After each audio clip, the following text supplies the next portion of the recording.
All right. Good morning, everybody. The August 4th, 2020 meeting of the Personnel Committee of the Memphis City Council is hereby called to order. Ms. Hayes, would you please call the roll? Councilman Connelly. Councilman Covett. Councilwoman Easter Thomas. Present. Councilman Ford.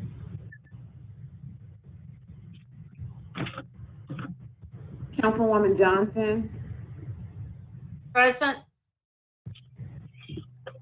Councilman Jones. Present. Councilwoman Logan.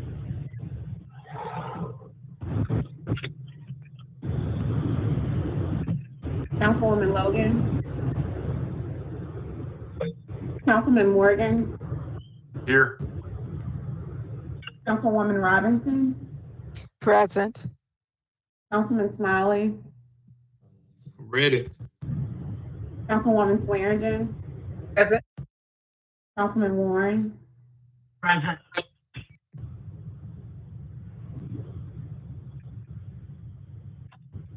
Chair Carlisle. Present.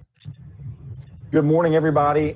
We have 6 items on our agenda today. If any council members would like to speak on any agenda item, of course, please let me know in the queue. A couple quick things. If you're joining us today on the call, please keep your phones muted until it is your turn to speak. It'll help us with background noise, as well as if you're hearing reverb, it's likely that your computer volume was up way too high. So please be cognizant of that. To my colleagues, we've had a couple technical difficulties this morning. So if we are unable to get someone, one of the appointees on the phone, I'll leave it up to the body. We can either ask them to come back next week, or we can send them downstairs in 2 weeks without recommendation and have them come back and speak at our full agenda in a couple of weeks, just because it's no fault of their own that we're having some of these issues. With that being said, we will call item number 1 this morning, which is the appointment of James M. Harvey Jr. to the Blight Authority of Memphis. May I please have a motion and a second on this item? So moved. Jones, second. Moved by Councilman Smiley, seconded by Councilman Jones. Mr. Harvey, if you're on the call, if you wouldn't mind saying introducing yourself by giving us your name and address and just a brief introduction. Mr. Harvey, you're muted. Thank you. Can you hear me now? Yes, sir. Okay, thank you for having me. My name is James Michael Harvey Jr. My address is 1033 Colgate Road, Memphis, Tennessee, 38106.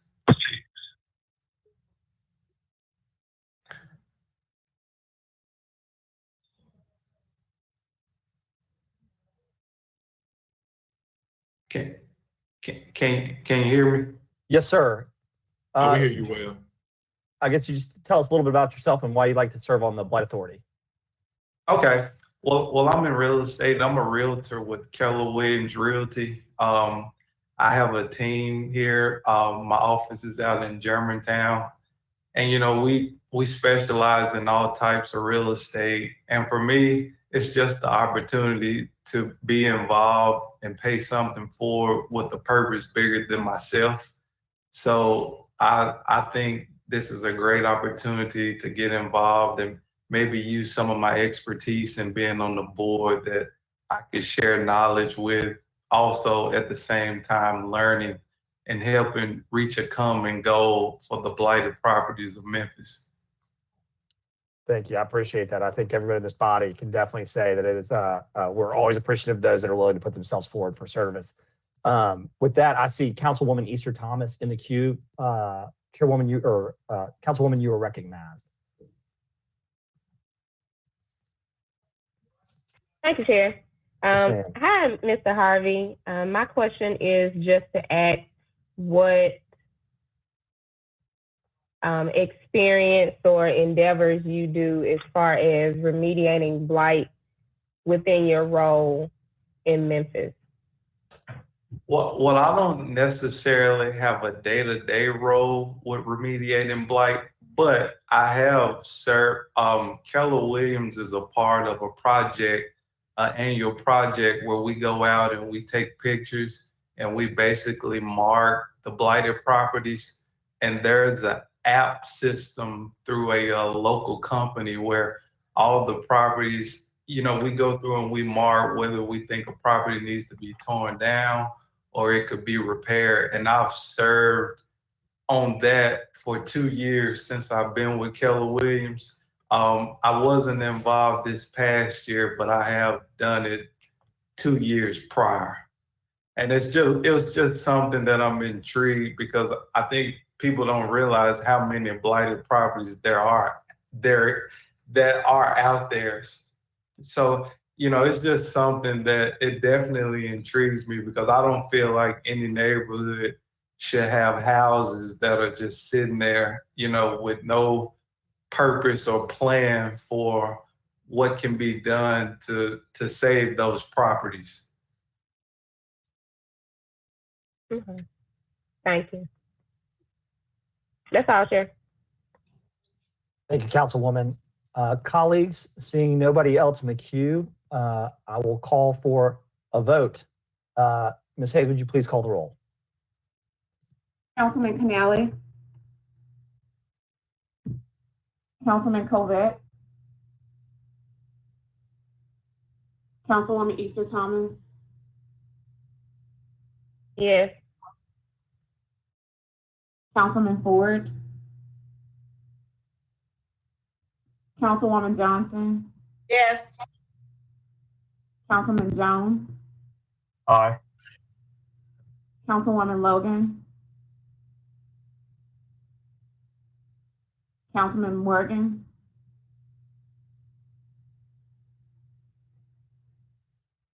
Councilwoman Robinson, Aye. Councilman Smiley, Aye.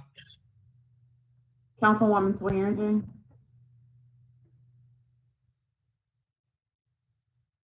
Councilman Warren, Aye. Chair Carlisle. Aye, this item passes. Thank That's you, Mr. Councilwoman Harvey. Swearingen, aye. Yes, ma'am, we'll record that vote. Thank you, Mr. Harvey. You Thank have you. been, you'll be sent down with a positive recommendation and the full body will vote in 2 weeks. So thank you for your service. Appreciate it. Yes, sir. Thank you. Colleagues, we will be calling item number 2, the reappointment to the Blight Authority of Memphis of Ms. Kathy Cowan. Can I have a motion and a second? Second, Robinson. I've got Councilman Warren with the motion and Chair Robinson with the second. Ms. Cowan, are you on the line? I hope so. Am I here? Yes, ma'am. We can hear Okay. you. Good. Well, if you'd just like to give us your name and address for the record and a little bit about yourself. Yeah, Kathy Moore Cowan. My address is 2633 Inverary Cove, Inverary, Cove, Memphis, 38119. I've been involved in community development in Memphis for over 20 years now. And in my current role, I work with Regions Bank as a community development manager. Prior to that, I worked at the Federal Reserve Bank in community development for 10 years. And prior to that, I was the CEO and president of the Works Incorporated for the first 8 years of the Works life. So, and have served as board chair for the Works. And right now, in terms of blight, I am work with the Neighborhood Preservation Inc. with the Blight Elimination Steering Team and have so for a good long time. I'm involved with Building Memphis, which looks at all kinds of issues related to community development and tries to move the needle in our communities. I'm active with the Community Foundation, serving on their board, trying to see what we can do just to make things better here in Memphis, because we've got a lot of issues, but we got a lot of good things going on too. A lot of people with good heart who are ready to just try to make Memphis better. And that's my whole goal right there, just to make Memphis better, because I love this city. Thank you, Ms. Count, for those comments. Well said. And also, I'd like to just say we greatly appreciate your perfect attendance record at the board meetings, 5-0. Always something that we forget. So thank you for participating. I see Councilman Smiley in the queue. Sir, you're recognized. Thank you, Mr. Chair. Ms. Kathy, I thought you were gonna step away, and I'm happy to see you haven't stepped away. You're still active in the community, and just offer my words of appreciation for what you do for our city. And hopefully you continue serving in whatever capacity that you will be soon to be called upon. So thank you again. And if y'all have not realized, I fully support this this choice here. So thank you. Thank you. Thank you. Thank you. Thank you, Councilman. Ms. Cowan, what I would say, and this is not, I would love to have this conversation today, but we've got to keep moving. But I know that this body is very interested. And my question for you to take back to the board and for the board to come back and have an ongoing dialogue with us is, what can we do as a body to support the Blight Authority of Memphis? I know Councilwoman Easter Thomas brought a resolution forward and the body approved it to grant some dollars this year. And obviously I know money helps, but I'd love to figure out and listen on some different ways that your board, what the ideas your board has for this body to support you. So I appreciate you. I appreciate you again, your willingness to serve. And we really look forward to having you and the board come back and have an ongoing dialogue with us. And we would welcome that opportunity. We would. Thank you. Thank you. Yes, ma'am. Colleagues, if you don't mind, go ahead and turn on your mic. I think just to speed up the process, we'll do this by voice vote.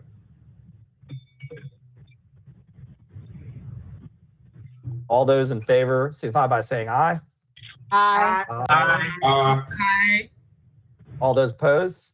Seeing none, this item passes. Thank you, Ms. Cowan. Thank you. Thank you.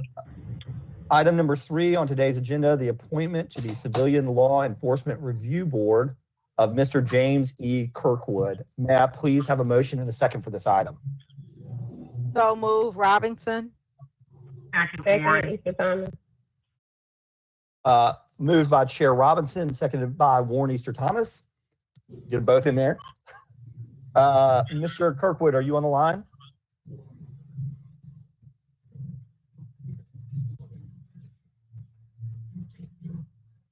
Yes. Good morning, sir. Would you please give us your name and address for the record, and then just a brief statement about yourself? James Kirkwood, 3574 Hermitage Drive. A little bit about myself. Retired police officer. I now serve with the Memphis Christian Pastors Network, and I've been a strong advocate for a better Memphis. Work hard to ensure that the police and community relationships are strong and viable. Thank you, sir. Colleagues, any questions, comments? Seeing none. I see Councilwoman Logan, you're recognized. Can't hear you. You're muted, Councilwoman.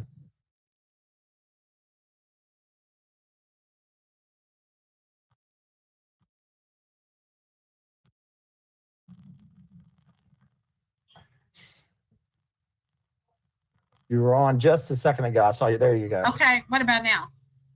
Okay, just wanted to say that I've worked with Mr. Kirkwood, and he has really been an advocate for the community and just a wonderful person to work with, and has always wanted to see things move forward in our communities. And I think he'll be a great asset to this board. And I'm just happy to see him. I was so glad to see his name up there because I know he'll bring a lot to the board and help to move it forward.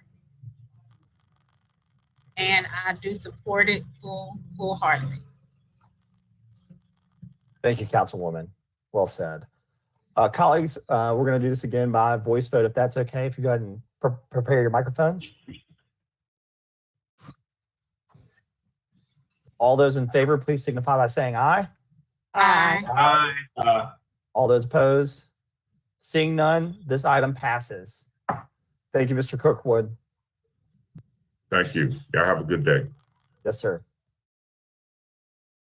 Colleagues, moving right along, we have item number 4, the appointment to the Civilian Law Enforcement Review Board of Dr. Albert Morris, Jr. May I please have a motion and a second on this item?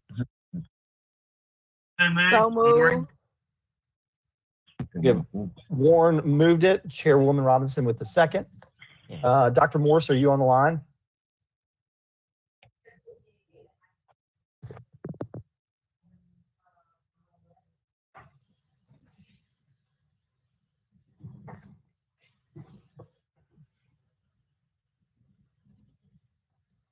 Staff?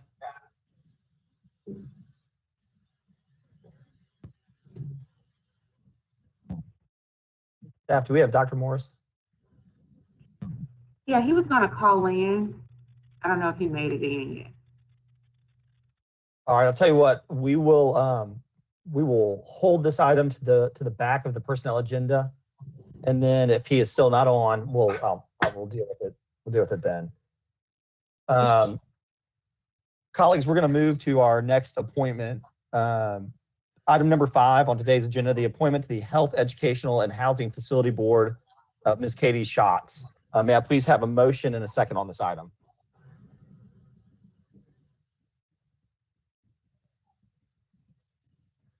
I'll move it. Do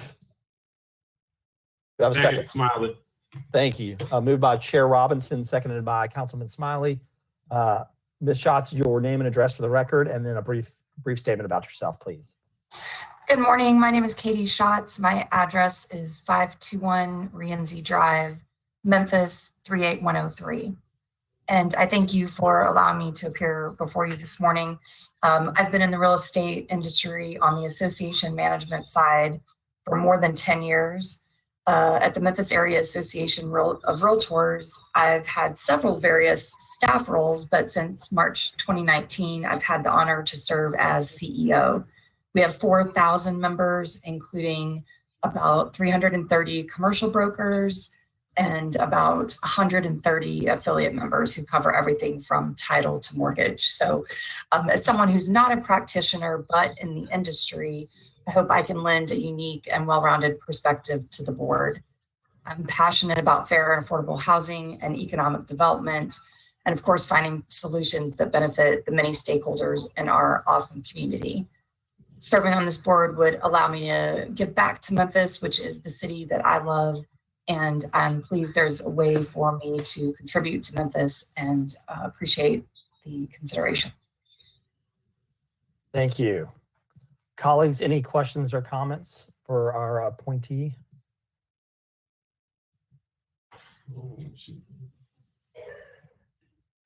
Councilwoman Easter Thomas, sorry, I lost couldn't get my clicker going. No, it's fine. I was trying to type super fast. I haven't shot. My question is, what have you and your role or MAR done to increase affordable housing in Memphis? Thank you. We are currently working on the Convergence Memphis project that I know you guys have all heard of and been involved with. We do that. We also have, of course, through our own association, a Fair Housing Committee. We have a Diversity and Inclusion Committee and a Community Development Committee. And the three of those often collaborate and work on projects in Memphis. We did do a large project on blight several years ago.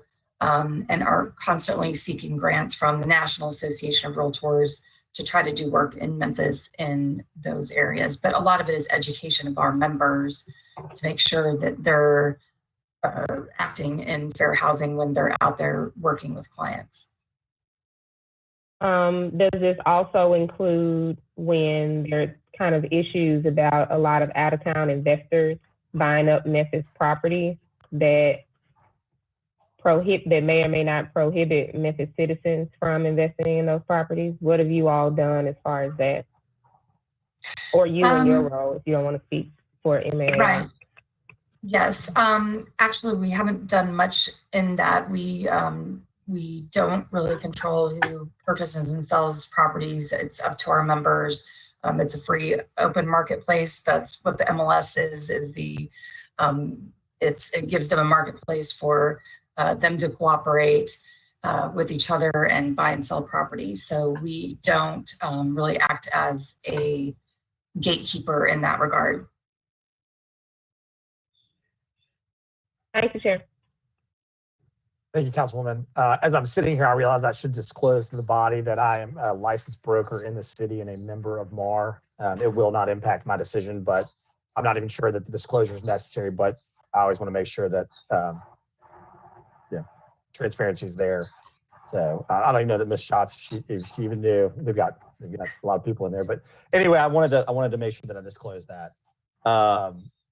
Colleagues, any other questions or comments from Ms. Schatz? Seeing none, if we could get our microphones ready for a voice vote.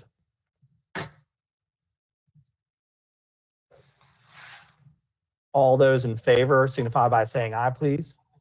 Aye. Aye. Aye. Any opposed? This item No. passed. Oh, okay. Well, let's do a roll call then. I just want to make sure, just out of abundance of caution, if that's okay. Councilman Canali, Councilman Covett, Councilwoman Easter Thomas, No. Councilman Ford, Yes. Councilwoman Johnson, Yes. Councilman Jones, Aye. Councilwoman Logan, Abstain. Councilman Morgan, Councilwoman Robinson, Aye. Councilman Smiley, Aye. Councilwoman Swearingen, Aye. Councilman Warren, Aye. Chair Carlisle. Aye. This item passes. Thank you, Ms. Schatz. All right, colleagues, moving along, we have item number 6, the appointment to the Memphis Area Transit Authority of, I hope it says it, Dr. Edward H. Stevens III, or maybe Pastor, I can't remember. Mr. Stevens, I apologize. May I please have a motion and a second on this item? Jones moves it. Second by Johnson. Moved by Councilman Jones, seconded by Councilwoman Johnson. Mr. Stevens, if you wouldn't mind giving us your name and address for the record and a brief statement about yourself, sir. Thank you. Certainly. Good morning to all. Let me just first thank you for your powerful and progressive contributions that you all make on behalf of our city. Definitely appreciate it. Ed Stevens III. My address is 717 Riverside Drive, Memphis, Tennessee, 38103. I am a product of formerly Memphis City Schools, now Shelby County Schools, a product of both public and private enterprise. And so, meaning schooling systems. And so in many ways, I'm familiar with the inequity that exists on both sides of the aisle. And so I spent a great deal of my time trying to, we ask one question. I lead a single site charter school here in Memphis. And so the question we try to wrap our heads around daily is, what does it look like to provide the equivalent of a private school education for those that come from underserved neighborhoods and those that have underserved realities? And so essentially, we spend a great deal of our time trying to build communities that foster academic achievement. And so in addition to the education space, I also lead a healthcare accelerator, which is hospice and palliative care. We are situated in primarily West Tennessee, about 13 counties. This is where we walk with families. We walk with families and their loved ones are transitioning. And so essentially, I've lived in Nashville for 7 years. I lived in Waco, Texas for 3.5 years. and now I'm back in Memphis, full throttle, feet planted, sleeves rolled up, ready to work. Thank you, Dr. Stevens. I see Councilwoman Logan in the queue. You are recognized, Councilwoman. Thank you, Chair. I just wanted to add my support to this nomination or recommendation. Mr. Stevenson's family has been entrenched in the community for a very long time and has done great work here. And he's following in footsteps of great community leaders. And I'm excited to see what he'll bring to the this board. And I just want to say that I support it wholeheartedly. Thank you, Councilwoman. Colleagues, any other questions or comments for Dr. Stevens? Seeing none, if you'll ready your microphones, I think we can. Oh, I see Dr. Warren, you're recognized.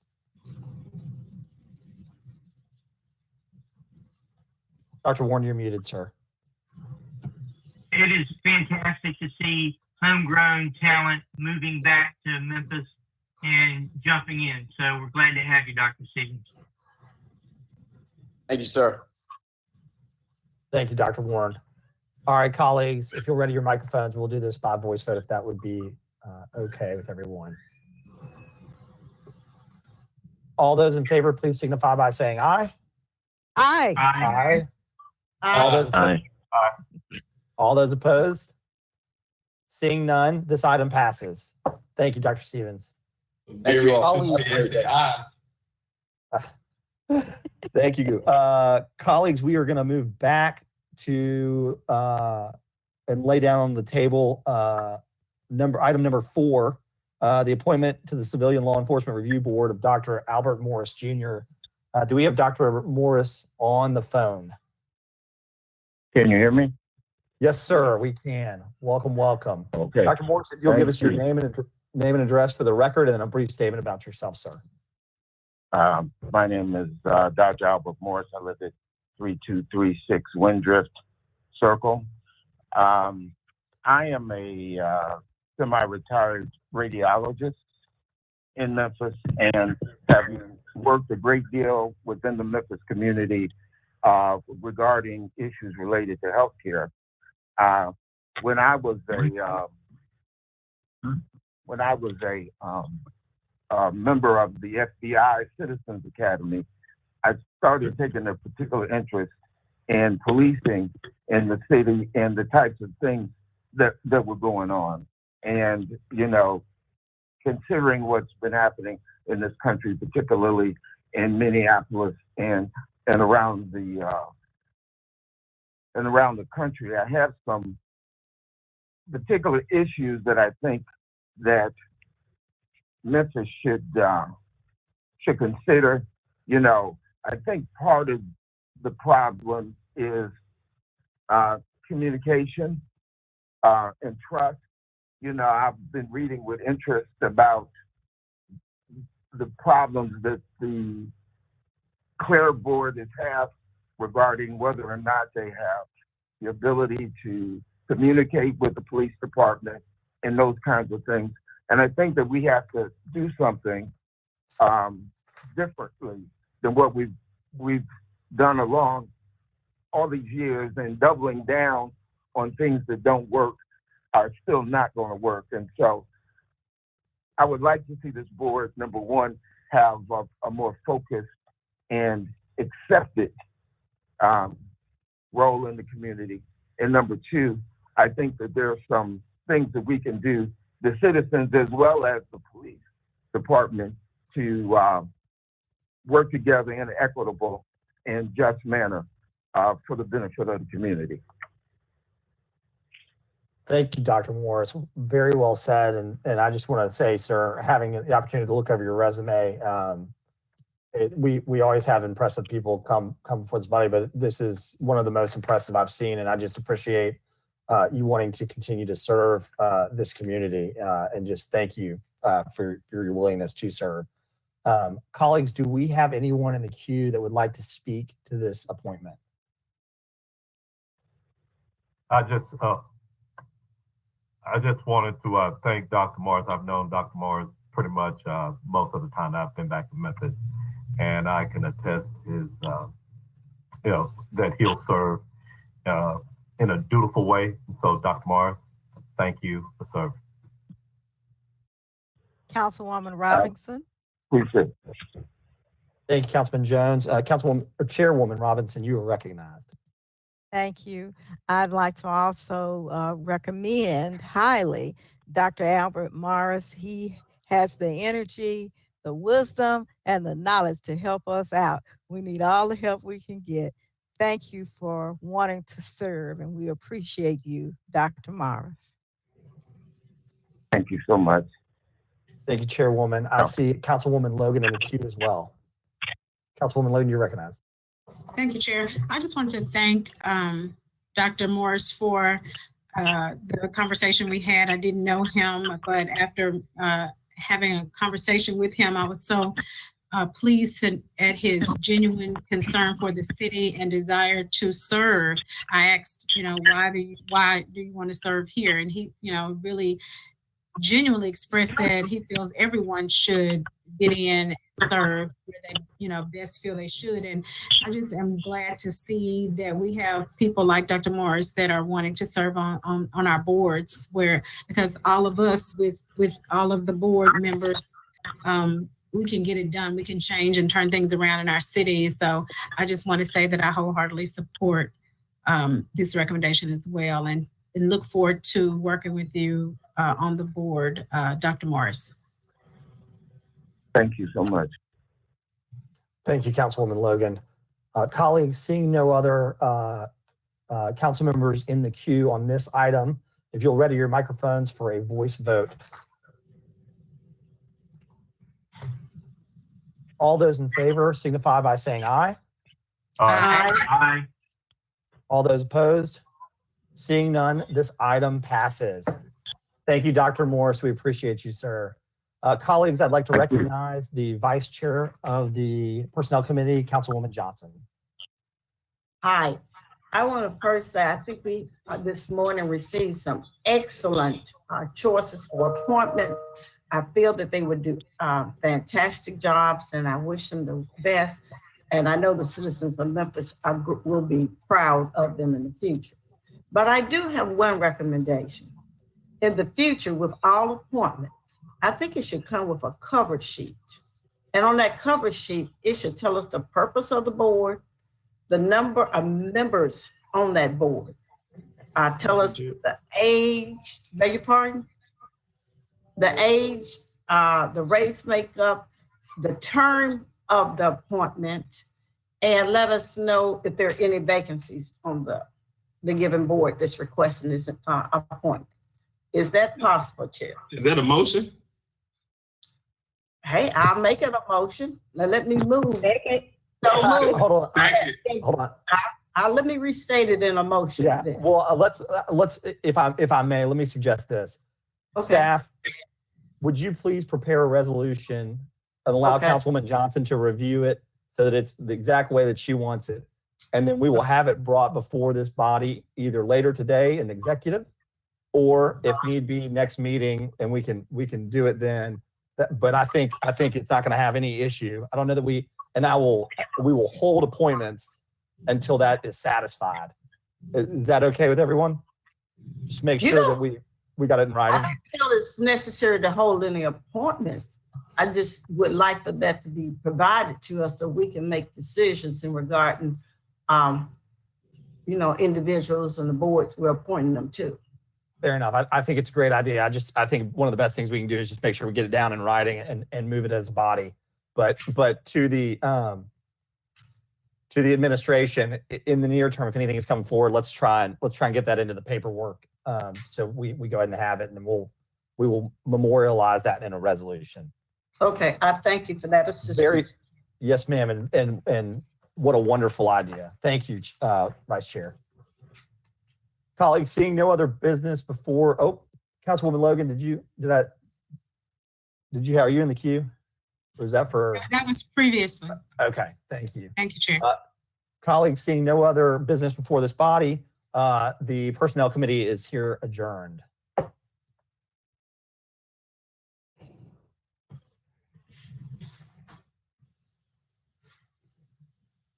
Staff, are we ready to start the next committee?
Good morning, everyone. The time is 9:47.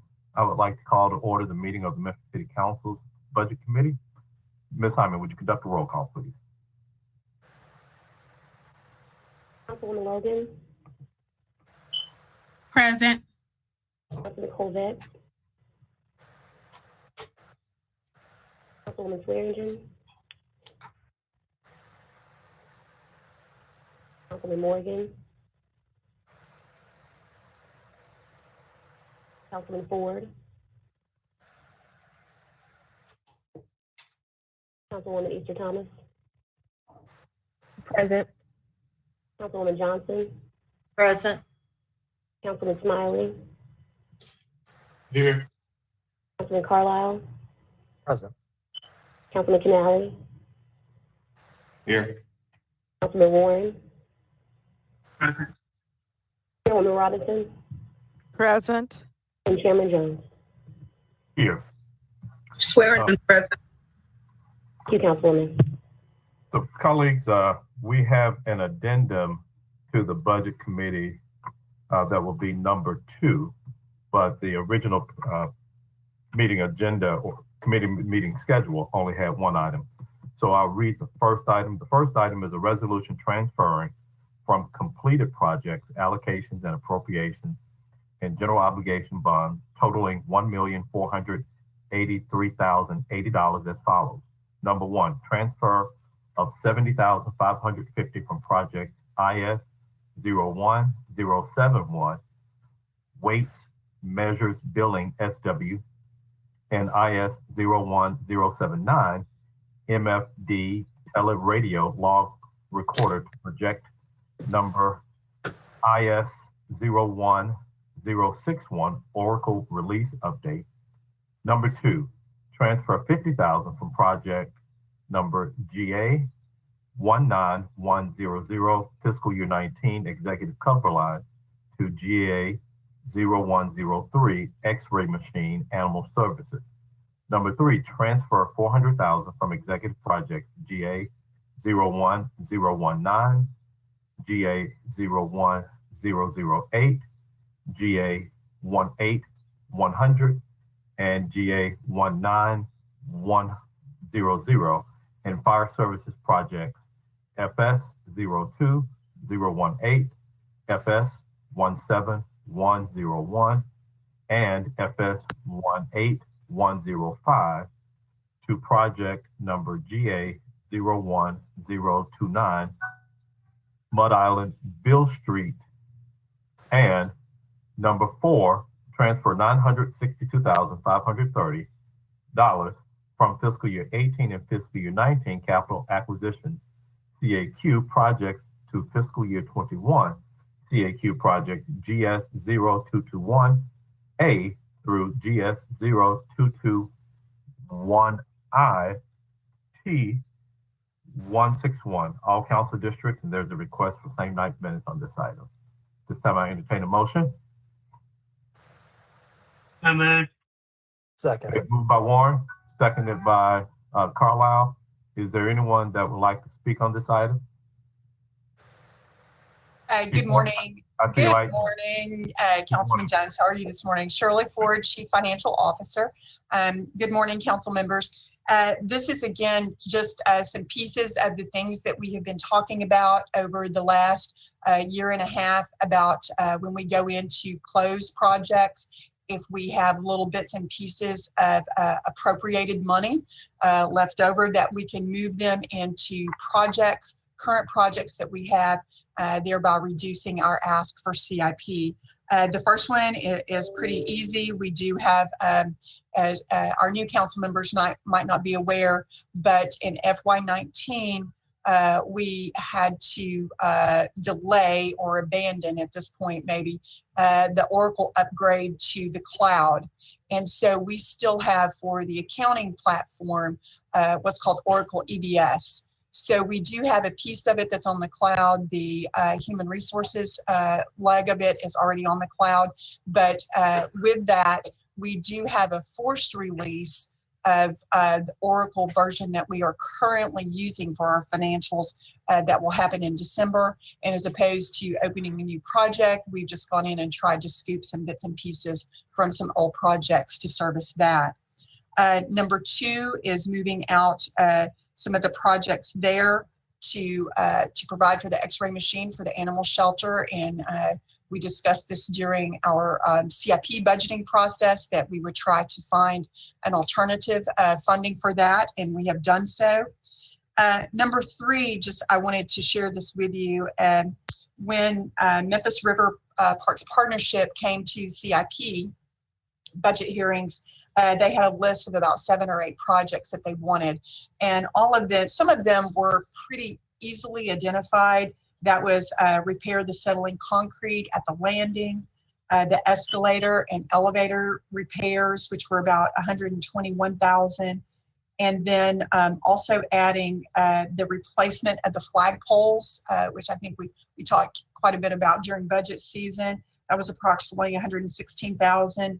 And then adding the energy efficient lights on the walk bridge, which was about $100,000. So we had some old projects that we could go in and scoop some money and be able to provide some quick answers to those initiatives on Mud Island, in addition to their CIP ask, which was approved, of the upgrade to the amphitheater. So they all complement each other. Number 4 was, as we discussed during our FY21 CIP budgeting process, we had capital acquisition amounts. And as you know, this year we tried to be very conservative with our capital ask for debt services. And we started out with projects of about $78,200. And the reason we were able to reduce part of that for capital acquisitions, which is the cars, trucks, fire engines, ambulances, all of our capital acquisitions are handled under this one project. And we were able to identify $962,530 from FY17 and FY18 capital acquisition allocations and appropriations, where either we weren't able to get timely delivery, or we had to change number of cars, or there were any number of items that could have prevented us from being able to fully execute on those capital acquisition projects for 17 and 18. So what we're asking to do is to take those pieces that have already been allocated and appropriated, so everything's already been approved, and move that into our 21 project to answer quite a bit of our capital acquisition projects for FY21. So this is just a continuation of, as we have gone in and as we're closing projects. I mean, like some of those fire stations had $400 on them. One of them had $92. And I tell you, when every dollar counts, we've just gone in, and as we're closing those projects, we're asking to move that last piece of allocation into another project. Great, thank you for that, Chief Ford. We have questions from Councilman Warren and Councilwoman Logan. Councilman Warren, you're recognized.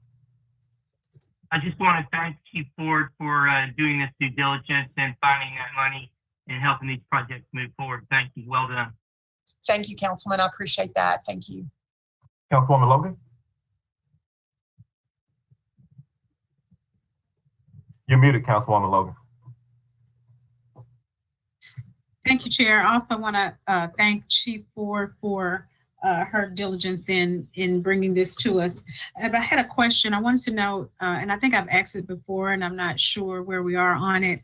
I wanted to know, is it possible to get at the close of each year or fiscal year, or at some point, to get a list of or some type of report on projects that have closed and what money's left, and is that money going back to the general fund, or just to kind of see what projects have closed and where, so, you know, like now you've been able to find this money. There are other projects that we may be working on or wanting to do, and that would help to have a list of closed projects and an accounting of sorts of those projects.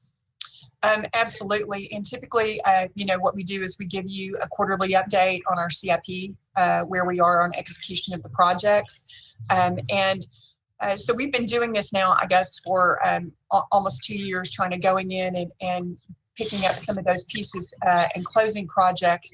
And we do have to work with, we have a manager of strategic capital improvement program projects, Demetrius Wyatt, and she works very closely with all of the division directors to ensure that as we're looking at a project, because if you look at a project, sometimes you may have one on the books that's been there for a long time, but there's a reason still that maybe there has been a delay in execution. There's been some delay. We're waiting on state funding. So we can give you a list of all open projects, and we can give you quarterly in our review a list of the projects that we have closed and completed.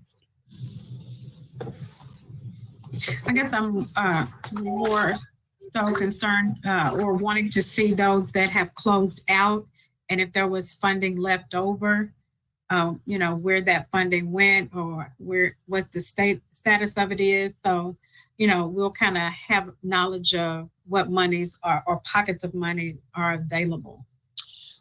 We've been bringing these resolutions now for about 1.5 years.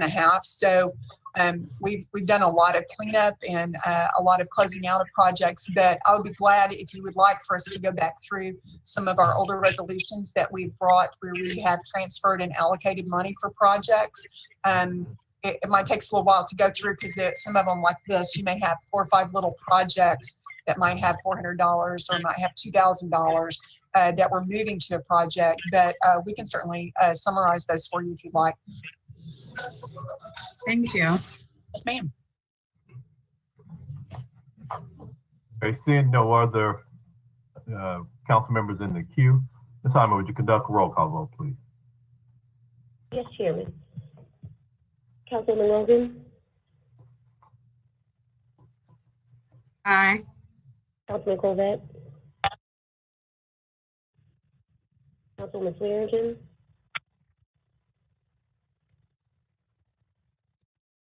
Councilman Morgan?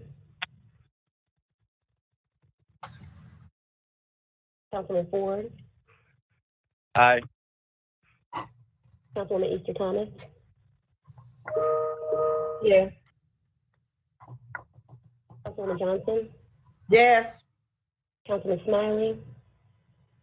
Aye. Councilman Carlisle? Aye. Councilman Canali? Yes. Councilman Warren? Aye. Chairwoman Robinson? Aye. Councilman Swearingen? Go ahead. Aye. And Chairman Jones? Aye. That item has been approved. Thank you, Council. Thanks, Chief Ford. Ms. Canali, I've asked, would you take the chair because I would like to present a resolution before the council, please. Yes, sir.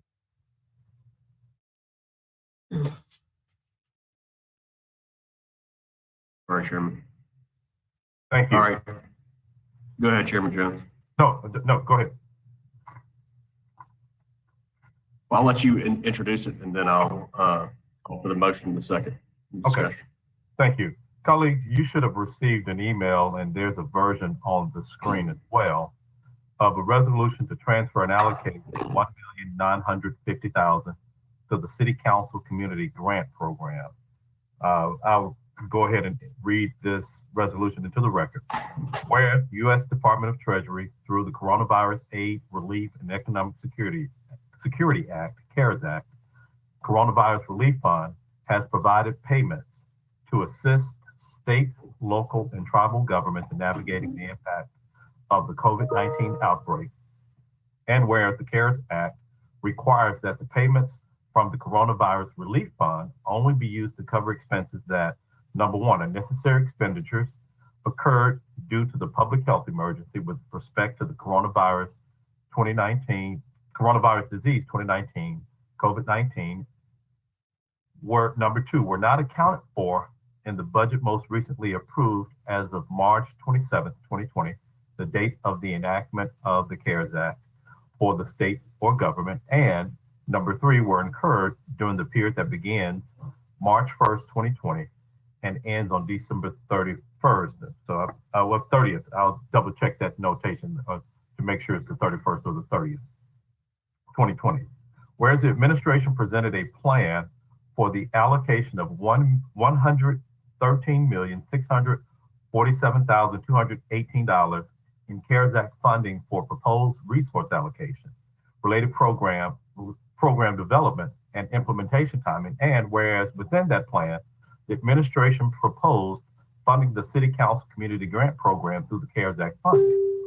And whereas on July 14th, 2020, the Memphis City Council approved the budgetary plan for the CARES Act funding through various allocations tailored to meet the needs of our citizens most affected by the COVID-19 pandemic. And whereas it has become abundantly clear that council initiatives within the CARES Act funding are being subverted and delayed by red tape and administrative bureaucracy to the detriment of citizens waiting to receive aid from the Personal Care Professionals Fund, Welcome to Memphis Fund, and the Office of Business Diversity and Compliance. And whereas many of the local nonprofits supported by the City Council Grant Program are small and do not have unlimited resources to comply with the ever-changing federal guidelines and reporting requirements, and whereas CARES Act funds allocated to public safety have been distributed while funds in programming for our citizens, our students, and our constituents have been delayed, and whereas the guidance from the federal government has been amended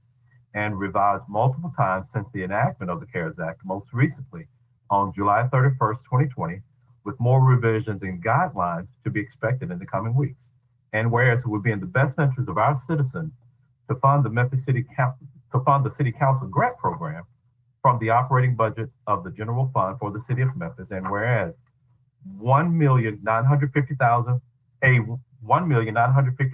reduction of the approximate $282 million of taxpayer funds allocated to police services operating budget would be equal to 0.07%, so less than 1% of the police services operating budget. And whereas the administration is more equipped to handle and respond to the reporting requirements than small local nonprofit agencies, now therefore be resolved by the Memphis City Council that $1,950,000 be transferred from the police services operating budget to create the City Council Community Grant within the City of Memphis operating budget. Therefore, be it further resolved that the Memphis City Council requests administration to address the reduction by determining the best use of CARES Act funds to supplement the police services budget or reinvest in our underserved communities most affected by over-policing. And I so move. All right, that motion has been moved by Councilman Jones, seconded by Easter Thomas. It looks like we have Councilman Morgan in the queue. Councilman Morgan, you're recognized. Thank you, Councilman Canale. Yeah, I've got quite a few questions on this since it was just emailed out at 9 a.m. and not on the agenda. So trying to read it and catch up as quickly as possible. This is a resolution to cut $1.95 million from the police budget. Where is the other side of the equation for the funding going back into the police budget from the CARES Act? Well, that's up to the administration to determine how to best use those. When we look at it, it can be materials and supplies.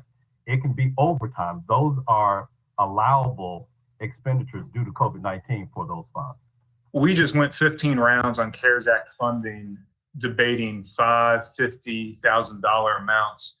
Where do you foresee that they will be able to find nearly $2 million in spare CARES Act funding? Well, no, if anything, we are freeing up $2 million in CARES Act money for the administration to apply as they see fit. Okay, so it's moving it from the line item of the council grants to the police department. Why don't we just go ahead and do that now in this resolution? Because I have concern that we're going to cut the police budget and the money's never going to get put back in.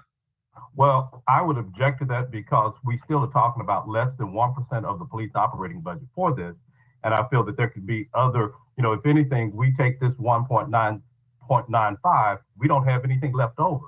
And so that was some of the discussions that we had during committee of as COVID-19 expands, there could possibly be other uses for this. And so I would. Okay, so that's the intention, is to cut the police budget. No, it's not to reallocate through maybe materials and supplies. It's to cut $1.95 million from the police budget, give it to the city council grant program in the general fund, and then that freed up money in the CARES Act fund will go to other things, but not the police budget because it's only 0.7%. Right.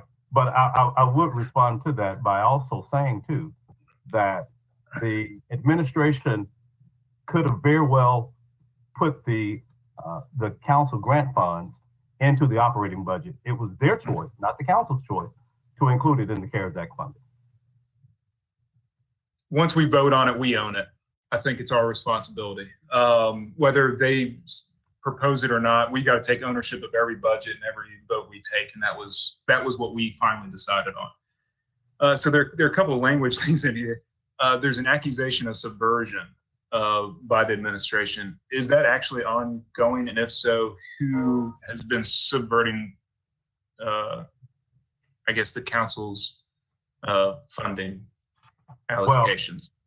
Well, the council, right, the intended recipient for none of the programs have received their funding. Where it's gone, I don't know. You know, there were certain allocations that were increased after the council had initially approved a funding amount for various projects.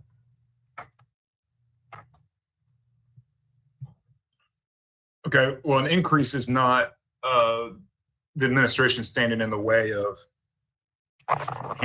allocating and appropriating dollars, which is what I think it reads in terms of subversion. And then honestly, I mean, talking about the neighborhoods that are most affected by over-policing, I think that's going to be a whole nother debate later today. But if any of y'all feel like your neighborhoods have been negatively affected by over-policing, District 5 would love to have a little bit more over-policing going on in its neighborhoods.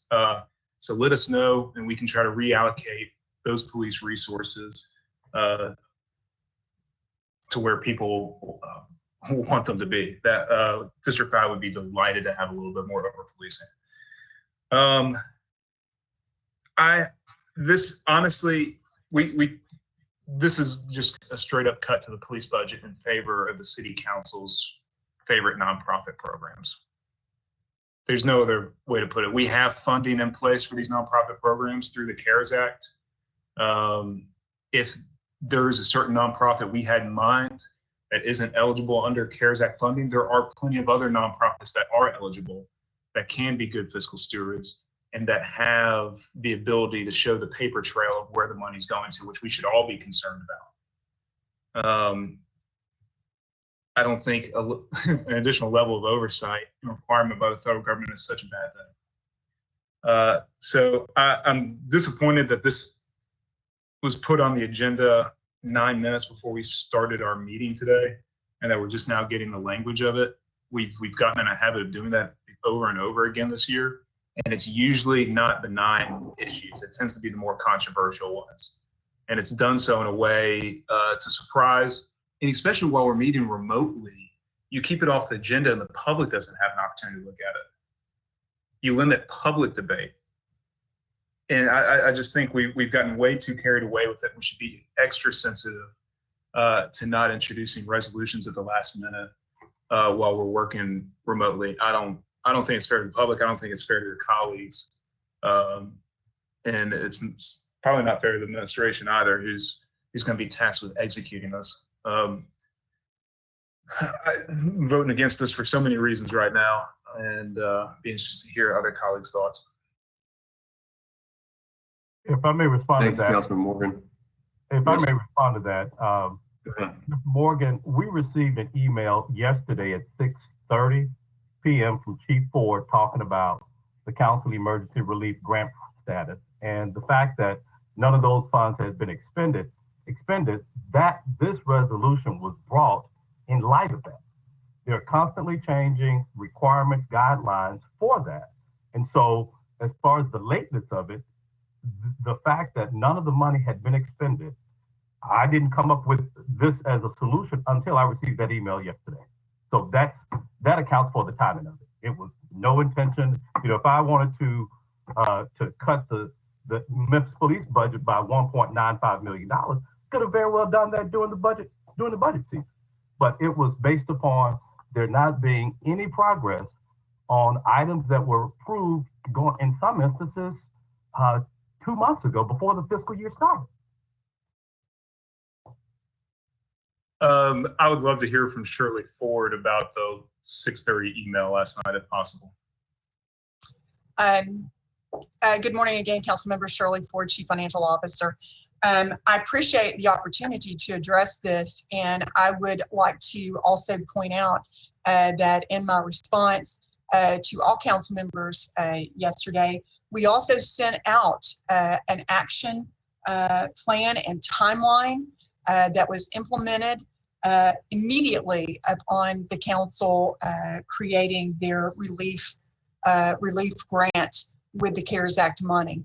I would also like to point out that the administration has absolutely no control over guidelines and reporting requirements that are issued by the Treasury Department of the United States of America or the Office of the Inspector General, who is the party that is responsible for monitoring and the reporting that we are required to provide for any CARES Act money that is being, any of those proceeds that are going to any initiative.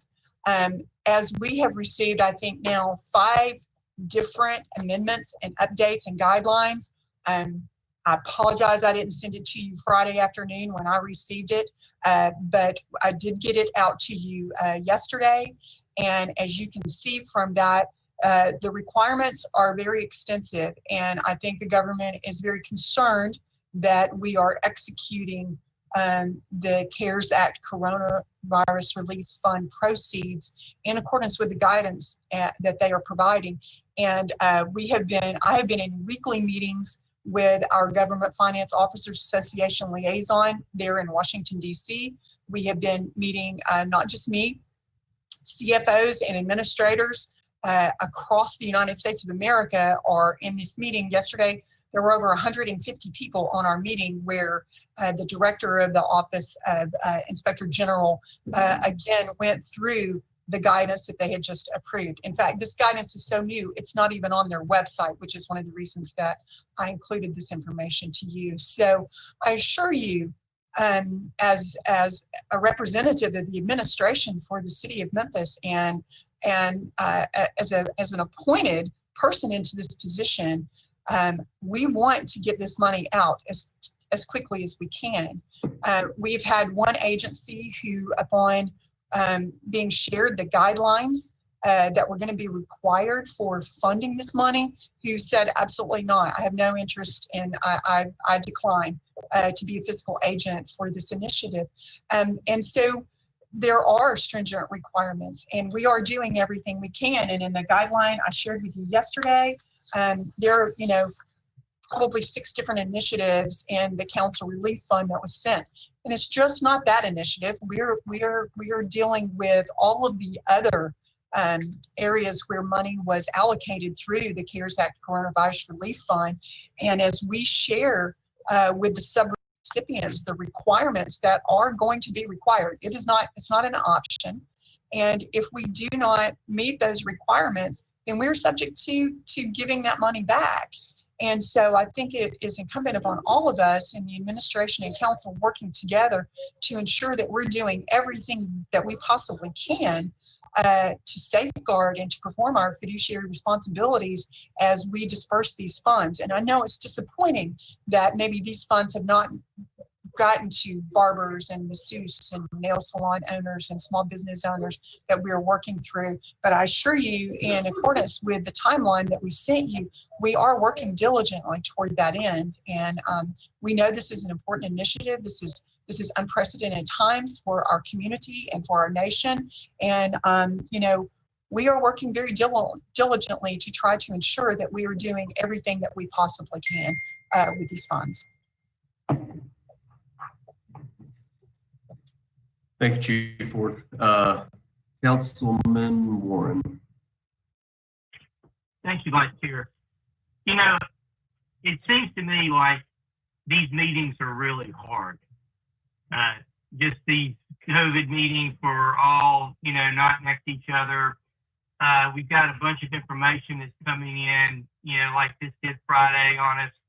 And I guess the question that I have, because I understand why Councilman Jones is frustrated we can't get this out. I also understand why Chief Ford is incredibly frustrated because they keep changing the rules on her every time she thinks she's got it set.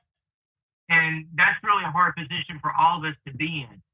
So my question, I guess, for Chief Ford, and I have some other comments after this, is do we have any place in the police budget that CARES Act money could replace this $1.95 million and then transfer non-CARES Act general funds from the police department to this council grant program so we can get the money out? Is there extra spot in the police budget that could accept CARES Act money that we just gave CARES Act money to other places? And that would be the determining factor for me to determine whether I could back this or not. Because I understand the intent. The question is there that ability to put CARES Act money based on the rules and regulations we have back into the police department? That's my first question. Chief Ford. Thank you, Councilman Warren. I'm going to take you all back to March when all of this happened and we presented our first allocation proposal to you. I was very concerned that we needed to hang on to some of this money so that we could respond accordingly to the changing environment. And as all of you are aware, because I think most of you have been in all of these meetings that we have talked about CARES Act proceeds, from our initial projections in March, we did go back and look at personnel, and as guidance came out and they were being more specific about what is allowed and what isn't allowed in terms of personnel expense, they were very specific about first responders. And so there is a clause in one of the guidance that says, you know, the first responders expenses related to the first responders can be presumed to be responding entirely to or mitigating the effects of COVID-19 during this period. We were very conservative, and we shared this with you as we were planning our FY21 budget, and as we were discussing our FY20 budget, that we felt like we were being very conservative in terms of how much money we had allocated towards the CARES Act relief money for our first responders. So I would say that yes, there probably is some capacity there because we were very conservative, and as here we are now in August, and we're still, you know, there's still some discussion about whether we've actually peaked or not. So there is some possibility that we could plant, you know, $2 million into fire and police overtime that have been responding to this. That would offset some allocations in other areas. So I feel reasonably confident that yes, we can do that. So the answer is that we could use this money that is CARES Act that we've got allocated to our canceled grant. We could take that, put it back in the police department, and pay for expenses that we're paying for out of general funds, and that would be a safer place to do it with less, less means of reporting from all these people we're trying to get grants to. And would that be less of a headache for your department? Well, I'll answer that in two parts. So for FY21, we allocated out of the CARES Act money, allocated and you approved in our meetings the $11.8 million toward personnel. We also originally had a much larger amount in equipment for FY21, and in an effort to ensure that we were compromising and hitting in all of the other areas for other organizations, we agreed to move $7.5 million out of equipment and projects of for FY21 of IT projects that were clearly allowable expenses for under the CARES Act CRB funding proceeds, and instead put them in CIP. So that's $7.5 million that we moved out of the CARES Act money to accommodate allocating this money in other areas. It's a little bit short notice for an analysis like that, but we could look at and to see if there is some capacity there. I feel quite certain there is, but some certain right this very moment, we would need to just look at it and see if that makes sense. Question, I remember that we overspent, or we had a larger spend on PPE based in the millions of dollars than we expected. So that had to have come out of general fund. So transferring this into that area, would that be one of the alternatives we could do that would satisfy CARES Act? Well, that is one of the amounts that we came back in our revised allocations to give you an update on personnel and expenditures. And you're absolutely correct. I think we ended up spending approximately another 1.6 million in PPE than anticipated, simply because, in March, when we're trying to project this, we had no idea.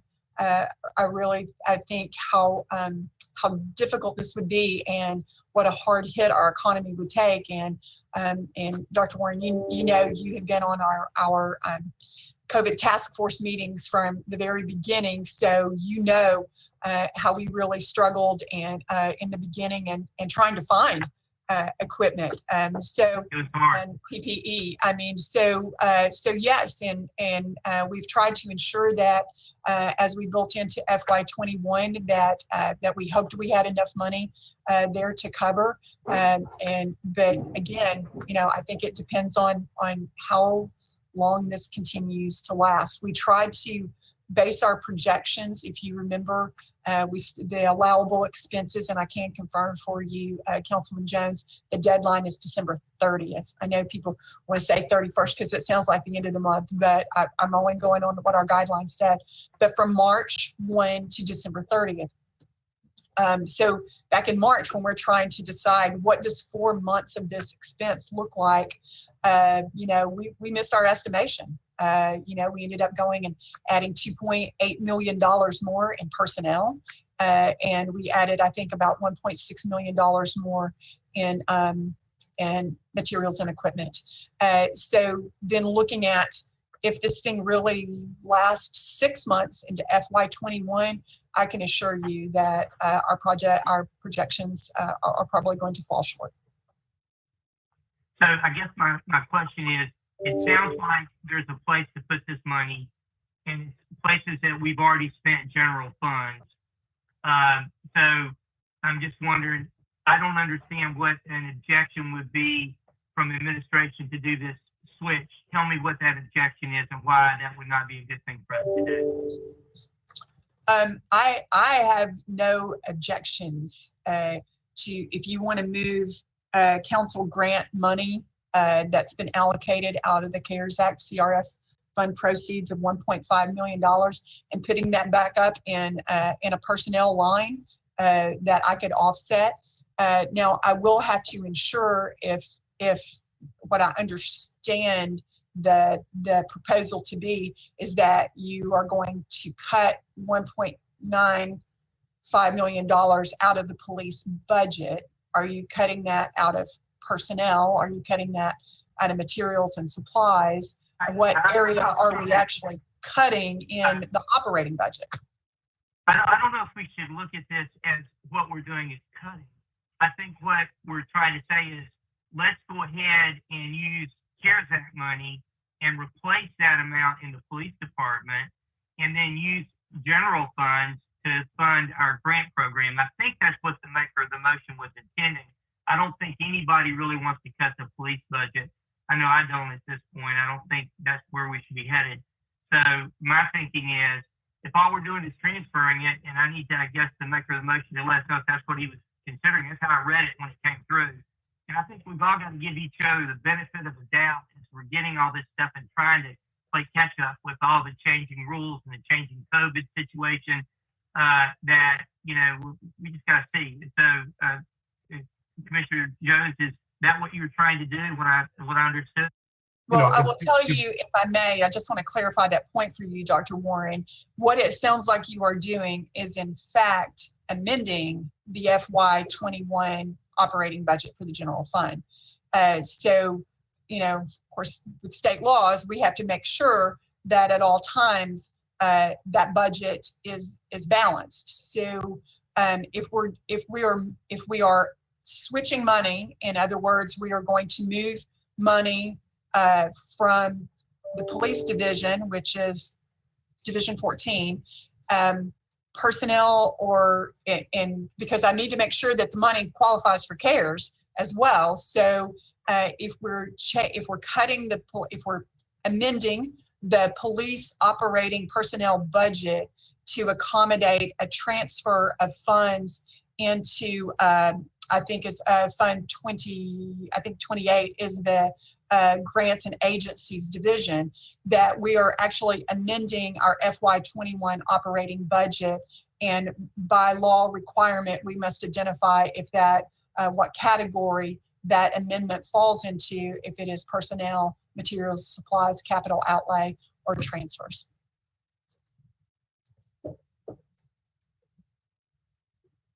Thank you very much.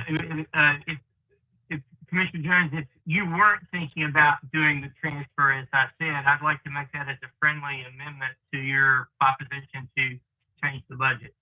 Thank you. The resolution is open-ended enough that the administration can use its discretion as to what particular item within the police services to do that. One thought that just came to mind is that from an overtime standpoint, if we look at the increased number of calls that MPD has had to go on just in response to the mask ordinance, which is a direct result of COVID-19. Without having the guidelines in front of me, that would seem like an allowable expense for us to cover or use the CARES Act money for.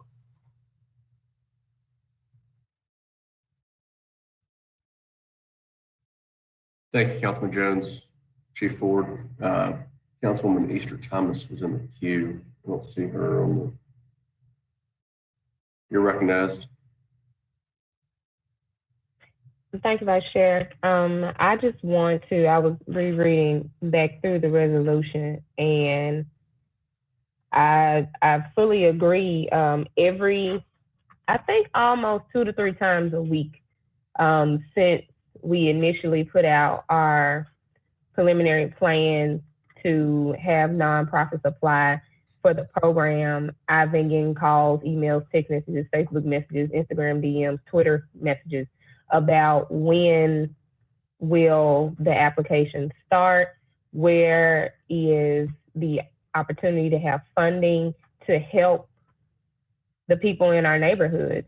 And I've really been at odds in because I've just been saying I don't know, especially with the small businesses, the minority, the Black, and the woman-owned businesses that are waiting on these grants that we approved for the OBDC office. And I just keep saying the same thing, is that we don't know. And so I just see this as a way that we can go ahead and help a lot of our nonprofits that depend on the city to help them sometimes help other citizens in our area. And especially knowing that school starts very soon, and a lot of these nonprofits are helping the over 99,000 children in Shelby County schools. I think that we need to go ahead and get the ball rolling so that we can help others, help our neighbors and our citizens. So I think that, as Councilman Jones says, this is pretty open-ended where the administration can take it and do with it what they will. But I think that this is a good and direct way to go ahead and get that help out there. That's all, Vice Chair. Thank you. Thank you, Councilwoman Easter Thomas. Councilman Smiley. All right, we're going to move on to Councilwoman Logan. You're recognized. Thank you, Vice Chair.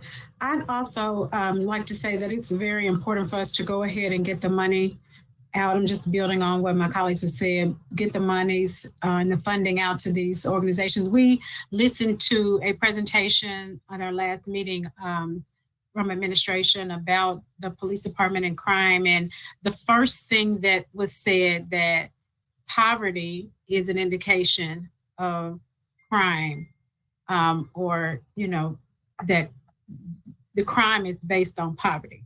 And so that's one thing that, you know, is very important. We talk about the numbers of policemen, but the study didn't say that. The study talked about poverty being the root of the crime that we're seeing. So to get the monies out to these communities and these agencies that are assisting in the communities, because COVID, you know, the onset of COVID has really taken a toll on our communities, our neighborhood. And as we move forward and continue in this way, you know, the likelihood of crime increasing is there. But if we can get funding to these agencies that are assisting at the grassroots level, at the community level, it's going to be very helpful in helping us to maintain our city.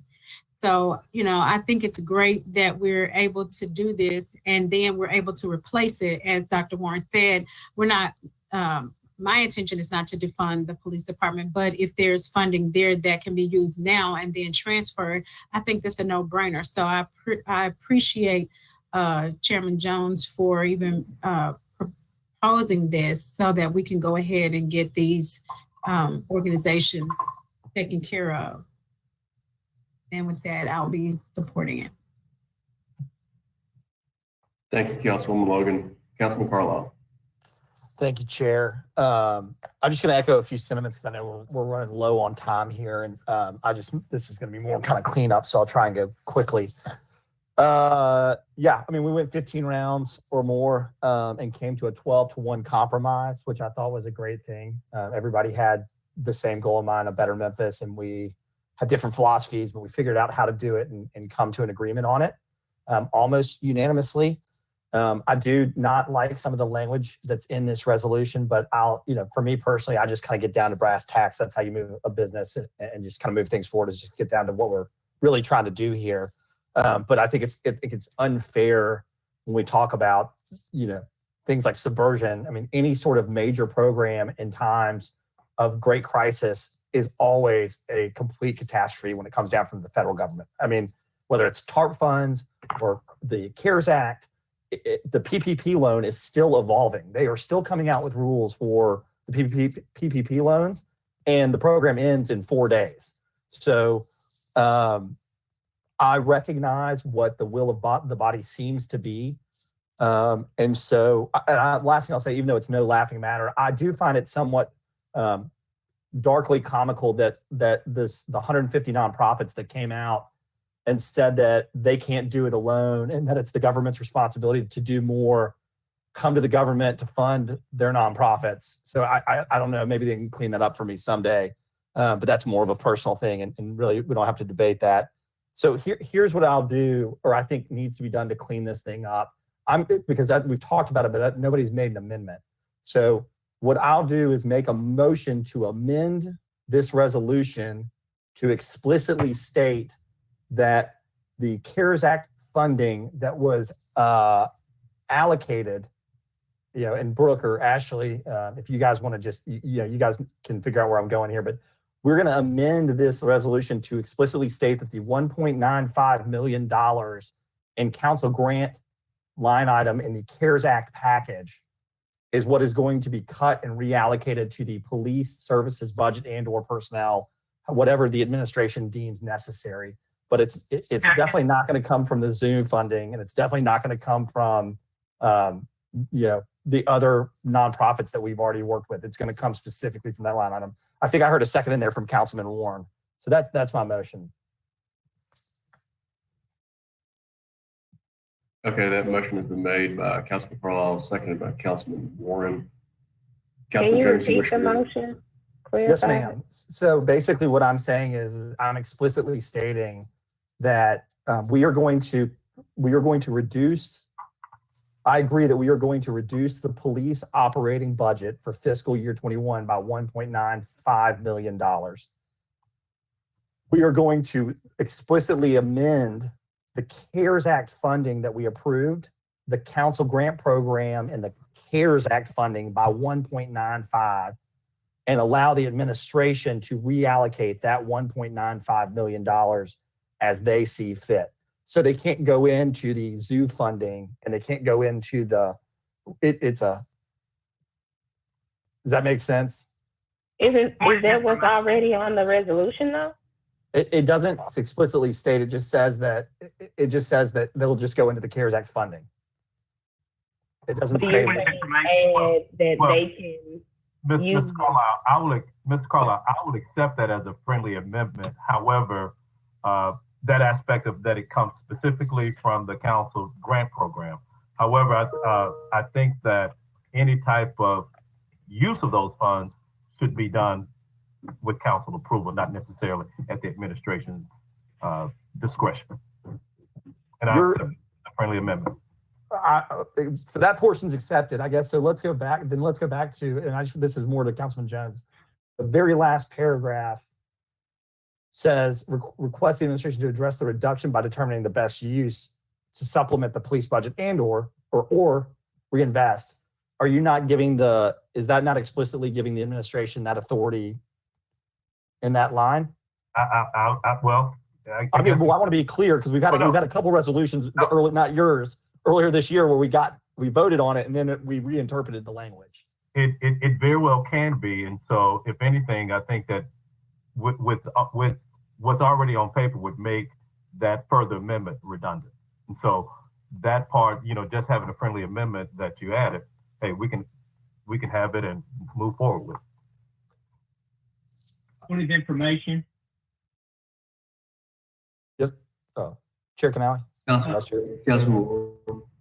Yes, I mean, I think the goal is to make sure that when we say we want the administration to do with it as they will, I think we want them to do with it as they will to replenish the police budget.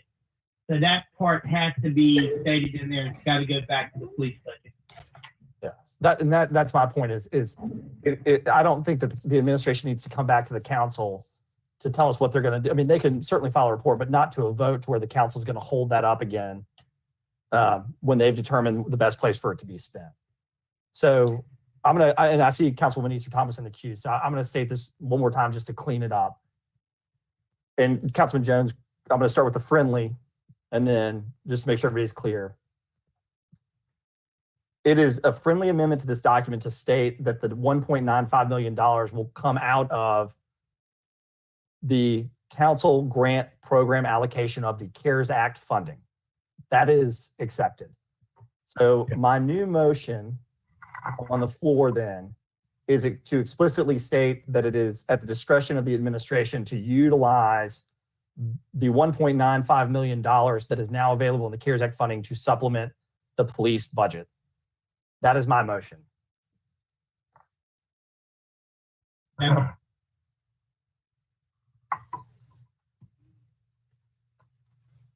Councilman Canale, I think I see Councilwoman Easter Thomas in the queue. Thank you. I was just trying to read with it. Councilwoman Easter Thomas, you're recognized. Thank you, Vice Chair. I think I have clarity on the amendment proposed from Councilman Carlisle. However, I don't. So as I understand, he's saying that money from the CARES Act needs to be reinvested back into the general police budget. However, I don't think you said this in your amendment again, but I will say that I think that as the rest of the expenditures that happen should always have a council vote. I don't think there ever should be a time where if the charter says we need to approve it, that we need to go ahead and approve expenditures, whether they're going back in whomever's budget. So I just want to push back and say that. Yeah, but we are saying all this is a transfer. We're transferring $1.95 million out of the police operating budget into the council grant program, and then we're transferring $1.95 million from CARES Act back into the police department. That it's Right. that simple. But I'm just saying, you said we don't need to vote on anything that they spend it on, and I'm pushing back against it and saying there's protocol that we need to vote, so we need to make sure that we do due diligence for our jobs. That's all. So I'm agreeing with you. I'm just making sure that we're efficient on the process. Fair enough. If that's the point, then to Chief Ford hopping on the line, if Councilman Jones is gonna cut $1.95 million, they need direction on where in the police budget he's cutting it from. Well, it's not cutting, it's divesting and investing. You just said it's a transfer. So it's not cutting, it's transferring. Well, that's semantics though. Again, if we need to approve how the CARES Act, where in the police budget the CARES Act money is going to be transferred into, and it's a zero, and we're required by state law for it to be a balanced budget, and Chief Ford can clarify her comments, but she needs to know where in the police budget this $1.95 million is, and I'll use your term, being divested from. Personnel, materials, and supplies. So, Chief Ford, did I state that appropriately? Thank you. Hold on, Chief Ford, hold on one second. Hold on one second, Chief. Colleagues, we're 45 minutes behind. We've got to keep the trains running on time. So we need to wrap this up. I think all we want to accomplish here is to know that if we're taking 1.95 from the police, if we're giving it back to them, I am categorically 100% against taking any money from the police department unless we're going to replace it. So if we can get clarification from Chief Ford that this money can be transferred in and transferred back out, then I think that we can go ahead and call for the vote on this item. Thank you, Councilman Canale. We can, if you so deem this, that you can move money from in the CARES Act allocation, move it from the council, I think you called it the council grants line, the $1,950,000, and that we're reallocating the CARES Act money back to personnel for FY21. And then the second part of this is you are amending the FY21 budget to remove $1.9 million from the police budget to council grants division, and that the CARES Act money of $1.95 million will be used to augment the reduction in the police budget so that that can then be deemed as qualified CARES Act money.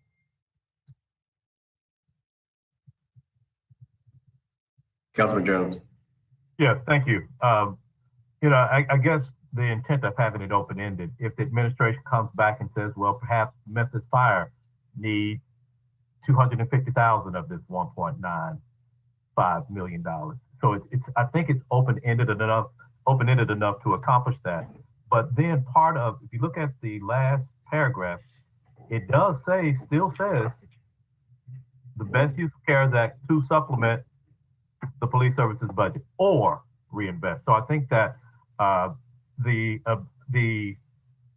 substitute motion that seems to have been made is a bit redundant based upon the language that's already in here.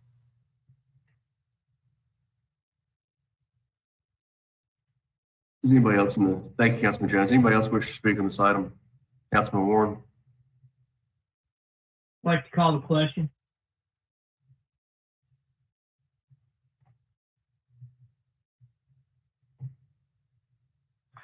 All right, is everyone ready to, Councilman Jones, do you accept the amendment made by Councilman Carlisle? So we know that what we're voting on here. The friendly amendment specifying that it does come from the council relief fund, yes. But I still would offer not accept the fact that it's already in the resolution, the best use of CARES Act funds to supplement police services budget. That's already in it. So I think it would be redundant to accept that friendly amendment. Councilman Morgan. I think we have a disagreement about it being redundant. Under Councilman Jones' version, they would have to come back to the city council for final approval on that funding going to the police budget. Under Councilman Carlisle's amendment, that decision would already be voted on and decided now. The funding would be approved and they'd have permission to go ahead and appropriate that money through the police budget. So it's not redundant. The difference is whether or not it comes back from private council. So I think I know we're pressed on time, but we need to make a decision on this. There's been a motion on the amendment and a second. and it's not considered friendly. So I guess that sounds like an objection. And maybe we should vote on Councilman Carlisle's amendment.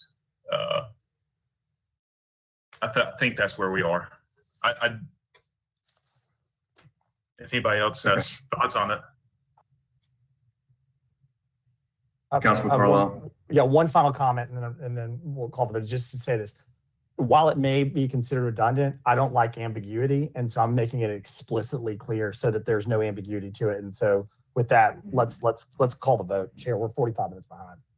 So, just to be clear, again, this is basically saying, therefore, be it resolved by the Memphis City Council that $1.95 million be allocated from the CARES Act fund to the police service operating budget. To be, and then obviously the administration can figure out how it's spent. So let's vote. Councilwoman Easter Thomas, if you can make it quick, we're going to vote on the motion. I retracted it. Okay. All right, Brooke, would you please call the question on Councilman Carlisle's amendment to the motion? Yes, sir. This is a vote to amend the resolution on the floor. Councilwoman Logan?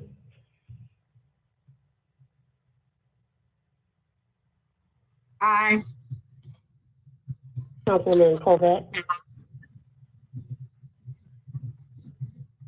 Councilwoman Swearingen? Aye. Aye. Councilman Morgan? Yes.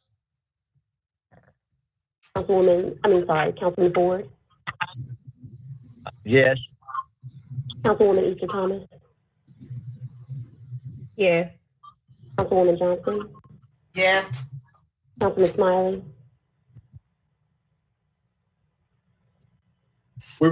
Are we voting on the motion or the amendment? The amendment. Stein? Councilman Carlisle? Aye. Councilman McNally? Yes. Councilman Warren? Aye. Chairwoman Robinson? Aye.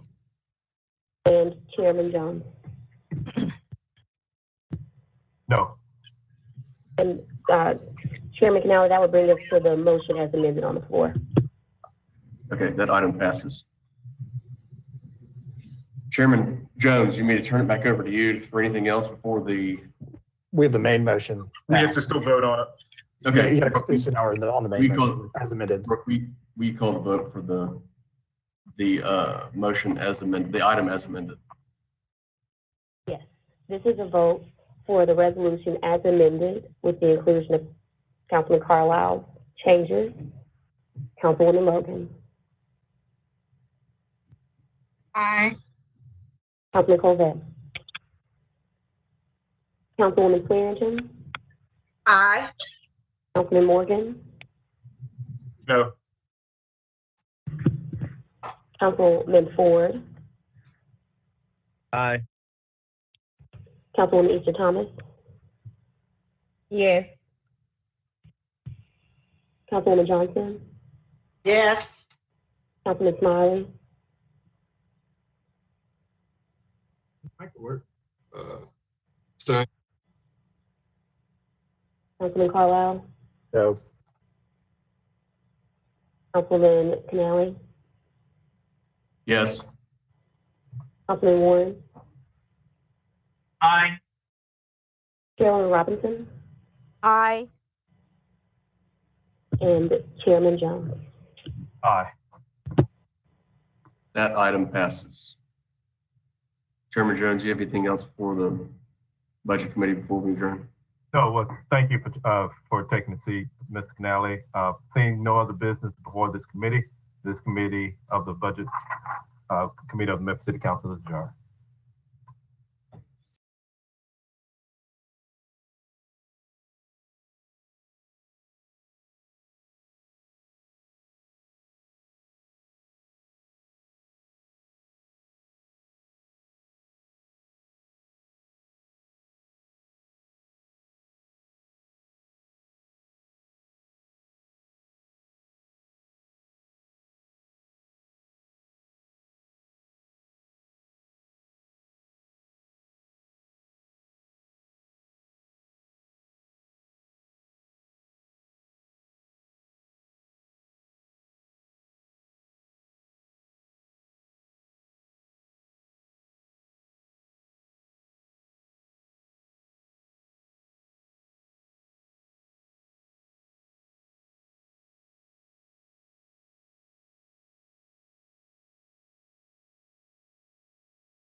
We have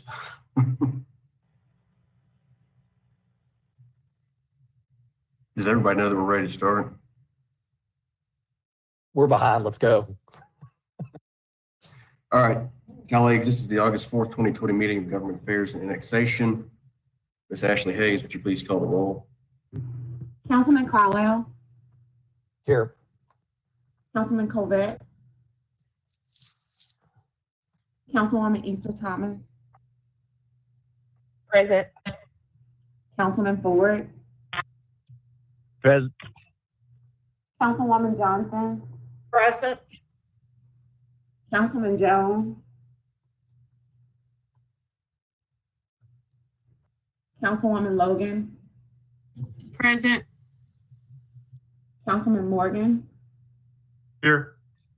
Councilwoman Robinson, Present. Councilman Smiley, Present. Councilwoman Swearingen, Present. Councilman Warren, Present. Chair Canale. Here. Jones is present. Colleagues, we have two items today in government affairs. First is an ordinance to amend Chapter 2, Article 1, Section 2-10-10, subsection B, to require the Board of Ethics to establish an online portal to require lobbyists to register annually and file their state-mandated disclosure statements with the City of Memphis. Councilman Carlisle, I'll let you take this one and make the motion before we begin the discussion. Thank you, Chair Canale. Colleagues, I'm just going to read the title and the therefore be resolved. But this is an ordinance to amend Chapter 2, Article 1, wait, you just read that. Back up. Let's see here. Now, therefore, be ordained by the Council of the City of Memphis that the findings and recitation set out in this preamble to this ordinance are found to be true and correct, and they are hereby adopted by the City Council and made part hereof. Be it further ordained that the Board of Ethics is required to establish an online portal to mandate paid lobbyists register annually and file their state-mandated disclosures with the City of Memphis to promote transparency within the City of Memphis.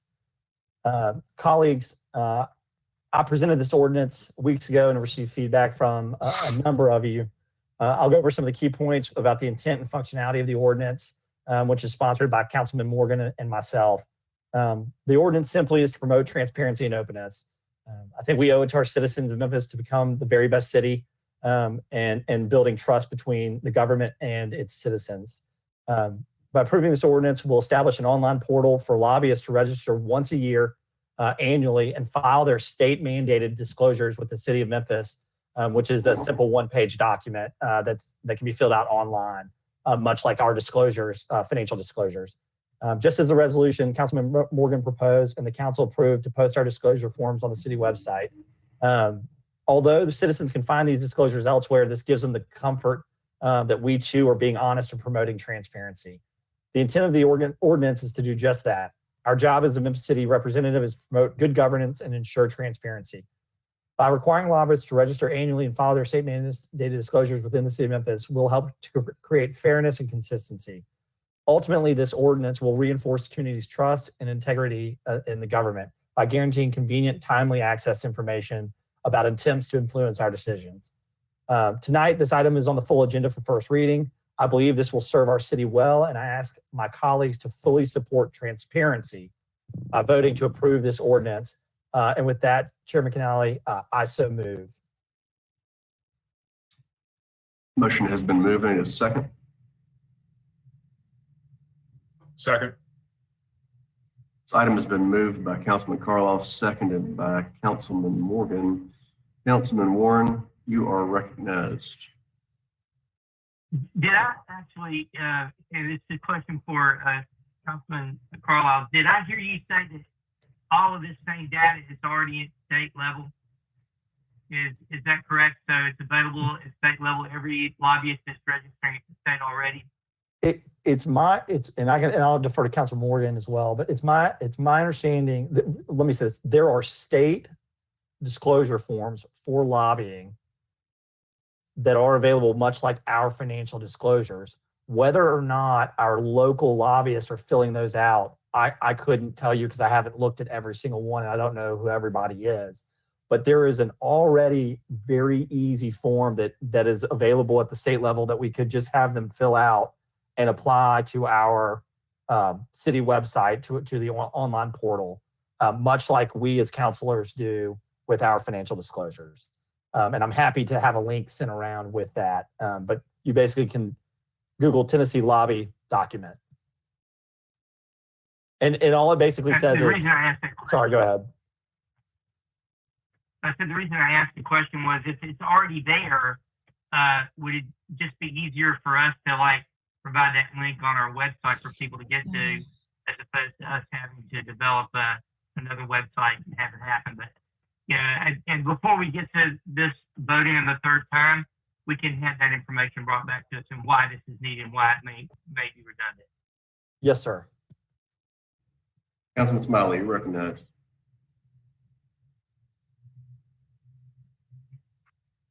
I think my mic's on there. I'm not really sure if requiring this would change anything for the, I guess, the folks of Memphis or for the council as it relates to lobbyists. People, whether we require this or not, people are still going to give us information. Whether when we're sitting down at the restaurant, when we're walking in the park, whether we're going to a social setting. So I'm not really sure if this is going to help us, whether requiring lobbyists to register. I think they're still going to lobby us whether they register or not, and I don't think we would just say, hold up, before you talk to me, let me go take a look at on some online link to see if you're properly registered. You're going to listen to them intently to determine whether or not the information that they're presenting is viable.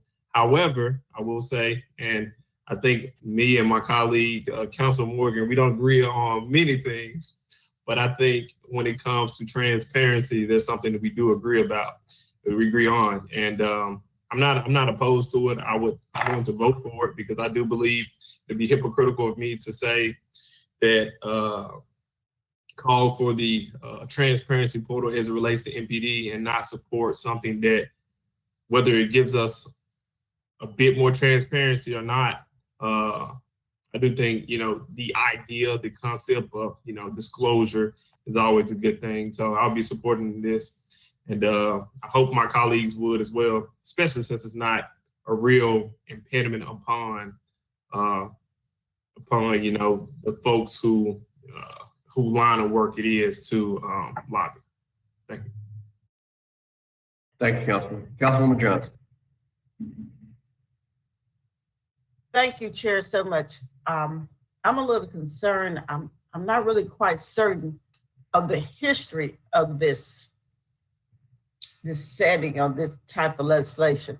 Apparently, they do it on the state level, and it's my understanding that they also have such a process on the county level. I'm wondering, is there anything that has occurred that I need to be aware of that would make it a requirement for the city council if the city has not asked for it up to this point?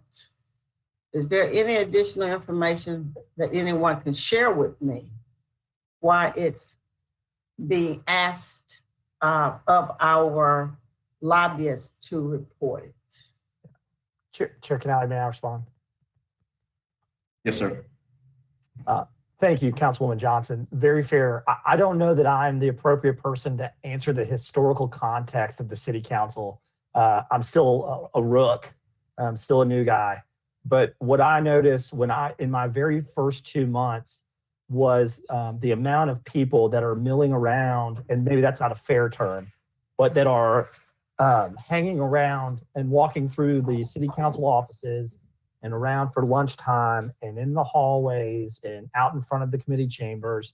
And I don't necessarily know who's who. I've been in city government now for a whole whopping 8 months.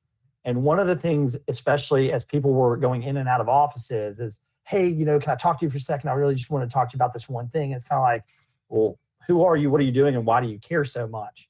And simply for me, it was, you know, some people would say, you know, I just had this thing I wanted to talk to you about. Very few people said, I'm being paid by so-and-so to come tell you why you need to do X, Y, and Z. And so for me, it just seemed like a very simple solution to have a place where not only we, but the public could go to know who is being paid to lobby on a specific item. Whether it, and by the way, I think there's a lot of exemptions in here too. Councilman Ford brought up something very interesting about, you know, somebody having a representative. What worked, and to Councilman Smiley's point, you know, I'm not talking about somebody that is providing you information. That's not considered lobbying, to provide or educate. But when you are trying to influence a specific outcome of a vote and you are being paid to do so, you are no longer a concerned citizen, you are a paid advocate. And all I'm saying is that we should know who those paid advocates are, because there's a monetary incentive for them to influence your vote. And yeah, I think it's reasonable that we just know who they are and who they're advocating for. And last thing I'll leave you with is, it's done at almost every level of government. I don't see why it would be a problem here, but that is for the body to decide. I'm just trying to do something that I think improves transparency. I know that was a long answer. No, I mean, it was an informative answer. You know, it is a question mark in regards to the fact that you do have it on various other levels. And when I checked with the county, they basically said it was out there, but as far as being useful, they didn't know how useful it actually was. And it was more appropriate on the state level, where you're actually dealing with a lot more funds being transferred in that setting. So I just hate to try to implement anything that would, in any way, that would deter anyone from bringing me some additional information or feeling hesitant if they had not had an opportunity to register and they received some information and they know it needed to get to me. So I would have reservations about. If someone receives information, they want to provide it to you, there's nothing that impedes them from doing so. If someone is paid to give you information to influence their outcome, they certainly, and by the way, again, when you look at the document on the state website, all they have to do is put in their name, email, number of who they are and who asked them to pay for it, and click send, submit. And so it's not a major impediment to doing so. But I understand what you're saying. And again, the other thing I'll caveat is, we have several zoning cases where there's an explicitly stated party. That's not a problem. We know who the party is that is representing that client. This is about basically non-zoning cases, or cases that are coming for public incentives or community incentives, and you have no idea that so-and-so is asked for the meeting. I'll just use a broad example. An out-of-town developer is coming in and they're asking for incentives, and your buddy that you know, so-and-so, says, hey, I know Councilwoman Johnson, let me give her a call and I'll set up a meeting, and, you know, I'll make sure it's there, and, you know, I'll follow up with her and make sure everything's okay, and, you know, make sure she's got the information. That's lobbying. I mean, they're being paid by that developer to make sure they get access to you, so that and to help influence your decision by, you know, making sure that you've got everything you need, all your questions. That's what lobbying is. And so they may not be a stated representative if they're going after paid public incentives, and you'd want to know who that. If we, the public, would want to know who's influencing those decisions. That was really my larger and long-term intent. Okay, so your intent is to know when individuals are being paid to influence your vote. Yes, ma'am. Regardless of the information being provided.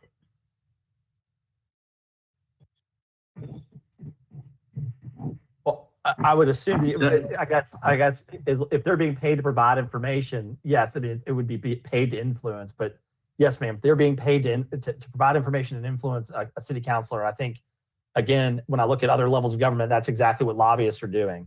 All right, thank you for your initiative. Thank you, Chair, for the opportunity. Thank you, Council. Thank you, Councilwoman. All right, Councilman Morgan and Councilman Smiley. Please, if you can, be brief. We have one other item to hear. We're now an hour and 9 minutes behind. Councilman Morgan, you recognize it. I'll cut my comments down. This shouldn't limit any information coming to council members as we deliberate. In fact, it only provides an additional level of information on who we're talking to and who's providing that information. It's very similar to what we do in our public comments at the end of meetings, where we require the citizen who's coming before us to give their name and address of where they live. And it's because we, if we have 5 people coming in front of us on a zoning case that's in Midtown, but these 5 people live in Tipton County, outside even Shelby, we start to weigh that information a little bit differently. We evaluate it differently than if they were a neighbor. And same thing, if somebody's coming and talking to us about an issue and they want us to vote a certain way on an issue, I think we need to know and weigh the information a little bit differently, knowing if they're a citizen that's concerned about Memphis and that they're coming of their own kind of free will and volition, or are they a paid lobbyist, and that this is a professional position that they're taking rather than one on behalf of themselves, their neighbors, and the citizens. And sometimes it overlaps, but that's for each council member to be able to know the information and then weigh it accordingly. And with this, it just provides us more information. Thank you. Thank you, Councilman Morgan. Ashley, would you please voice call the vote on this item? Yes, Councilman Carlisle, Yes. Councilman Covett, Councilwoman Easter Thomas, No. Councilman Ford, Yes. Councilwoman Johnson, Abstain. Councilman Jones, No. Councilwoman Logan, Abstain. Councilman Morgan, Yes. Councilwoman Robinson,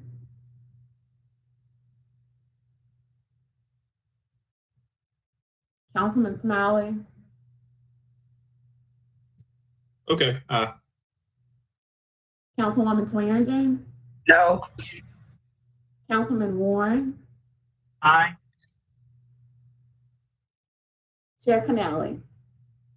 Yes. Did I have that right? That item passed, Ashley? We'll go downstairs to the favorable recommendation. All right, colleagues, item number 2 is a resolution encouraging the United States Congress to include and financially support public transit in future coronavirus relief legislation. Councilman Smiley, I will turn it over to you, please. Thank you. Can we pull up the resolution? And we get to the be it resolved.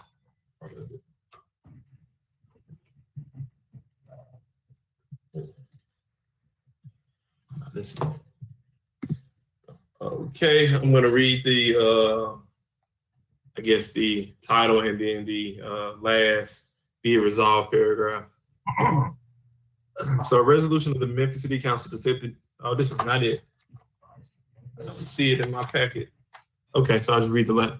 The Memphis City Council encourages the United States Congress to include and financially support public transit in the future coronavirus relief legislation.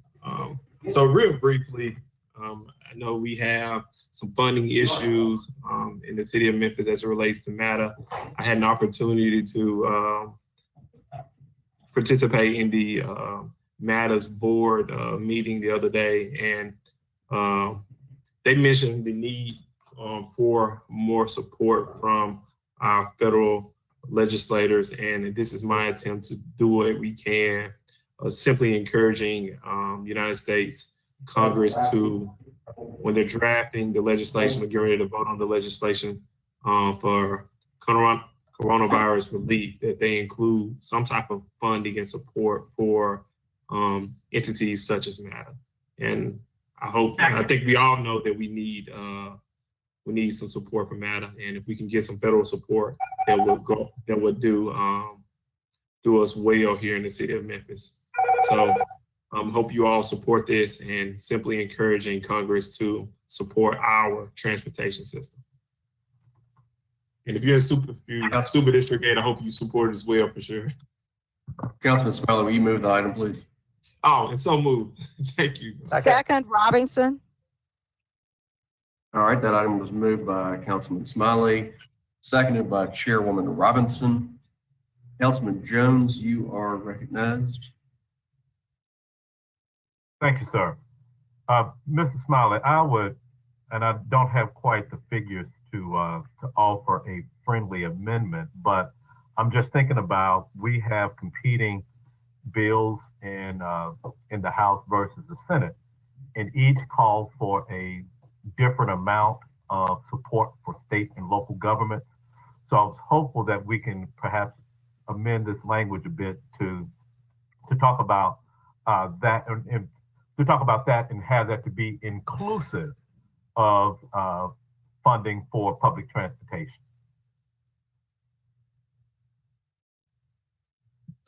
Yeah, I accept that friendly.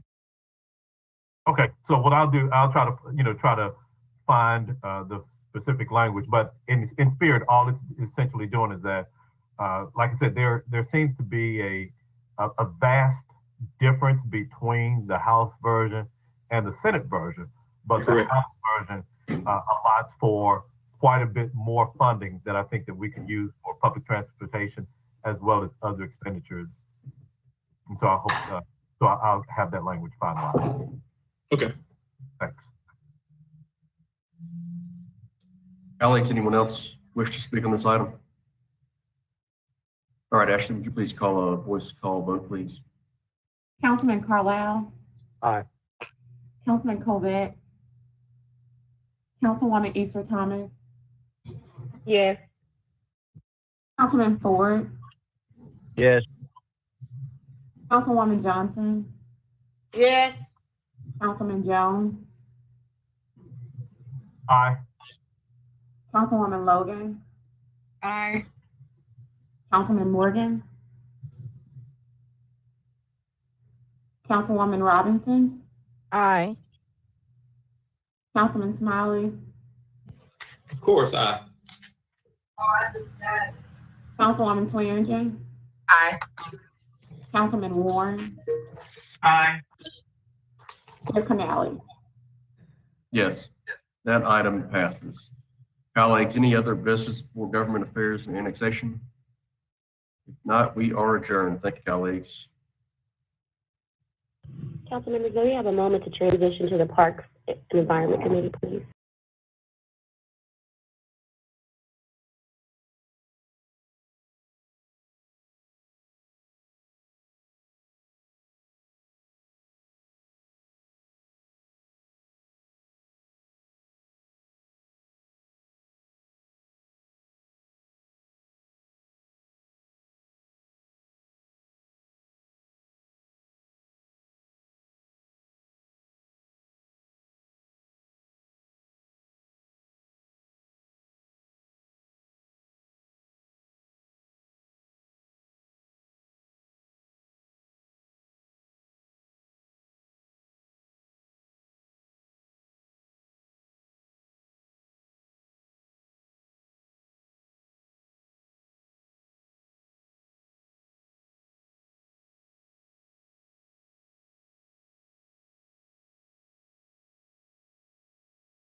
Okay, we are ready for you, Councilwoman Logan, to begin your committee. All right, the August 4th, 2020 meeting of the Parks and Environment Committee of the Memphis City Council is hereby called to order. Ashley, please call the roll. Councilman Canale. Councilman Carlisle. Here. Councilman Colvett. Councilwoman Easter Thomas. Present. Councilman Ford.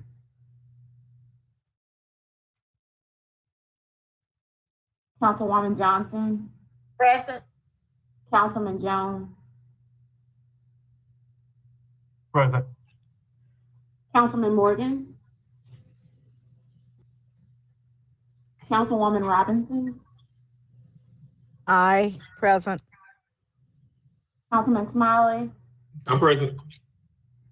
Councilwoman Swearingen. Aye. Councilman Warren. Present. Chair Logan. Present. Colleagues, we have 2 items on the agenda today. If any council members would like to speak on the items, please note it in the queue.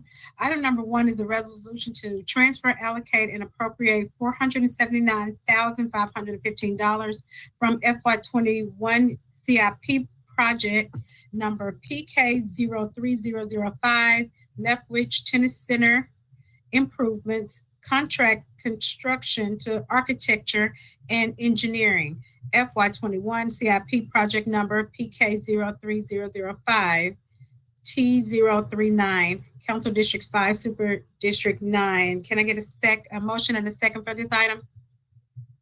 Move it. Second.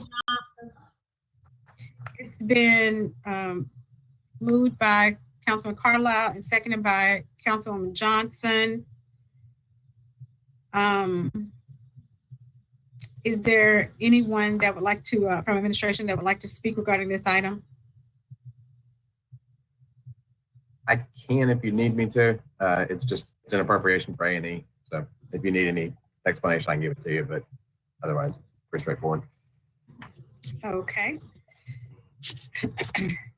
Did any of the council members need any information on this item? There's no one in the queue. Ashley. Councilman Canale.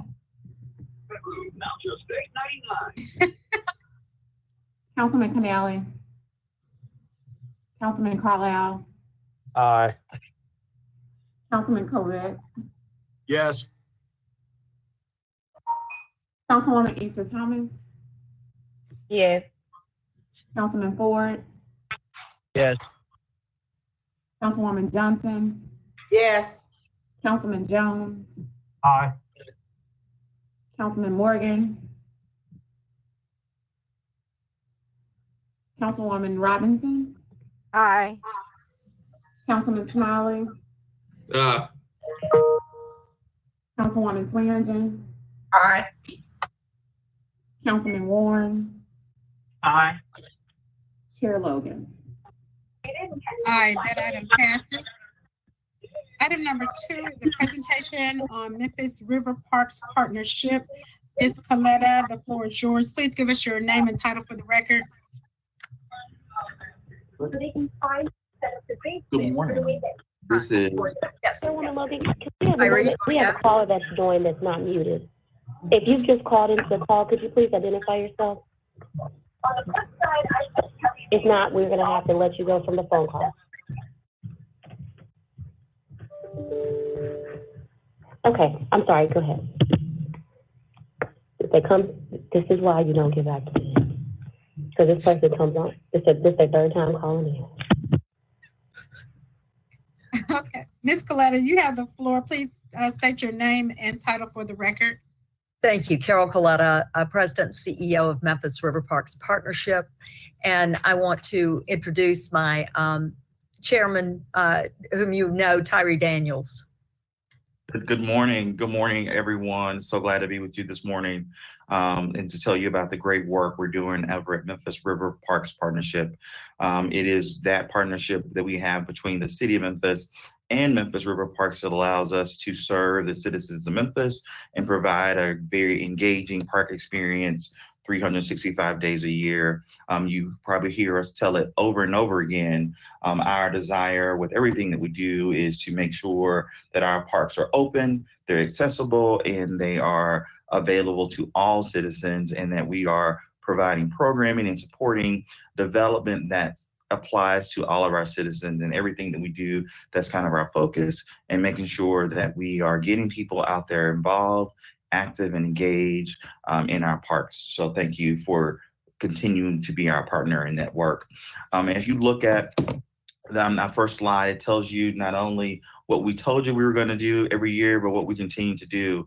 You know, it's overwhelming in this COVID crisis. We've seen more and more people in our parks daily, which has not only made us work a little bit harder but smarter in what we do. We're encouraging social distancing with not only signage but also circles. So people are out there, they are engaged, but it leads to a lot more maintenance. So we see our rangers are doing their jobs consistently, making sure that plantings are done, the beds and landscaping are taken care of as they should, but also we're making sure that the grass is cut every 7 days, and we check the beds and make sure that everything is in pristine order every day.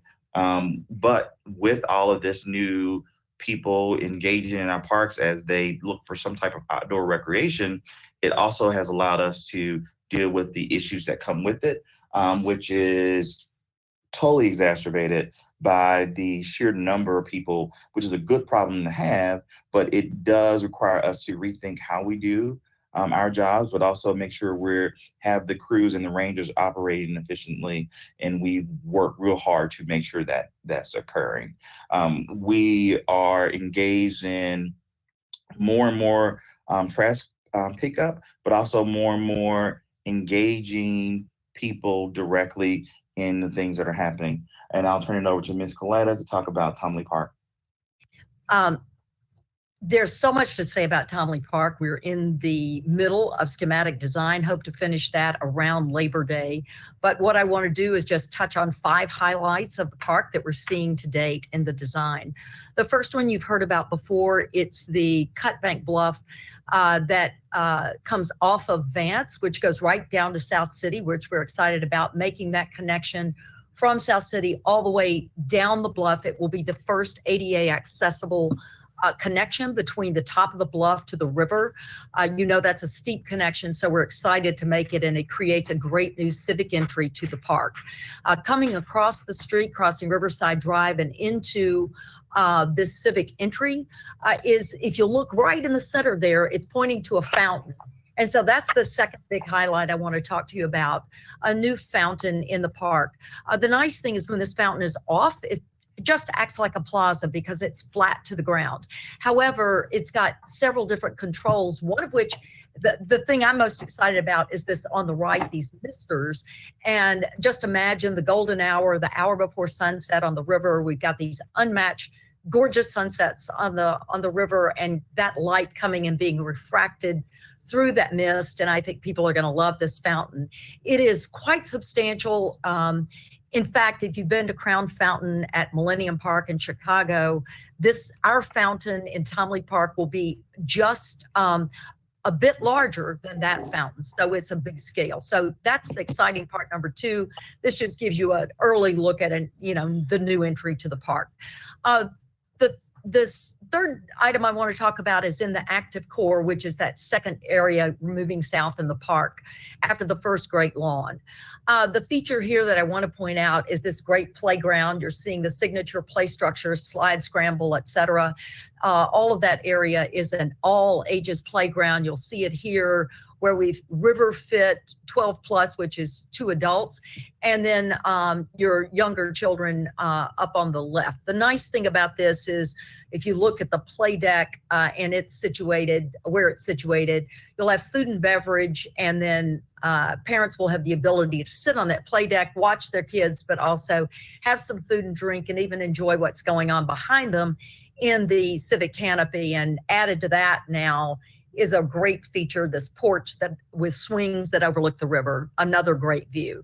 So that's, and just to say, our playground at Tomley Park will be almost the size of the Woodlands Discovery Playground in Shelby Farm. So it's generous, and it should be attracting families from all over the region. So that's item number 3. Now, south of the second Great Lawn is what we are calling the Community Batcher. I just love this whole area, but there's one feature I want to point out to you, and that is when you cross the Butler stairs and come across the street at Butler, you'll have a straight framed view of the Tomley Memorial, and that's exciting. We'll also have, you see that there, we'll also have overlooks with some height to them on the east edge of the park, again, giving you another view of the Tomley Memorial. So our goal here is to really elevate and honor the man for whom this park is named, because I think so much of our the tensions in our history are caught up in the Tom Lee story. And then finally, I'll tell you about the fifth feature and then one bonus. The fifth feature I want to elevate here is the classrooms, the outdoor STEM-related classrooms that we're embedding in this park. When we started the design, as you well know, we weren't in COVID. We weren't thinking we would have to rely on outdoor learning, but it was already embedded into this park and its features. So at the bottom there, you see a driftwood classroom. Shelby County Schools is very excited about what we're doing here and wants to find lots of ways to make use of it. So we're thrilled about that. And also, finally, the last thing I'll say about Tom Lee is this magnificent canopy walk that is in the area of the park, not accessible to people yet. It's where the dike failed. And so in that forested, wild area, we're carving out this an area for the canopy walk that connects Ashburn Coppock to the park in once again, an accessible way. So we've now created, when there were no accessible ways into the park and to the riverfront, we've now created 2 accessible ways in the park design. And you'll see there, it's going to have these, at times the water will be below you. Always there will be wildlife and nature very present. And then you'll have these great frame views of Big River Crossing and the Harahan Bridge. So that's just a tip of the iceberg look at where we are with Tom Lee Park. Happy to present the details to any one of you individually. I want to turn it over to my colleague Jamal Body, the Hyde Fellow in Community Engagement, to tell you what we've been seeing on Riverside Drive.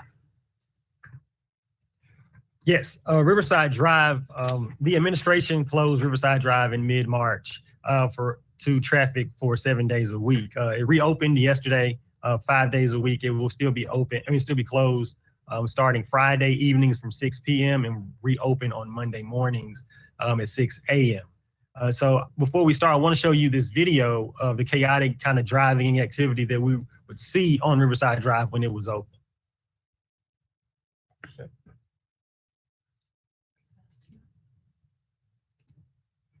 I'm not sure we play. Oh, there you go.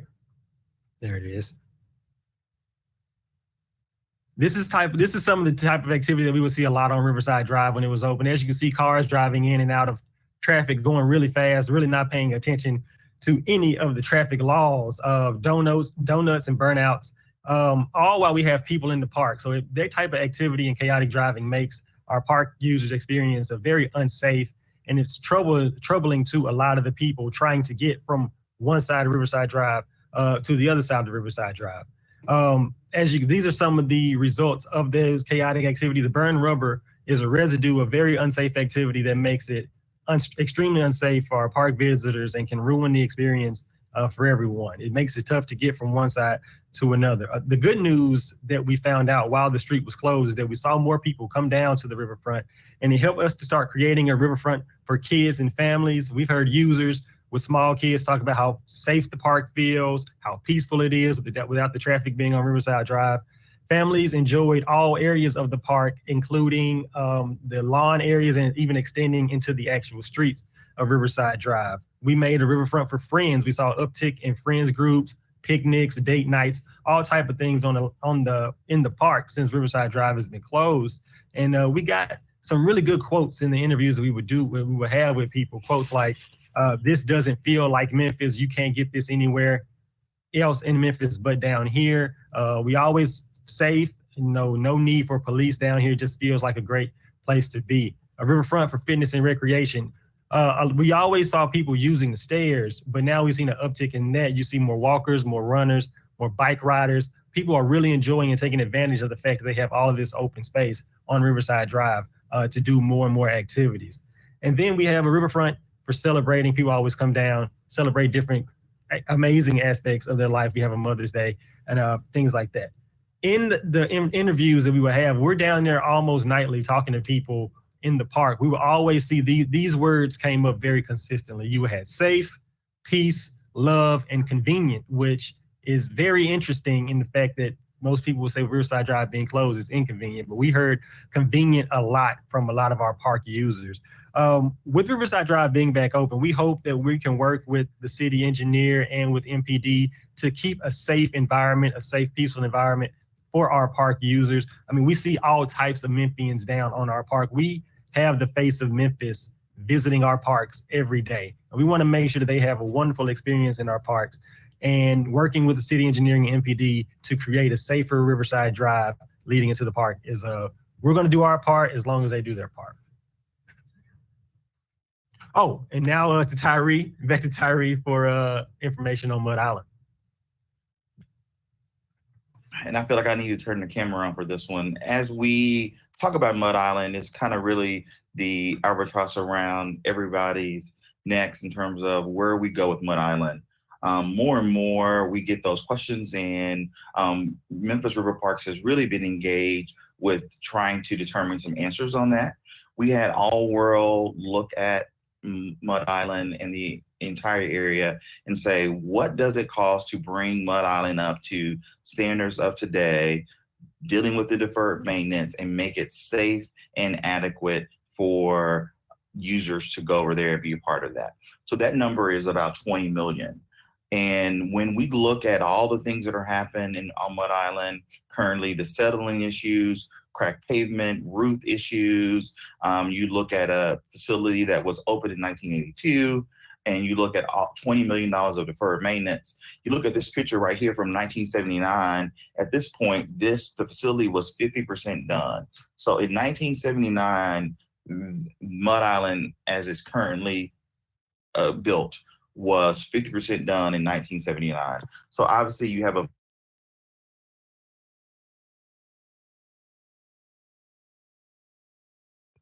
facility that was designed in the 70s, and it's designed that way because that was what the design aspects were in the 70s. And we're still dealing with infrastructure issues from that design in the 70s, but it's also how do we deal with and make it relevant today when we are dealing with a 70s design facility and we have current environment now. Looking at the post-COVID or during COVID reality, we don't know where the entertainment industry is going. However, we have 2 or 3 parties that are definitely interested in Mud Island and making major investments. If you look at just $20 million, that is just to bring it up to code now, make it safe. Memphis River Parks Partnership and our insurance agencies have spent quite a bit of money settling claims from people that tripped and fell and all types of things that were happening because of the deferred maintenance at Mud Island. But Memphis River Park says, hey, let us engage consultants to figure out a new vision for Mud Island. And what you're seeing on your screen is kind of the conceptual site plan for what that could be. One of the things that we know is a major draw for kids is in that lower right-hand corner is the Gulf of Mexico. We have signs posted that say, don't get in, it's not safe, it's not treated water, because as the kids like to get in there, wildlife likes to get in there as well. So we don't want kids and wildlife to mix. So there's a deck that's built all around it, and using the Gulf of Mexico as more of a water feature so to deter people from actually getting in it.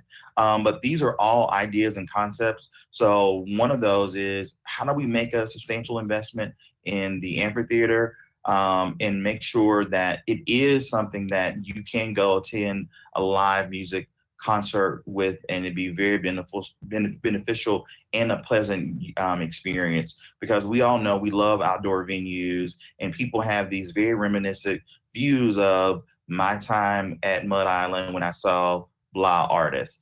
And we want everybody to have that experience, but it's going to take a substantial investment. I know during the CIP process, we brought before you what that would look like.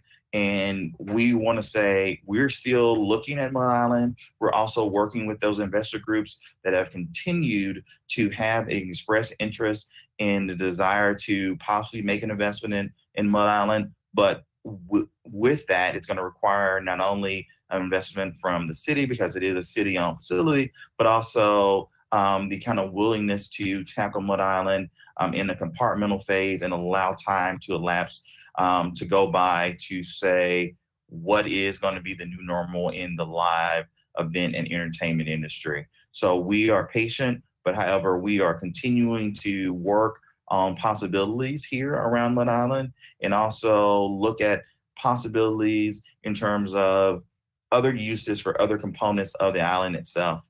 So we at Memphis River Parks have not deterred at all by the COVID crisis. We've actually probably increased our workload even more because we want to make sure we are providing that outlet for so many of our citizens that have been relegated to their homes. They've had to endure kids that won't sit down. They don't have any educational classrooms. So we're providing those opportunities and outlets for a lot of our families. And we want to continue to do that and continue to be a good partner with the city of Memphis as we drive home the message of come to the river. We're open, we're available. And at this time, I'll take any questions that you may have.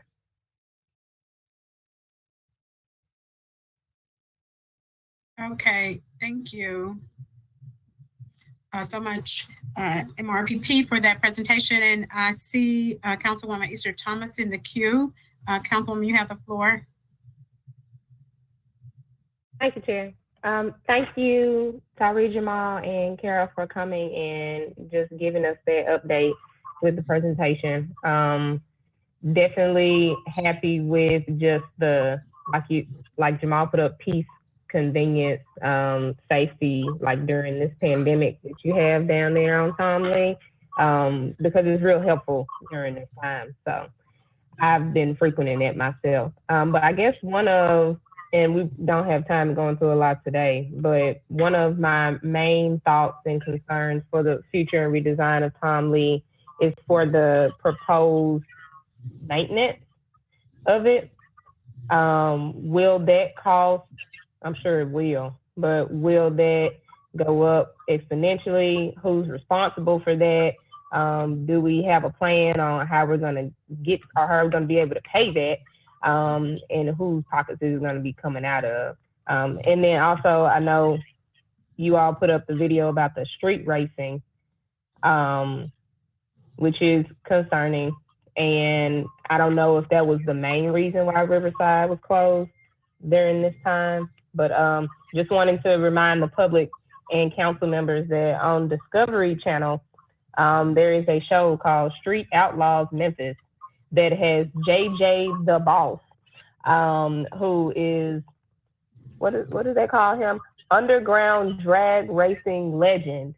So if we're focusing on drag racing, I would start there with JJ, and then see who else is on Riverside, because obviously it's some money and some notoriety in drag racing. So I just want to bring that up. But yes, also a question about the maintenance and who's going to foot the bill for that, and is there a plan for that in the future that will come to us as well? It's a good question, and we're looking at the maintenance now. In fact, we've done the earliest version, just as we've done a very early version in schematic on looking at the projected cost of construction. We're doing exactly the same thing with maintenance. We have, of course, we maintain 250 acres of riverfront every day, including Tom Lee Park. So there are some additions, there are some subtractions, and then we also have additional income, that revenue that we expect to earn from special events and private events in the park. So we're looking at all of that now, and I should have an answer for you, but in our most extravagant estimate right now, it's looking like it's about 8% maybe of what the council has allocated to the partnership each year since 2014.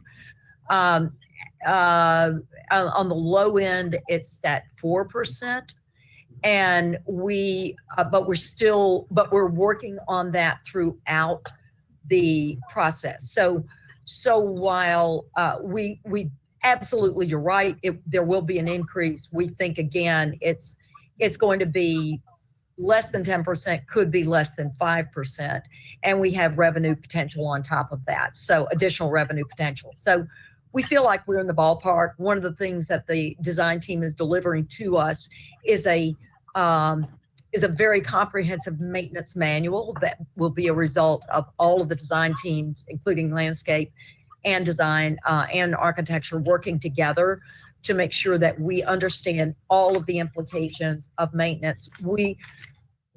Because we have inherited these assets like Mud Island, where there was this very tight formal program and nothing could really evolve and change. And we've seen the maintenance issues there after 40 years. We want to make sure that we are building this park with the mindset of this is a park that will be just as great 100 years from now as it is the day it opens. And so that means we have to have full commitment and full knowledge of what it will take to maintain it over time.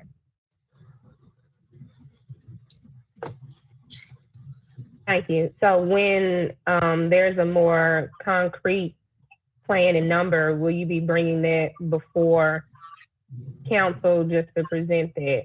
I think that would be helpful. We'll do along with the whole scope of the project. Yes, thank you for the opportunity. We'd love to do that. We will do that, and we will also, bring the designs as they evolve too, because they just every time we see something, we get more excited about the detail of the project, including the big features which I talked about today. But just the way everything fits together is really beautiful and fun. There are so many meadows and gardens in plan for the park. And again, I just emphasize to you that everything that will be in that park, we are getting ready for today. Our field operations team led by Ruby Zielinski, we've got some great people in the field, and they're doing a very nice job of, along with our contractors, of getting ready to do what will need to be done to keep that park beautiful. We'll bring it back to you. Thank you. Thank you, Chair. That's all. All right, thank you, Councilwoman. And colleagues, I do want to remind you that we are behind. I see two other members in the queue. Councilman Jones, you have the floor. Thank you. My question is maybe more so to administration, but and it's addressing the drag racing. Have we considered any type of traffic calming devices, particularly once you go north of Bill Street, because that appears to where the most of the activity is taking place? Just to say, traffic calming is very much a part of the park plan. Imagine, for instance, at the major crossings at Vance, at Hewling, at Butler, where you've got raised speed tables for pedestrians to walk over. You've got more opportunity at the foot of the stairs to wait and cross. Also, maybe rumble strips. I mean, the team is looking at all of that. It's a little early on Riverside Drive, but in the meantime, there's so many people, councilmen, who use the riverfront now as an open air gym. They're open air gym all during the week. It's not just a weekend crowd. In fact, we probably have as many people, on Tuesday and Wednesday nights as we do on the weekends.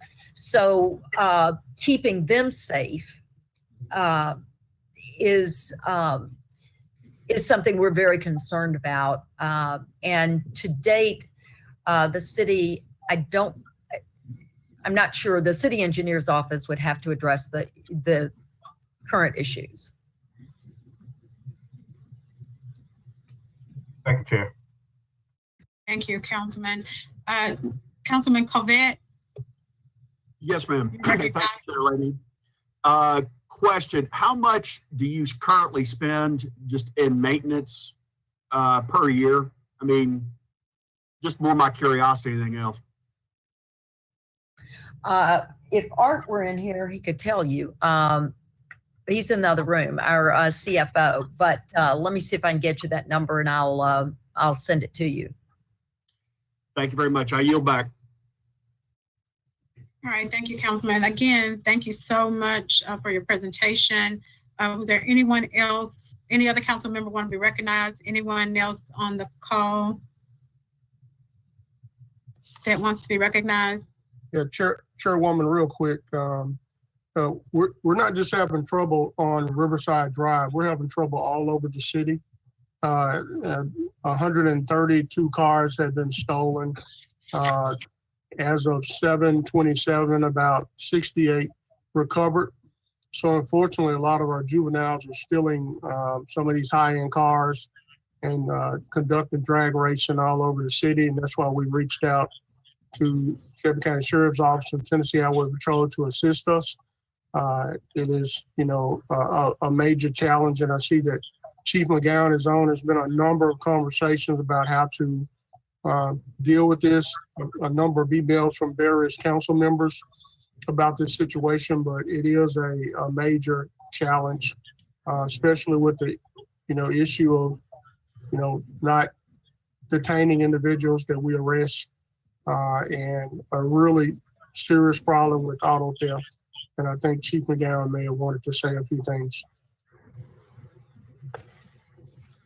I agree. It's really an intractable problem without a lot of solutions right now. We actually have the undercurrent social media that's convening young people to drive around town in packs, and they basically have a plan and lookouts and all that kind of thing. So it does call for a considerable amount of resources, some engineering solutions, particularly to the riverfront, to Councilman Jones.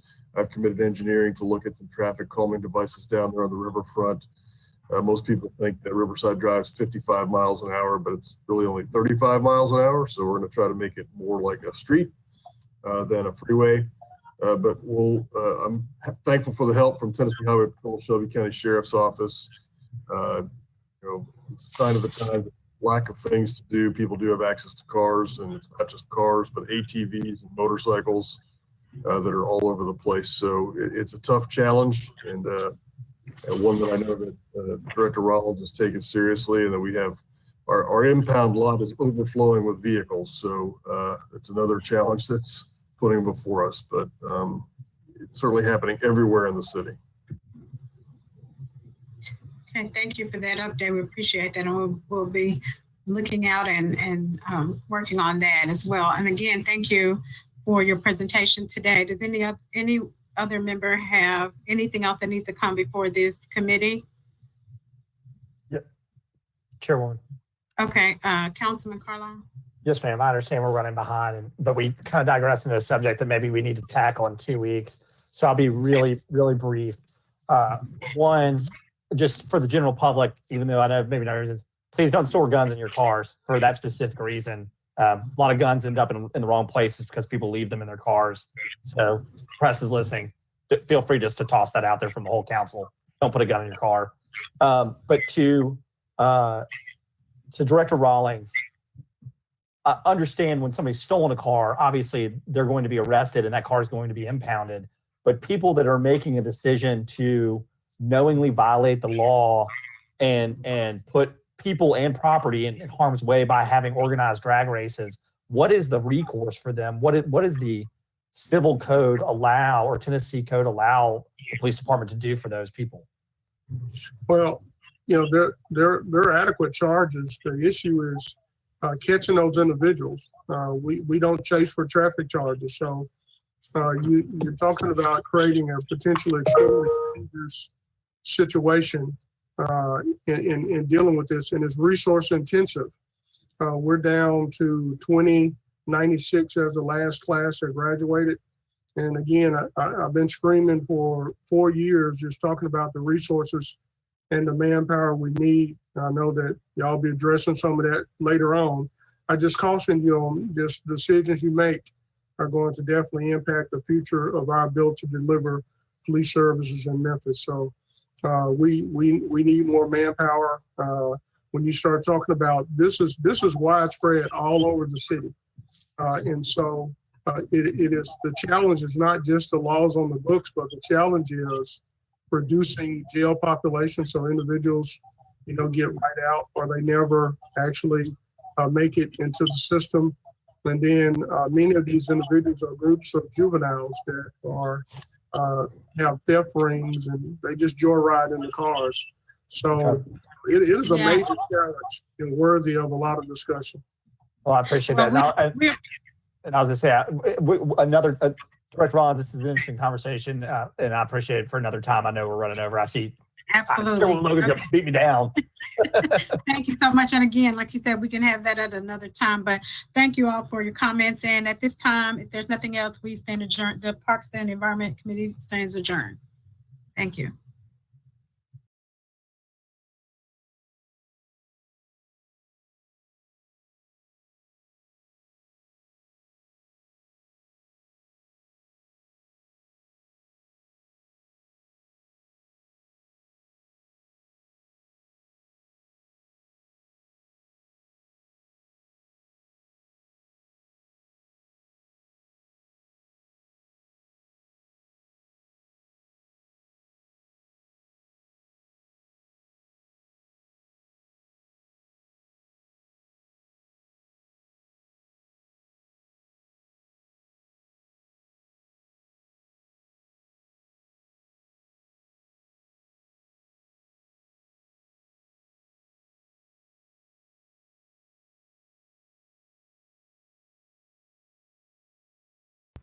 Very kindly, the Public Safety and Homeland Security meeting is now called to order on August 4th, 2020. Ms. Wardall, would you please entertain us with a roll call? Yes, ma'am. Councilman Canali, Here. Councilman Carlisle, Councilman Corbett, Councilwoman Easter Thomas. Present. Councilman Ford, Here. Councilwoman Johnson, Present. Councilman Jones, Here. Councilwoman Logan, Present. Councilman Morgan, Here. Councilman Smiley, I'm here. Councilwoman Robinson, Present. Councilman Warren, Here. Chair Swearingen. Present. We have one item on the agenda today, a resolution to accept grant funds of $183,963.64 from the U.S. Department of Homeland Security for the fiscal year 20 assistance to firefighters program grant COVID-19 supplemental, all council districts included. May we please place this item on the floor for a motion? Second. Second. So moved by Warren, seconded by Councilwoman Robinson. Thank you very kindly. Director Sweat, would you like to give us a brief synopsis regarding this resolution? Yes, ma'am. As you stated, this is a supplemental AFG grant that was created to support fire services during the COVID crisis. So this was, we will be purchasing additional N95 masks, and we will also be purchasing additional connector devices that go to our already our self-contained breathing apparatus, where we could put a canister on there. It's kind of like worst case scenario, but this is just an additional way that we'll be protecting our firefighters. And as you know, during COVID, there's nothing more important than everyone using proper PPE. And that's just what this is for, is just additional PPE for our firefighters and first responders. Thank you very kindly. Any questions from my colleagues? If not, let's place this item on the floor for a vote. May we please call the roll, Ms. Wardlaw? yes. Councilman Canali, Councilmember Carlisle, Yes. Councilman Corbett, Yes. Councilwoman Easter Thomas, Yes. Councilman Ford, Yes. Councilwoman Johnson, Yes. Councilman Jones, Aye. Councilwoman Logan, Aye. Councilman Morgan, Yes. Councilman Smiley, Yes. Councilwoman Robinson, Aye. Councilman Warren, Aye. Chair Swearingen. Aye. This item passed. Chairwoman This- Swearingen. Yes, sir. I have a quick question for Director Sweat, just real quick. Yes, sir. I'm Thank you, sorry, I Tom. pushed you in the queue. I apologize. It's all good. It wasn't really related to that, so it was out of place. Director Swin, quick question for you. I just wanted a brief update. You remember, I think it was early on when we talked about balanced billing as it relates to the ambulance and COVID-19 testing. I just wanted to where we are on that. As I understand it, the billing company is still sending out, collection requests. They should not be, if it's COVID related, they should not be balance billing anyone. The last time I checked was about a week ago. I believe we'd had 27 cases that in the past would have received a small balance bill. And so our billing company is catching those. So indeed, if any council person has a member of your community that receives a bill that is COVID related, please just have them contact the billing company or send through MFD inquiries, and we'll definitely address that. Perfect. Thank you so much. Yeah, I believe you'll also see on council agenda this afternoon, we did receive a very small, an additional $6,000 something that applies toward that program from HHS. That's on the consent agenda this afternoon. So when you see that, that's what it's for.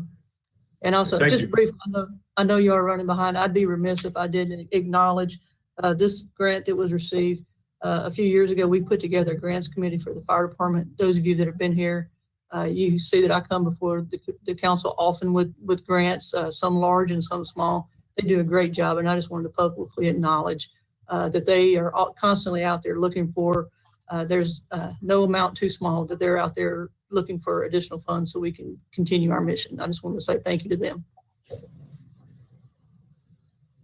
Thank you, Director Sweat. I see no one else in the queue. Am I overlooking anyone? The Public Safety and Homeland Security Committee is now adjourned. Thank you very kindly. I'm ready to roll. If you give us just 1 second. I sure will.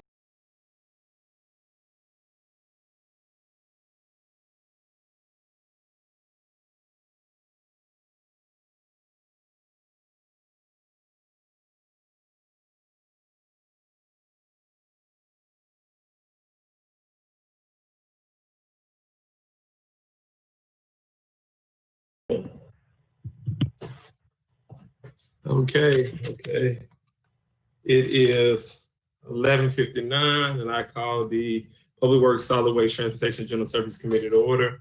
We have two items on the agenda today. The first, the approval of council nominations for the City Council Renaming Commission. I guess I will briefly go through the nominations and then open the floor for discussion. Chairman Smiley, may I call the roll? You sure can. Thank you. Councilwoman Logan. Present. Councilman Colvett. Here. Councilwoman Swearingen. Present. Councilman Morgan. Here. Councilman Ford. Here. Councilwoman Easter Thomas.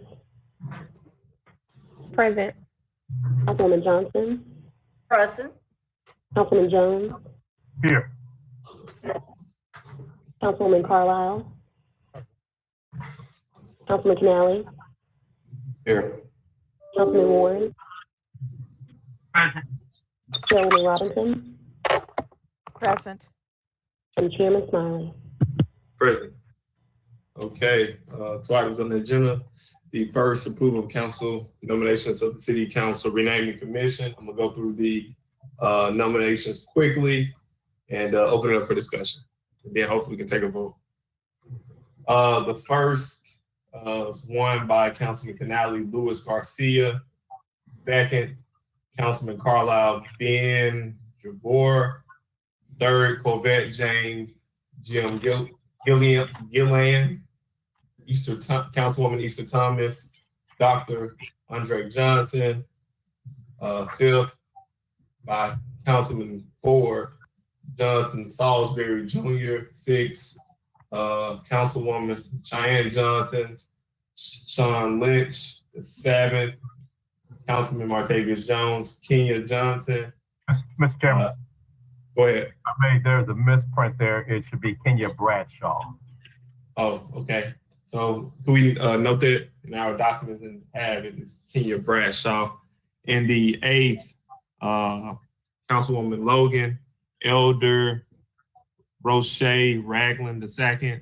9th, Councilman Morgan, Joe Lowry. The 10th, Chairwoman Robinson, Thelma Grivens. 11th, myself, Pastor Ashton Alexander. The 12th, Councilwoman Swearingen, Attorney O.C. Lewis Jr. And the 13th, Dr. Warren, the legendary Sarah Lewis. I guess from the engineering department, Randall Tatum, and the planning and development department, Josh Whitehead. Can we get this item moved? Second, open up for discussion. Motion, Easter Thomas. Second. Morning. All right. I don't see any of my colleagues in the queue. Is there one? Okay, Councilwoman Easter Thomas is in the queue. All right. Thank you, Chair. I just want to say to council, thank you all for getting your notable recommendations in, and I'm just excited for this to go ahead and get started. So that's all I want to say. It's thankful for everybody being efficient in sending these in, and they look like very, very awesome Memphians who have a good historical knowledge and also vision for the future of where this city is going. Thank you, Chair. Thank you, Councilwoman Easter Thomas, for having this idea and seeing it to come to fruition. So thank you for your vision. Doesn't appear that any of my colleagues have any questions. I believe that we can do a voice vote on this one. All those in favor of the slate as is, say aye. Aye. Aye. Any opposed? This item passes. All right, the second item on the agenda today is a discussion regarding the formation of a code enforcement volunteer program. I do not know who brought this item, so if one of my colleagues, Councilman Morgan, could you feel free to jump the discussion off? Thank you, Chairman Smiley. We've had a code enforcement volunteer program in the city of Memphis in the past, and I think it's time to bring it back. So I asked if Director Connect and anybody he thought also needed to be at the table could speak to this issue. I want to bring it back in the form of an ordinance. That ordinance isn't up for a vote today. The ordinance hadn't been written because I want to hear from y'all first. Light is probably something that each of us have discussed with our constituents during campaigns, throughout our political careers in Memphis. And I think we all should have a say in what this program looks like. So I wanted to bring up the idea of this program, give council members some time to interact with Director Connect and the experts with the data, put in proposals, and then we will try to put it into an ordinance to present and to talk about and debate again. And the program that we had in the past, hopefully they can add some context to it, but one of the reasons I think it fizzled out, for lack of a better word, was that there was some fear of retaliation from neighbors if you were reporting on your neighbor and then that your name was on the paperwork, and it made things a little bit more awkward. There are other cities that have addressed this. There's cities all across the country that are volunteer code programs. And we've been doing research and trying to pull the best parts of different programs that we think would fit and work here in Memphis. So we may make it optional. Some people can, for example, work only within their community, and some people will never work within their community if they're afraid of retaliation or seeing their neighbors at the down the street that they just turned in for grass cutting. So any ideas like that council members have that think should be or not be in it, we're open-minded to. But we all recognize that we've got a problem. 311 gets thousands of code enforcement complaints every year, and we just don't have enough eyes and ears out there. So we want to put together this program with the citizens, make them feel like they're making a difference, actually have them make a difference, and then again, put more eyes and ears out there for an affordable cost to the city If we can activate some of our citizens to do this, I think it could be a step forward, hopefully a big step forward, but I think certainly a step forward for fighting blight in Memphis. Another tool is just getting volunteers to step up, and when they do step up, making sure that they're supported, that they're trained properly, that everything is done as safely as possible, and that we're working within the confines of Tennessee law as well, which we're still investigating. So Director Connect, I'd ask, are you on the line? Yes, sir. I'm here. Thank you. Okay. Do you have, I guess, anything to add or as a context? I know this is a popular idea with administration because the last council member that introduced the code enforcement volunteer program was Jim Strickland. But I guess under the Ward administration, there were some things that just didn't work out. What can we do? What do you think we can do better this time, and will this be valuable? Well, I think, as you said, we have limited resources, and the more involvement you get from the community, the better. It's important that the community as a whole and as a community at the lower level is interactive in identifying the challenges that blight represents to our community, not only in terms of diminished property values, but is the aesthetics of it, the effect on the welfare and well-being of our communities. Allowing people to live in dilapidated, blighted conditions is obviously something we're all against, and we want to have a cleaner, more sustainable community that has a vision of itself that it wants. We want to embrace this vision of a community that we all recall. A lot of us think back about what Memphis used to be many years ago, and all the awards and accolades it got for being one of the cleanest and most beautiful cities. So I think it's an opportunity for us to determine what best practices we could use. As you said before, we had a program, we trained about 50 volunteers, and it just kind of fizzled out over time. Retaliation was one of the biggest comments. There wasn't a lot of performance indicators to help us identify that. So technology has really come a long way, I think, to help us integrate a volunteer code into our program. And then how do we give them priority too? I think that's the other thing. We were basically training them to report to 311 and how to report it so that we could have the best information. But I think with technology, again, we can streamline the process and have a more advanced utilization of volunteers who can help facilitate the information and not only from being trained properly, but how to help provide that information to us.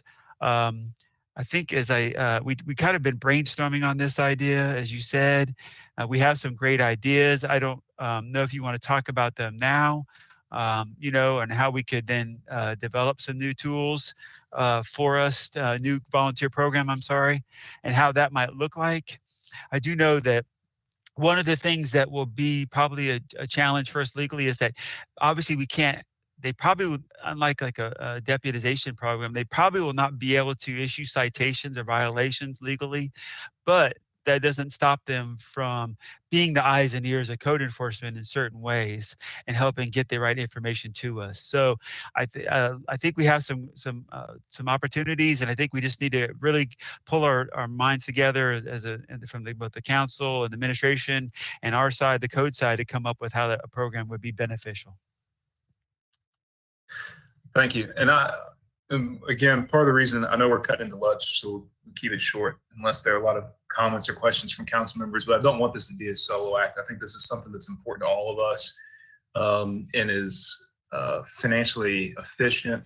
And as long as we can get the parameters of the program right, make sure people are protected and trained, I don't think the cost will be much, and hopefully all the council can be involved. So if you have comments or ideas about things that absolutely have to be included, or you think would work particularly well for Whitehaven, or work particularly well for Fraser or Cordova, or wherever it is, let's make sure it's incorporated. We'll bring forward an ordinance in 2 weeks with some actual language, but just wanted to give everybody a fair heads up of what's being worked on, and happy to have any support or ideas. I know Councilman Carlisle, he's already been, when he saw this on the agenda, was already jumping all over me with excitement about what this could mean. if we do it right. Not trying to rush it, but I think the time is now, and please feel free to reach out and discuss with myself, staff, or the administration on this. But we're going to get the ball moving, and you'll see an ordinance in 2 weeks.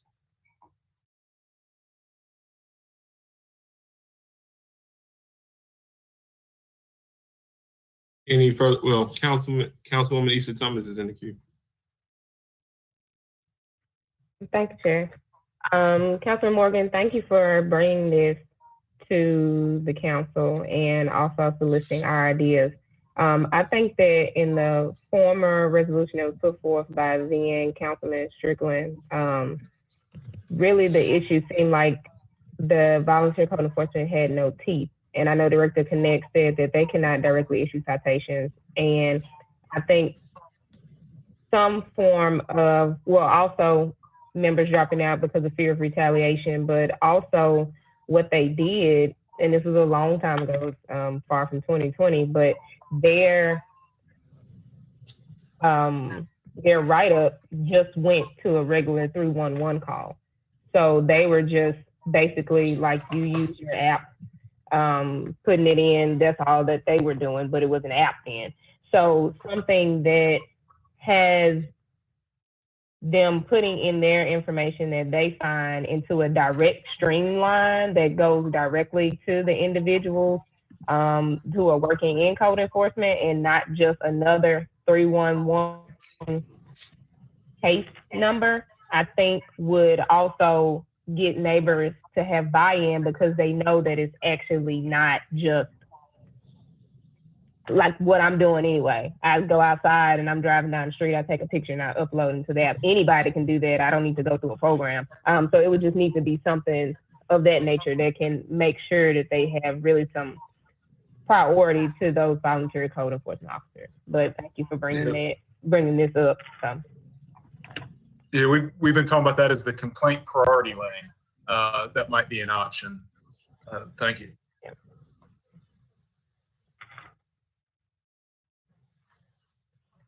Is any of the council members in the queue? I think Councilwoman Logan. Thank you, Chairman. Councilman Morgan, I appreciate you bringing this as well. I just had a couple of questions, and kind of building on what Councilwoman Issa Thomas mentioned. I want to know how we're going to get how the work is actually going to get done. This is on the reporting end, but a number of, from my understanding, some of the code enforcement officers have been reassigned to handle the COVID-19 new task. And so we have fewer code enforcement officers that are actually addressing the blight issues or the 311 issues. So my question is, how will this impact the workload?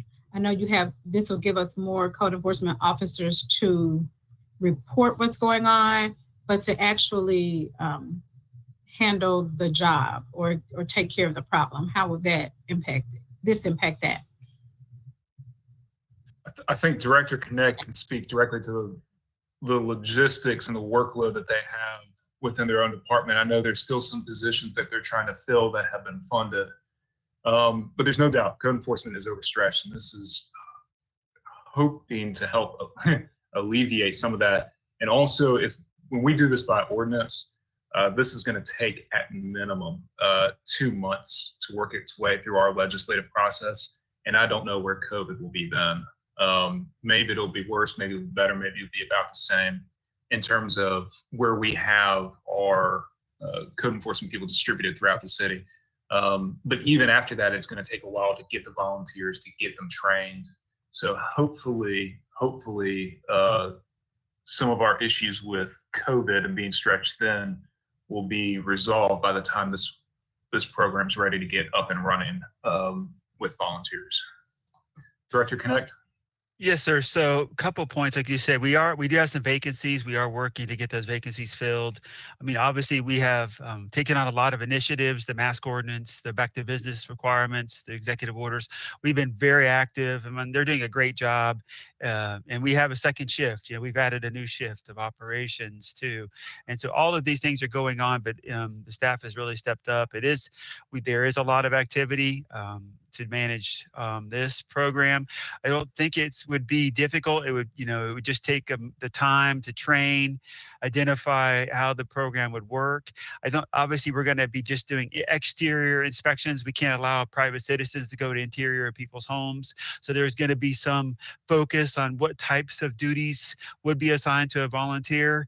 So we just got to work through all the processes and how that would work. And like I said, we have the basis for it. We did a volunteer code program. We developed the training program. So we have a lot of the process in terms of getting people ready to go identified.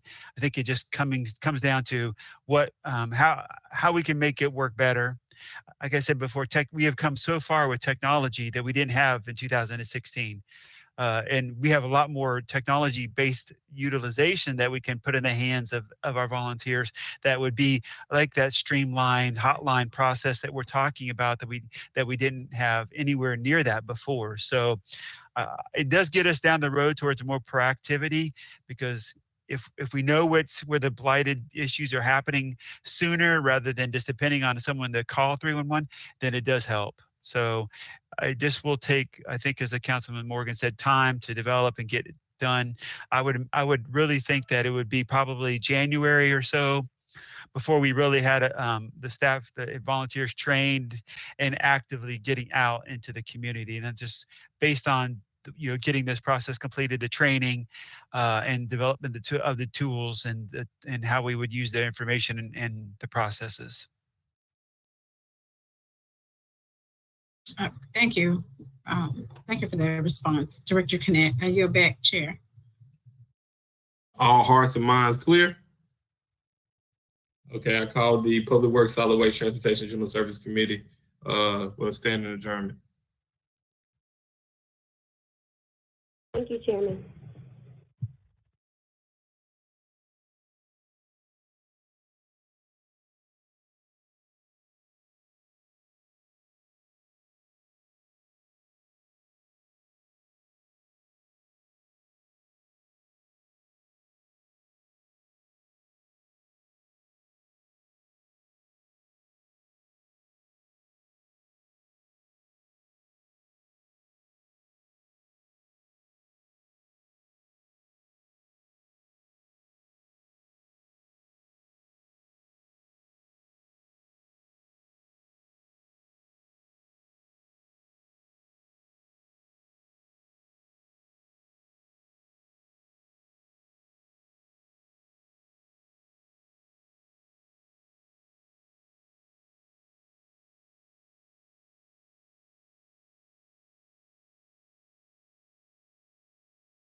1 o'clock. Good afternoon, ladies and gentlemen. It is August 4th, 1 o'clock. This is the Planning and Zoning Committee of the Memphis City Council. Let's go ahead and get a roll call vote, please. Councilman Carlisle. Councilman Carlisle. Councilman Canale. Councilman Canale. Councilwoman Easter Thomas. I see you there. Councilman Ford.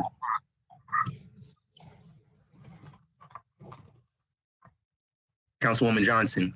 Present. Councilman Jones. Present. Councilwoman Logan. Present. Morgan.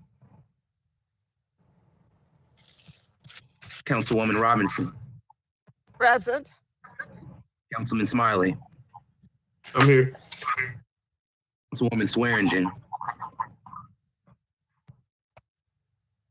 Councilman Warren.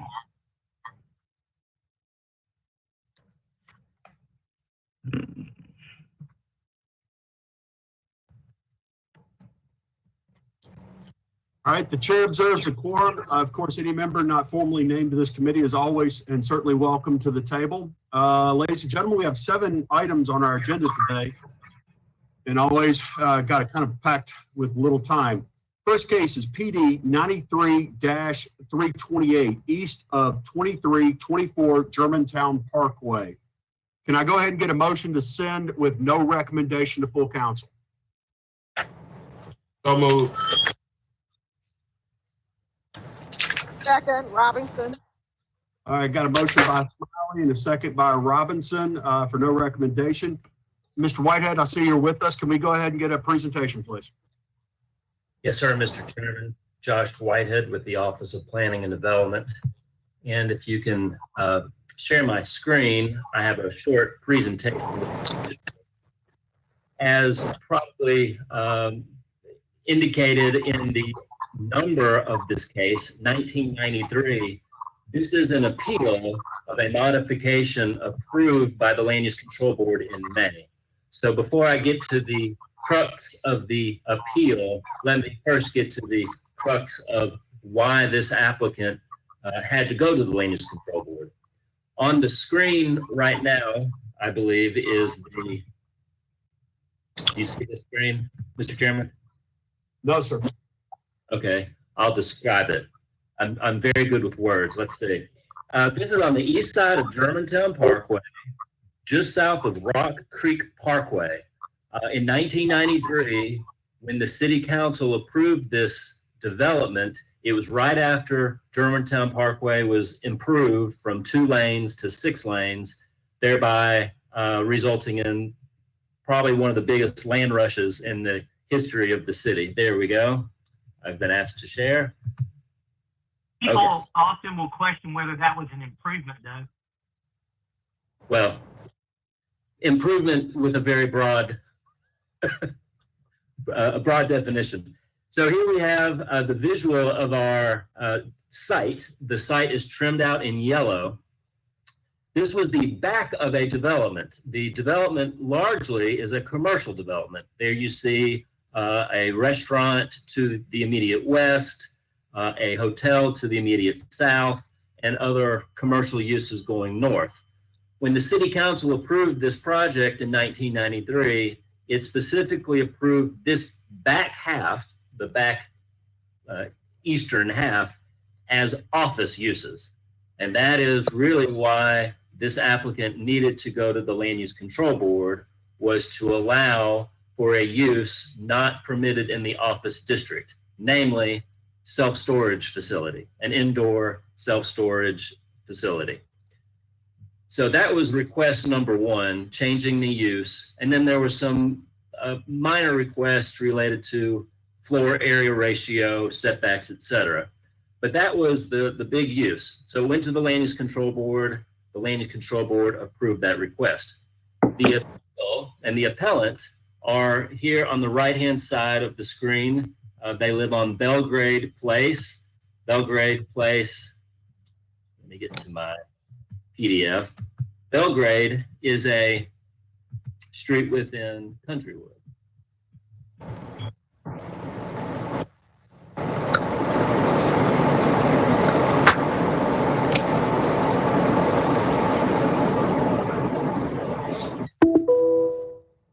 Okay. Let me scroll down to the crux of the appeal. The appellants have not necessarily requested that the city council reverse that approval of a self-storage facility in toto, but rather do two things. One is widen the landscape strip. Here's an aerial of the site, and you see that striking through the middle diagonally of this site is a a gas easement, where you can build a parking lot on a gas easement, but you can't build a building on a gas easement. And then in the very rear is a patch of trees. And in that patch of trees, the developer would like to reduce some of that to build some of the parking lot. And here we go. Here's the site plan at the top. The patch of trees generally runs on the east side of that gas easement. The remaining patch of trees will be reduced to 75 feet in width. That meets the bare minimum of this plan development. The appellant would like that to be bumped up to 100 feet.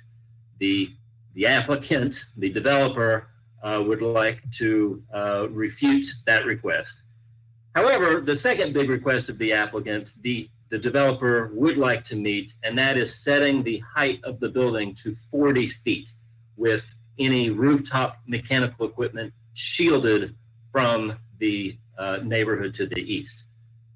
And the third request of the appellants are that the building be painted sky blue. And I'm not sure if the developer has strong feelings one way or the other on that. So of the three requests of the appellants, the neighborhood, the developer has agreed to one, and I would assume at 3:30 would like to push back on at least one of the others. With that, Mr. Chairman, I'm available for any questions. Thank you, Josh. Couple of quick questions. Are they required to do a photometrics? I know their building and everything's kind of set back, and there is a 75-foot buffer, but is there a photometric plan required for this project?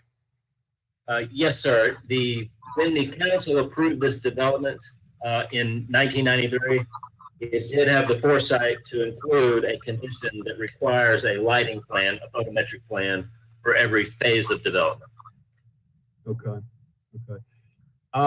It may be too early in the design phase, but in terms of, because I know the area, the way the neighbors are situated, is there any, or do we know yet if there's any like HVAC or mechanical on the roof? Well, the developer is amenable to the requested amended condition to shield any rooftop mechanical equipment, but he has stipulated that most, if not all of that, will be on the ground. Perfect. Okay. And last but not least, thinking through that east side and those trees, what is the landscape screening requirement on the east side? Because I kind of can't read it, and I don't know if you can, but or maybe something, just get it to me at 3:30. It is to, as conditioned, not only is there the 75-foot existing tree requirement to maintain as many of that landscaping, but there's certainly room to augment that potentially with some more evergreen trees. I think most of these trees are deciduous, as are most natural trees in this area. So the conditions are open to augmenting maybe with an extra screen of evergreen landscaping. That's correct. And obviously in committee, as we've already discussed, the applicant nor the appellant will be speaking. But if the applicant is listening, we'll be looking to them to enhance that screening if the council decides to stay with the 75 feet. So it's just something to chew on between here and 3:30. I see Council Lady Logan is in the queue. You're recognized. Thank you, Chair. Yes, I'd like to know a little bit more about the neighborhood behind the appellant, the neighborhood behind there. You know, how large the the neighborhood is? The appellant, Councilwoman Logan, the appellant is really just a citizen versus the Countrywood Neighborhood Association. Countrywood is probably one of our largest neighborhood associations in the city, but to my knowledge, they have not taken one position or the other on this. The appellant is more just a few neighbors on, if you see on my Zoom screen here, Lot 82, Lot 81, and Lot 83 that abut this on Belgrade Place, they're the appellants here. Okay, thank you. You're welcome. Is that all you need for now, Council Lady? Yes, sir. You're back. Outstanding. Thank you. I see no other members in the queue. Anybody want to waive, wish to be recognized? Mr. Covett, I have a question. Councilman Jones, I believe? Yes. Please, yeah, thank you. What will be the access point? Would it be Germantown Road? I can't really tell from the material that we have before. Yes, sir. When that front lot, I'll call it the front lot that has the Shogun restaurant, when it was developed, a access easement, if you see on the middle of the left screen, a 30-foot access easement was dedicated for this lot, so it wouldn't be a landlocked parcel. Gotcha. Thank you. Well, are there any further questions in the queue? Seeing none, I assume you're ready to vote. Let's go voice. And if I hear opposition, I'll call roll. But all in favor of sending this to full council with no recommendation, signify by saying aye. Aye. Aye. Opposed, same rights and privileges. Hearing none, in the opinion of the chair, it's unanimous. This goes to council at 3:30. All right, our second case is SAC 20-03 through SAC 20-16, north of Ketchup Road, east of Imogene Street, south of Dwight Road, west of Pendleton. Can I go ahead and get a motion to send with no recommendation? Move it. Second. All right, I heard a motion, I think, by Swearingen and a second by Doc. Mr. Whitehead, you have the floor for a presentation. thank you, Mr. Chairman. I was going to request if item number 2 could be rolled to the end of the agenda because it is part and parcel with item 7. Is there any opposition to moving this to the end of the agenda? All right, let's go to item 3, SUP 19-29, 3240 North Watkins Street and 1812. Can I get a motion to send with no recommendation?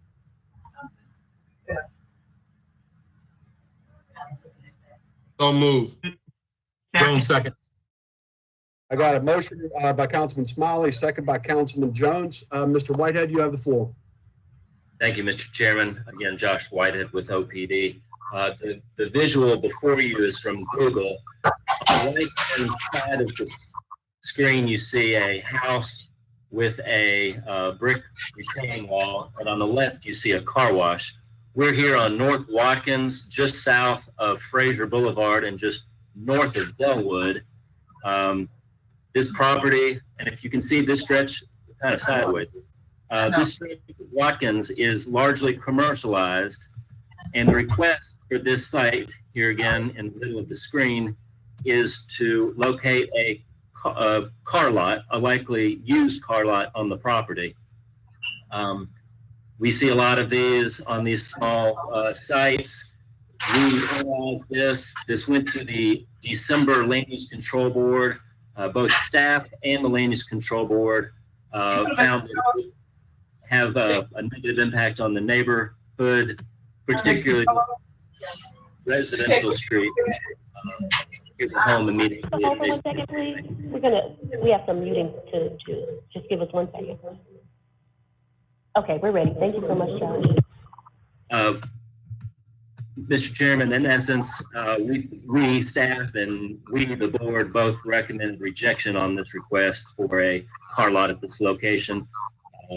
With that, I'll relinquish the floor. All right, very good. I have no questions. Council Lady Easter Thomas, you have the floor.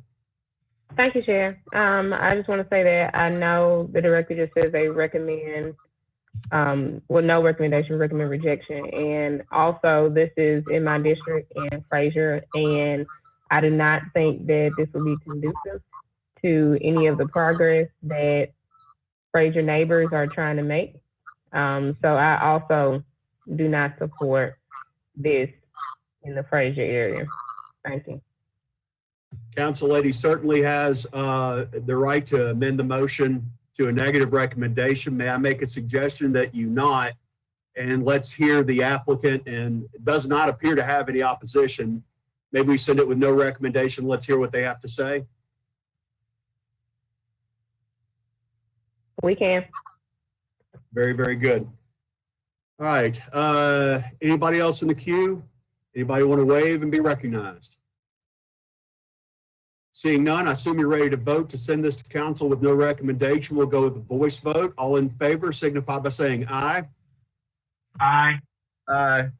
Aye. Aye. Opposed, same rights and privileges. Hearing none, the chair declares it unanimous. It goes to council with no recommendation.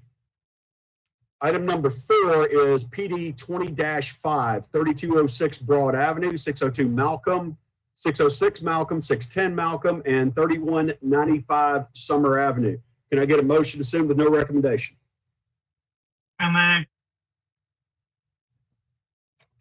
Second Johnson. Been moved by Warren, properly seconded by Council Lady Johnson. Mr. Whitehead, you have the floor for a presentation. Thank you, Mr. Chairman.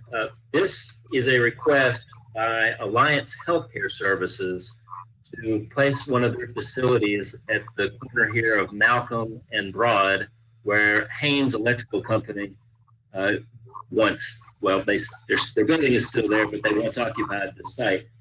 Alliance Healthcare specializes in behavioral health, and as such, they provide both out services and inpatient services, the latter of which is why it's here before you. Any residential kind of social service institution requires the individual review by this body as a special use permit, and that indeed is what is before you.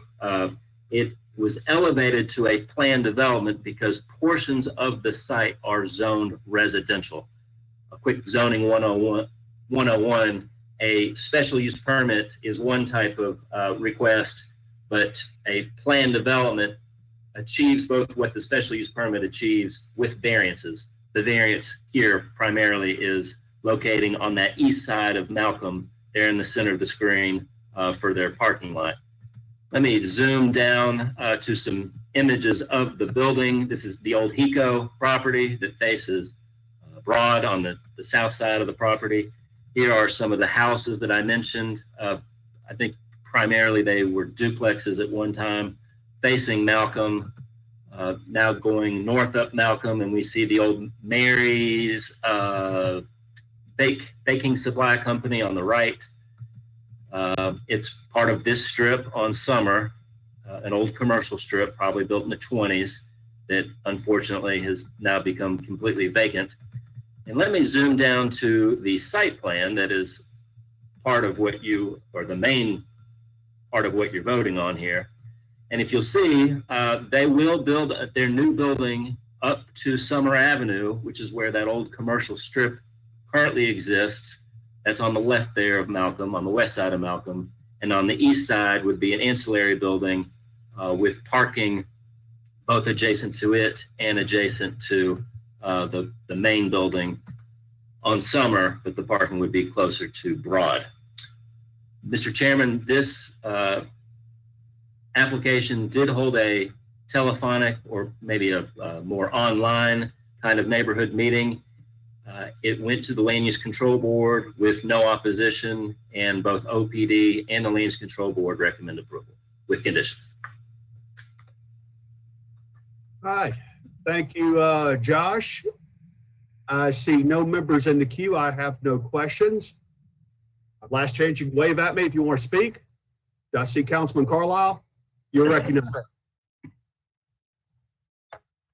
Josh, this is down towards the west side of Summer, starting to get down towards Parkway, right? I mean, I guess it's in that larger stretch. I mean, I'm pretty familiar, I think, with where this is located.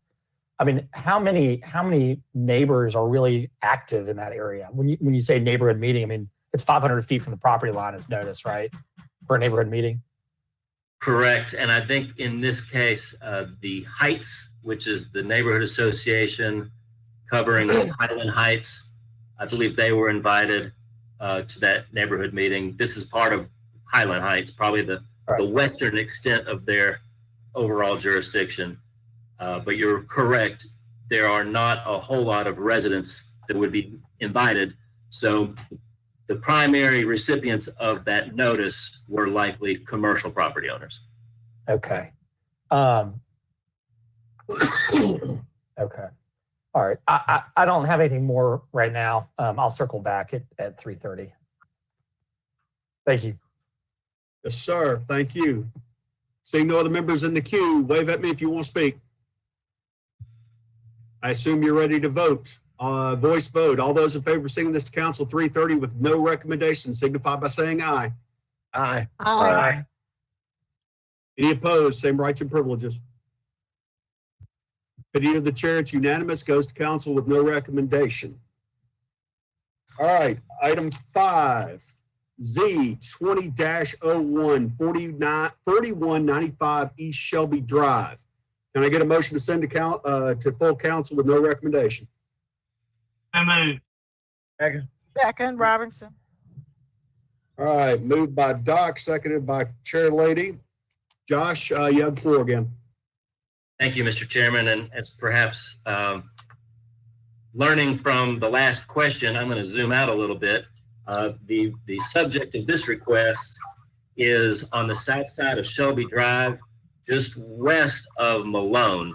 Malone is the street that has the landfill at Holmes, and just east of Getwell, where we are in yellow. And the image I would like to perhaps focus mostly on is this image that in red lines shows the zoning district boundaries. The request here is to rezone, upzone really, from the commercial agricultural district, conservation agricultural district, which is our bottom zoning district, up to our light industrial zoning district, our employment district.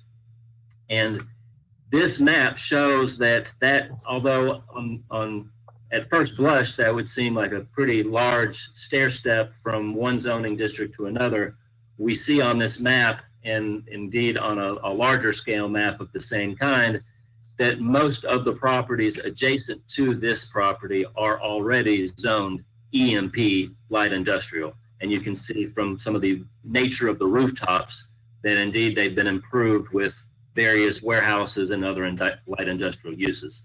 That is the intent of the applicant, is to mimic that kind of development on this property. This is a 30-acre property, and this went to the Lanes Control Board and receives a recommendation from that body as well as from staff, and I'm available for any questions.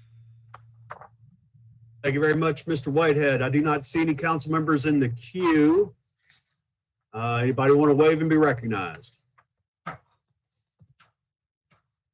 Seeing none, I assume you're ready to vote. All those in favor, voice vote of those in favor of sending this to full council with no recommendation, signify by saying aye.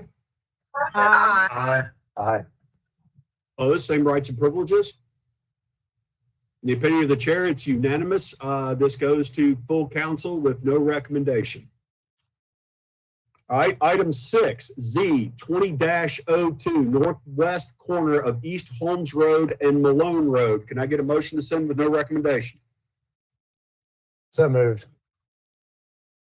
Second. Been moved by Councilman Carlisle, seconded by Councilman Warren. Mr. Whitehead, give us a presentation, please. Yes, sir, Mr. Chairman. Josh Whitehead with OPD.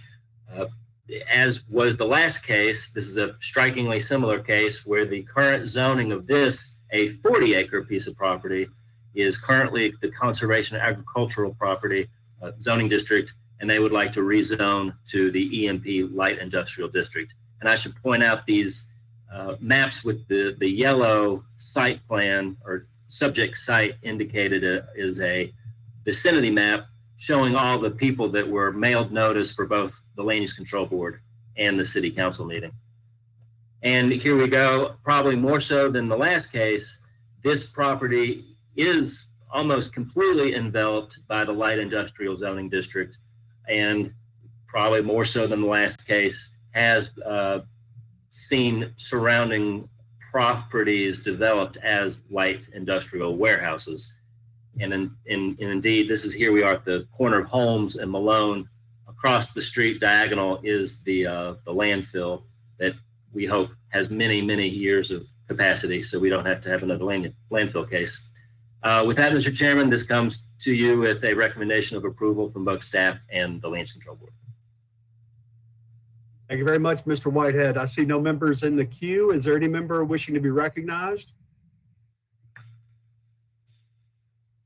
Seeing none, I assume you're ready to voice vote. The motion is to send this to full council without a recommendation. All those in favor signify by saying aye. Aye. Aye. Opposed, same rights and privileges. In the opinion of the chair, it is unanimous, goes to full council without a recommendation. Mr. Whitehead, we're now to the what seemed the two cases that are kind of together. You recommend we go with the item 2 or item 7 first, or do you think we ought to put them both together? Mr. Chairman, let's put them both together because having one of the approvals but not the other won't really be very useful to the applicant. So they could be voted together. All right. Then without objection, I'm going to move I'm going to read the case and get a motion on send both of them together to council. First is SAC 20-03 through SAC 20-16, north of Ketchum Road, east of Imogene, south of Dwight, west of Pendleton, and Z 20-03, north of Ketchum, east of Imogene, south of Dwight, west of Pendleton. Can I get a motion to send without a recommendation? Second. I got a motion by Councilman Warren, a second by Councilman Canale. Mr. Whitehead, you have the floor again. Thank you, Mr. Chairman. Again, Josh Whitehead with OPD. Starting on these vicinity maps is probably helpful, particularly with this case, because it shows the volume of adjacent property owners that were notified, both of the Land Use Control Board hearing and this hearing. We did receive some opposition. I believe there has been a neighborhood meeting after the Land Use Control Board, and I believe perhaps some of the opposition's concerns have been dealt with. But of the last 3 cases, this would probably be the most likely one that we have people calling in. Mr. Chairman, this map also shows the parts of the streets that would be closed with this rezoning under those SAC cases. As you can see, city real estate, the reason we have so many of those individual cases is because city real estate has to deed these by separate resolution. So each of those road segments with various names would be deeded to the adjacent property owner. Mr. Chairman, this site is vacant today, largely because the airport authority purchased these homes some 30 years ago as part of its noise abatement program. When it did that, it placed a restrictive covenant on itself and for any future owner that the property could never be utilized as residential for residential uses again. So it basically nullifies the existing zoning. There's 2 existing zoning districts here, R6, which is a single family district, and RU1 around the bottom half near Ketchum, which was duplex. And the request, like the last 2 cases, is to rezone to the light industrial or warehouse district. I'm going to really just emphasize one more slide here because the city council, well, maybe I won't. I don't have very good page down abilities here. So the council recently zoned the properties to the south of Ketchum to the light industrial zoning district. That action helped make this particular request be found consistent with Memphis 3.0, because one of the general tenets of 3.0 and land use in general is if you're going to rezone to zoning district X, it really helps that you're not an island, but you're attached in some way, north, south, east, west, to that zoning district. This property does touch light industrial, not only to the south, that was the subject of that recent approval, but Ketchum dead ends into a light industrial area as well. With that, Mr. Chairman, I'm available for any questions. Thank you very much, Mr. Whitehead. I see no members in the queue. Anybody wish to be recognized, wave at me. Seeing no members wishing to be recognized, I assume you're ready to vote, voice vote, to send this to council without a recommendation. All those in favor signify by saying aye. Aye. Aye. Opposed, same rights and privileges. In the opinion of the chair, it's unanimous. This goes to 3:30 without a recommendation. There being no further business in front of this committee, we stand adjourned.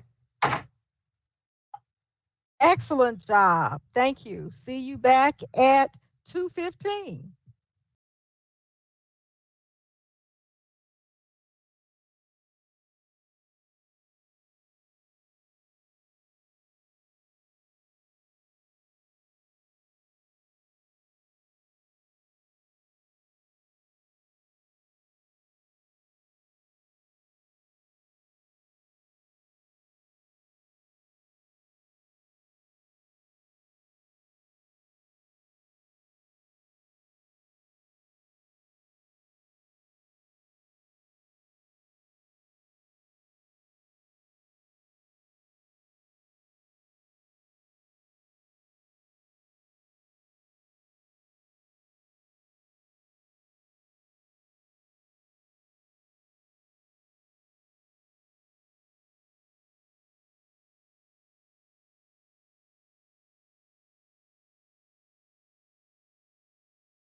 Councilman Carlisle.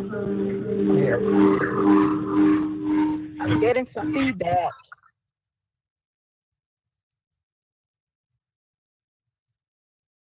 Okay, Councilman Colvett.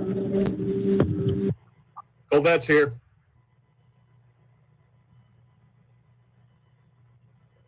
Councilman Easter Thomas. Present. Ford. Present. Johnson. Johnson, Jones. present. Thank you, Jones. Jones is here. Logan. Present. Morgan. Here. Smiley. Present. Swearingen. Present. Warren. Present. Hill Robinson. Present. We do have a quorum for this meeting. We have 3 items on our agenda today for the executive session. The first item is a report on mask usage. I think Dr. Levi with the University of Memphis, is he on the line? This is Miriam. Geraldine Carmichael will be giving the presentation. Okay, thank you.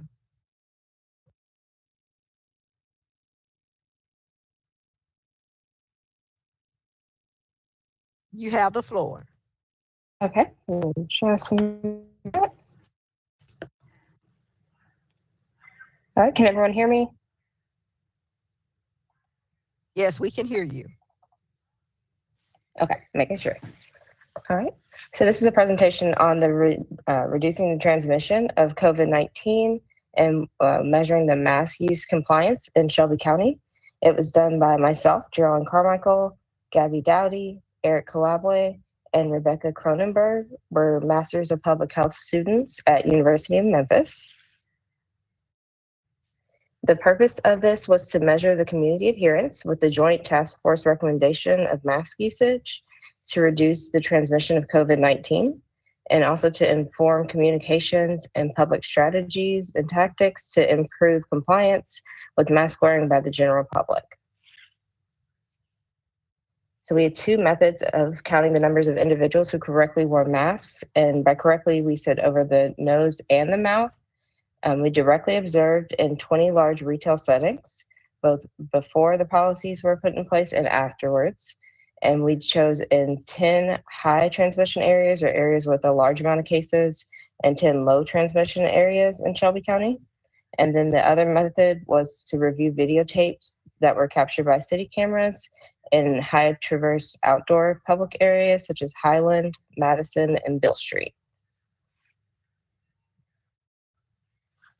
In our retail stores, the results were as follows. Pre the policies, we observed about 4,000 people. The overall mask usage was about 51%.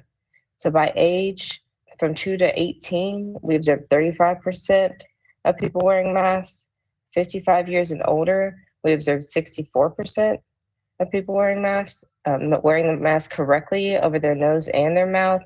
Those that were 2 to 18, 31% wore theirs correctly. And those that were 41 years and older, 61% wore theirs correctly. The lowest mask usage was observed among those of Hispanic or Latinx descent. That was at 34%. And we saw the highest mask usage among those of Asian descent at 91%. And then post the policies being put into place, we observed about 4,000 people. And we saw that the overall mask usage rose to 92%.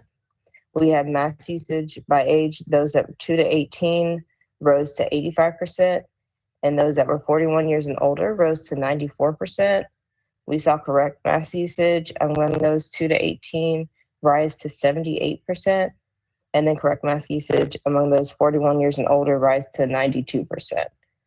And then mask usage among all ethnicities and racial groups. I'm sorry, excuse me. Was among 92 to 96%. And then we had 1 to 2% higher rate of compliance in low transmission zip codes. Among our video surveillance results, Pre-policies, we observed 23 hours of video surveillance. The correct mask usage never exceeded 60%. In 21 of 23 of those hours, at least 2/3 of people did not display proper mask usage over the nose and the mouth post the policies being put into place. We observed 21 hours. The highest rate of mask usage was about 67%. And in 17 of those 21 hours, at least 60% of people did not display proper mask usage. So we noticed that overall in outdoor public spaces, the data indicated a slightly better compliance with both the mask ordinance and the county health directive. However, it's still far from optimal. Our recommendations include to ensure correct mask usage, so to make sure we develop commercials or internet ads explaining how to wear it correctly over the nose and the mouth, to focus on groups with lower compliance rates, such as children and young adults. So to maybe do things such as Instagram videos or TikTok videos, or even YouTube ads. And then to observe, do more observations at smaller retail stores, such as gas stations, corner stores, or convenience stores. And to enforce correct mask usage, even when you're picking up to-go food or just simply running in and out of a store quickly. And then I'd like to acknowledge Dr. Levy, Dr. Nolan, Dr. Haushalter, Dr. Jane, and Dr. Warren, Deputy Chief Don Crow, and then all of our mask usage survey participants. And I'd like to ask if anyone had any questions. Thank you for your presentation. Council members, do we have any questions?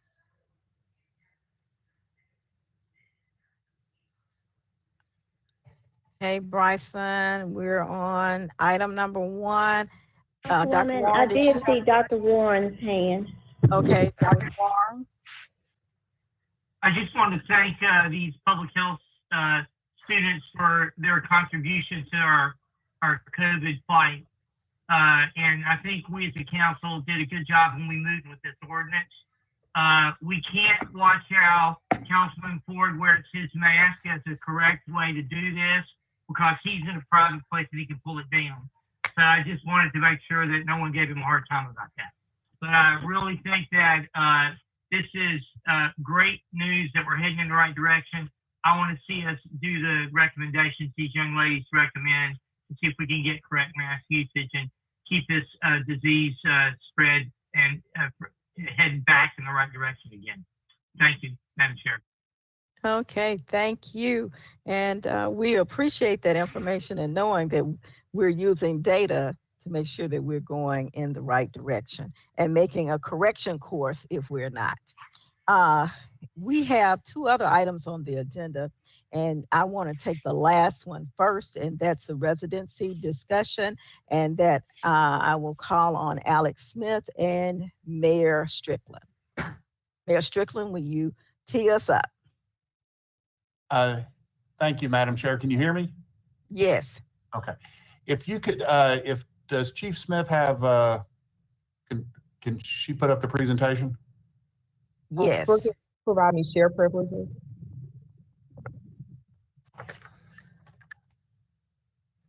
Stand by one moment.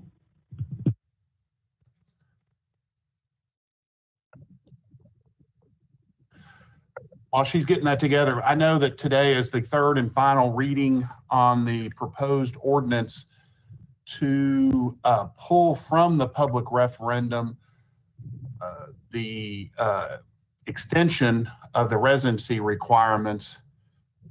What I'm asking you to do is vote no today and allow the public to vote on that. If you could go to the first slide or page 2. Last week, the 2 former University of Memphis professors presented to you an extensive study showing that we needed 2,800 officers. It is more than I thought. I thought we certainly needed 2,500. And we're just shy of 2,100 now. Next slide. For the last 11 to 12 years, we have tracked the data. And I got on the council in January of 2008, almost at the beginning of this chart.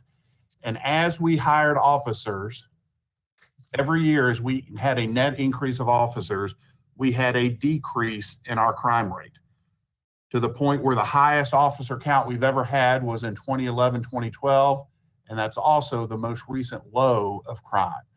As we started losing officers, we visibly could see and feel the crime rate increasing, to the point in 2017, we had an all-time recent low of officers. I think it got down to 1,907. And then we had an all-time recent high in violent crime, maybe the highest we've ever had, even higher than in 2006. This chart for sure shows that there is a relationship. The higher count that we have of police officers, the more that we can have patrols, investigations, and community policing, which is one of the reasons we were reducing crime. I certainly don't feel that public safety is solely policing. And that's not all that we have done. There's so many other things that are involved in that. Poverty, childhood literacy, after-school activities, summer jobs, mentoring, so many different things that we have improved at City Hall. But we need a fully staffed police department. Next slide, please. We have two challenges that were outlined last week on that. Number one is our geographic size, and number two are the huge number of calls we get to the police. I want to focus this is several cities, and if we can, focus on the bottom,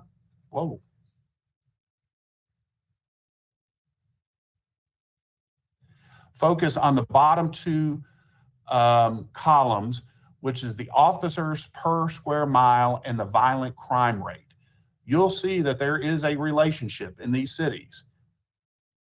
That in general, the more officers you have per square mile, the lower the crime rate. Particularly, I want to look at Newark, New Jersey. A lot of people talk about Newark. They have 47 officers per square mile, which is the most on this chart. These are the peer cities that the professors compared us to last week. In Memphis, unfortunately, we only have 6.3 officers per square mile. The big reason for that is we're over 300 square miles large. Next slide.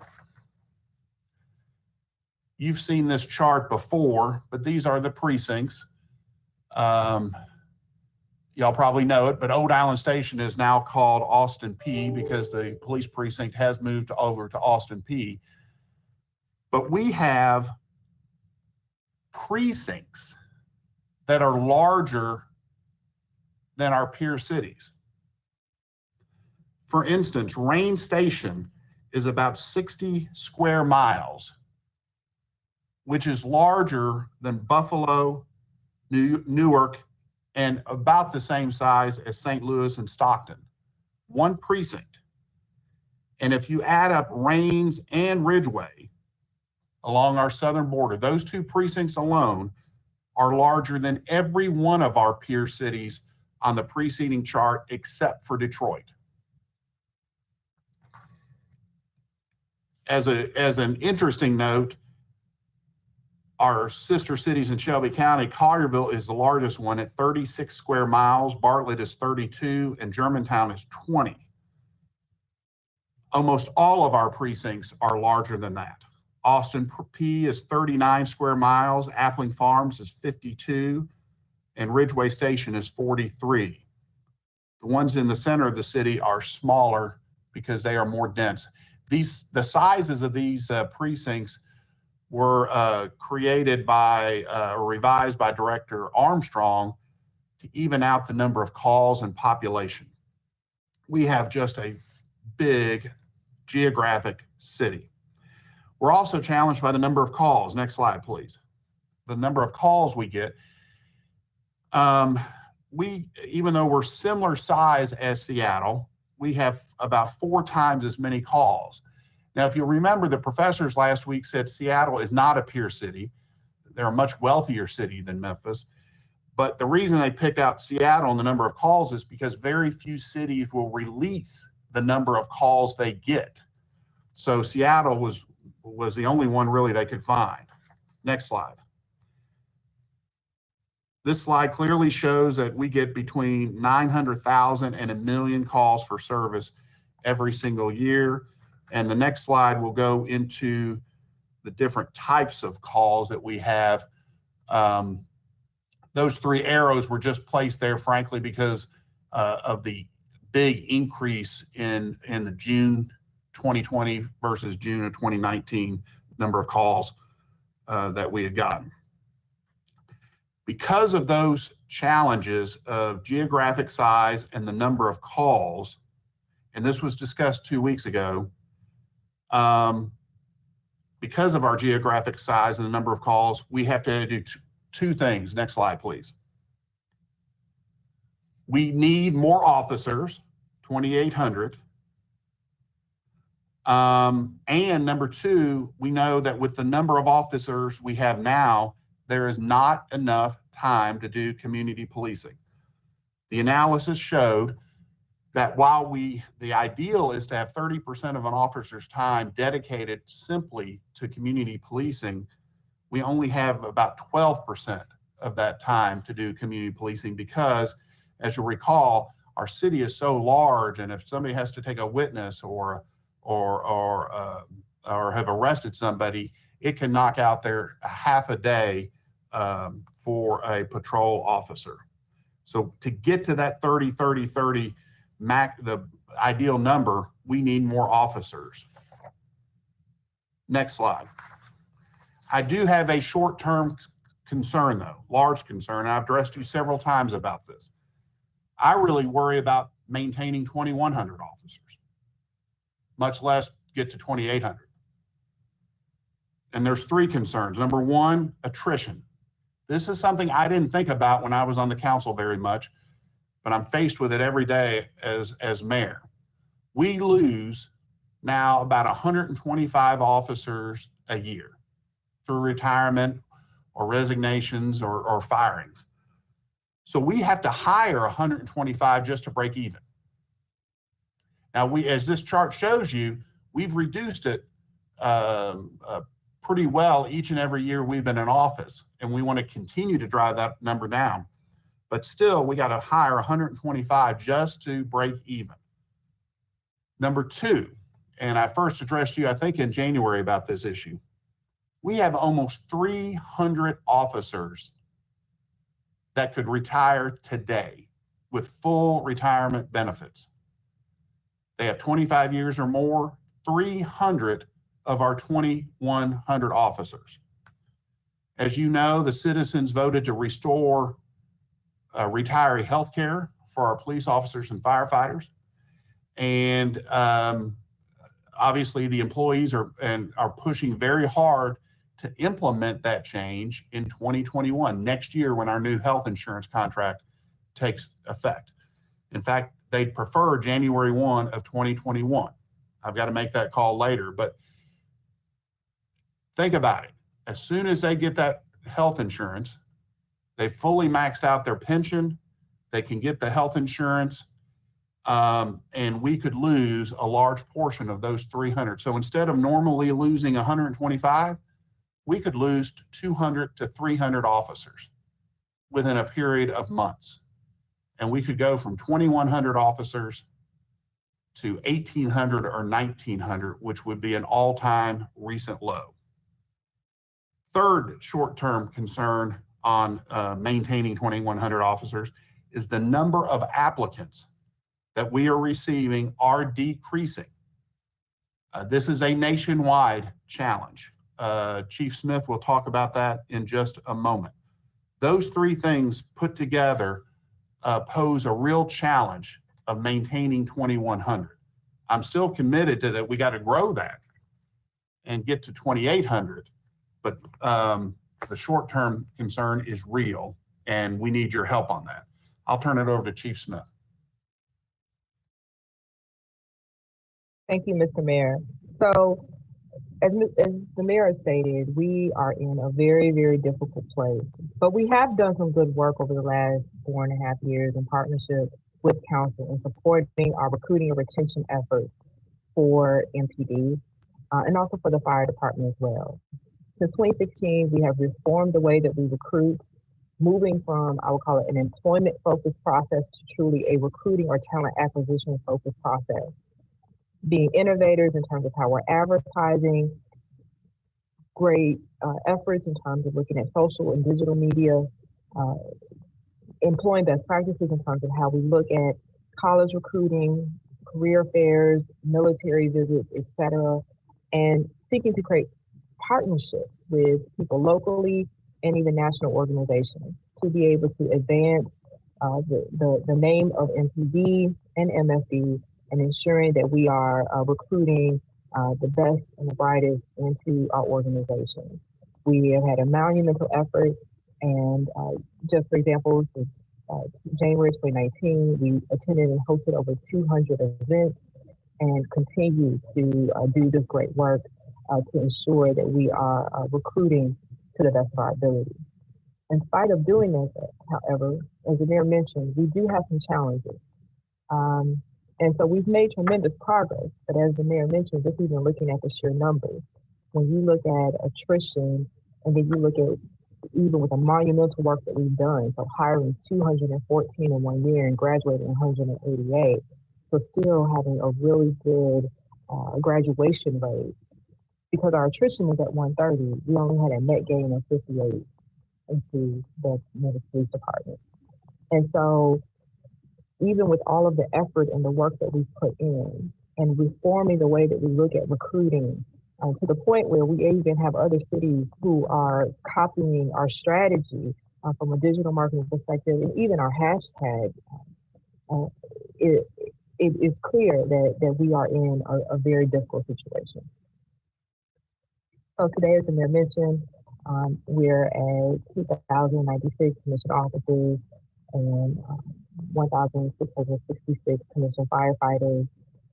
We work diligently to be able to keep those complement numbers up and seek to exceed those. But from a retirement standpoint, we are once again challenged, where for MPD, we have close to 300 that are able to retire today. We also, for fire, have 364 that are able to retire today. And so anticipating, especially understanding the current social climate and the challenges that all municipalities are facing, there's a number of articles that state this, we understand that we are in very difficult times.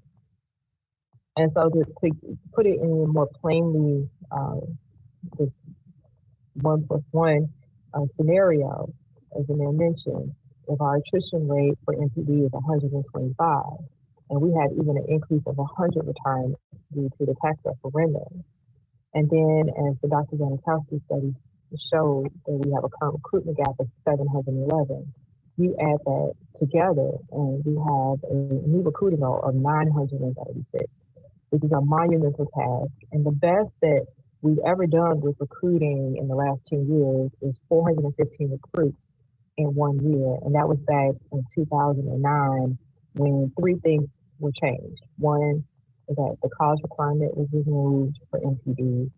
Two, the residency requirement was expanded. And three, there was a monumental effort and change in terms of how they look at the hiring process. We're willing and have done the work in terms of our hiring process and looking to evolve that. We understand from a college requirement perspective that the 54 credit hours that we require today does make a difference in terms of the quality of the officer. So the next thing that we have to look at is residency, and that's why we put that forward. Also, from an application perspective, in addition to the other challenges that I mentioned, we have seen a decline in applications. And particularly with the most recent class, we received close to 700 applications, which we were averaging closer to 900. And the reason why we took a look at this, number one, is that 900 number, we found with us moving to a recruiting on a 4 to 5 month cycle made sense in terms of us being able to generate the number of interest that we needed to be able to produce a class between 42 and 38. We actually think we can do better than this. But with the decline in applications, it actually makes it even harder for us to be able to garner the next end results that we've been looking for. So that puts us in a challenge, and we're not unique in that. There are other municipalities that are facing a decline in applications as well. But that's just another added pressure point that we have as we look to recruit. And then the other piece that makes residency even more of an issue for us that we have to look at is the other organizations locally and nationally that have removed residency requirements. And so even just as recently as this year, Shelby County Commission voted to reduce residency requirements for first responders. That happened this year. And then locally, you have Germantown, Millington, Cargill, Bartlett, Little Rock that have remove their residency requirements or lessen them, which makes it very difficult for us to recruit and to compete, particularly in this area. And then nationally, when you look at the other large cities, 18 out of the 20 major cities do not have residency requirements, or they have very broad residency requirements. So for example, Charlotte, you can reside in North Carolina or South Carolina and must be within 45 miles of the police headquarters. Or Denver, you have to reside in the state of Colorado. These are major differences in terms of our ability, once again, to recruit and compete, particularly nationally, and seeing what other municipalities are doing.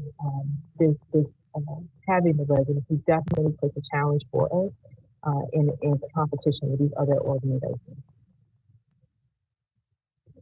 And then just to give a perspective in terms of why it also is important for us is when you look at the pathway to be able to fulfill the gaps that we have.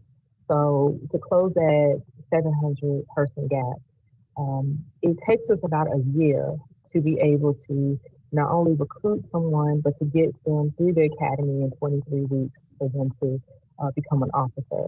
A faster path is through our lateral and fast track programs, where for a lateral recruit who's coming from another state, it's 12 weeks. And for a fast track recruit, which is someone who's already commissioned within the state of Tennessee, it takes us 6 weeks.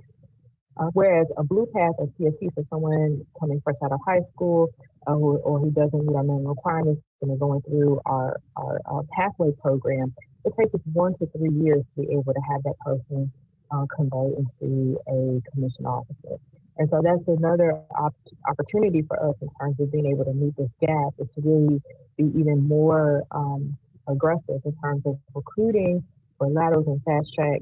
Of course, once again, keeping quality in mind at the forefront in terms of making sure that they are meeting not only our minimum qualifications, but also the passion and clarity and understanding to be able to be a successful officer or firefighter. Those are first and foremost, but also that skill set and being able to come in and not need as many weeks of training definitely makes a difference for us. And we have seen this be effective with the fire department and the increase we've had with the fire lateral program. We also understand the importance of growing homegrown talent, and we want to make that investment too. But in terms of closing the gap, it is absolutely helpful for us to be able to look at the lateral and fast track areas to be able to expand our recruiting strategy as well. And of course, expanding the residency requirement allows for us to recruit from West Memphis, from South Haven, and other areas locally to be able to bring them in and being able to meet the complement needs of each department. And so what happens? What happens if resident expansion does not happen? What will we need to do? Well, there's 3 main areas that we will have to focus on as an organization, because at the end of the day, keeping people safe is our absolute responsibility as an organization. So the first is we'll need to directly address pay for police and fire. And we have shared before our challenges from a market competitiveness standpoint, and we'll have to look aggressively about how we do that. Secondly, we have to look at increasing our local pathway talent and really focusing in on our pathway programs, such as Blue Path and Fire Cadet, which are true investments, but also take a 1 to 3 year turnaround conversion time. So we'll need to be patient and do that.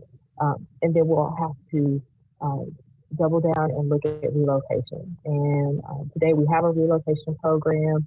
which is a $5,000 reimbursement program. We also have the down payment assistance program that we partner with HCD on, and other things that we do to help with relocation. We'll have to double down on those things as well.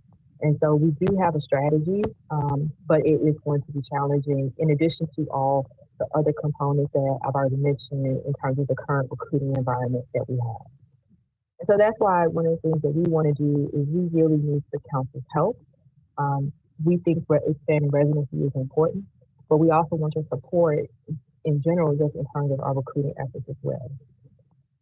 And so one of the things that we're asking is for each council member, I know that you're passionate about this issue. I know that you care about wanting to see us grow and expand the Memphis Police Department and the Fire Department and keeping citizens of Memphis safe. And so we would like each council member to refer 5 people for either our Blue Pack or Fire Cadet program. And we really want to challenge you to participate in this process with us and be a partner with us in this, in terms of making sure that we are meeting our complement needs of the fire and police departments. And so we want to encourage you and engage you to help us with doing this. So we challenge you to refer 5 from your districts to be a part of this. Thank you. Chairwoman, can I just close it out? Thank you. Yes, sir. Thank you. Look, I know this is a tough issue. I've been debating this issue for 12 and a half years. When I was on the council, the very first month, we started debating this issue. This is one of those issues that I think both sides have good arguments, which makes it a tougher argument. I've had friends of mine who disagree with me. And those who on the council right now who disagree with me, I hope you still consider us friends. But you take thousands of votes as a council member, very few stand out and are remembered. I think this is going to be one of those. I think a year or two back from now, this council is going to look at our crime rate and how many officers we have and start digging was there a turning point? I think this is a turning point. So what I'm asking you is to listen to Director Sweat, Director Rollins, Chief Smith, the ones who live this every day and have lived it every day for the last 4.5 years and have put in Herculean efforts to recruit. They say this will make a difference. And I'm asking you to look at that and look at the data and let the people vote for themselves this coming November. Thank you very much. Okay, thank you for the presentation. I have several members in the queue that have questions. We'll start with Councilman Jones. Thank you. Last week, we received a study conducted by Drs. Janikowski and Batts. From the onset, I was concerned initially when we were presented with Seattle, Washington being a peer city to Memphis. Mayor Strickland just reiterated that one set of data citizens calls is a data point that many citizens do not disclose. And so if we can't obtain such data, then I don't think that conclusions can be drawn absent of that data. Drs. Janikowski and Batts talked about the role that poverty plays in crime. I don't think the numbers, I don't know the numbers, but let's look at the poverty rate of Memphis during the same time period that we talk about and draw a conclusion of a correlation between the number or the declining number of police officers and the increase in crime. So because one of the things that they talked about is the direct relationship in a city's poverty level and its crime rate.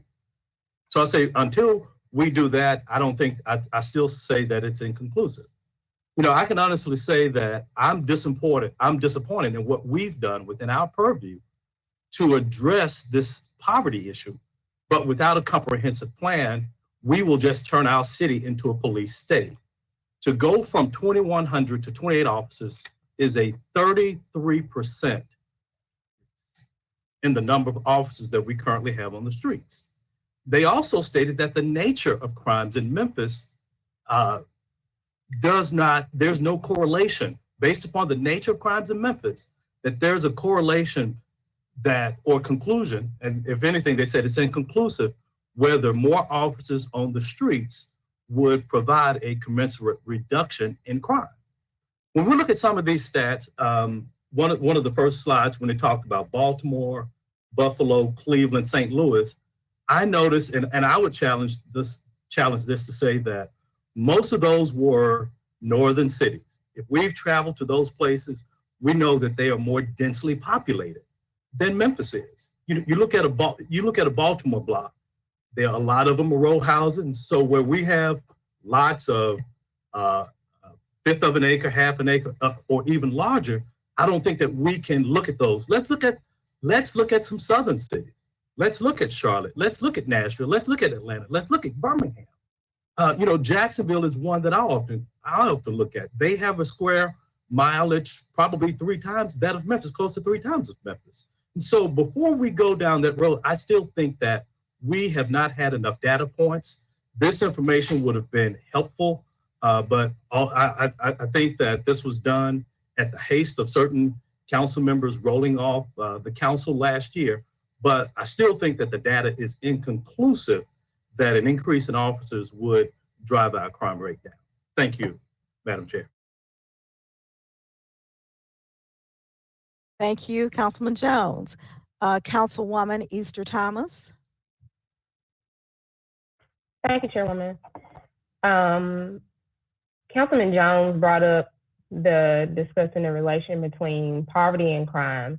And I just want to reiterate, because that was the same point that I was going to ask, because we have to look at what else deters crime. And Mayor Strickland brought up that he says public safety is not all about crime, and I definitely agree.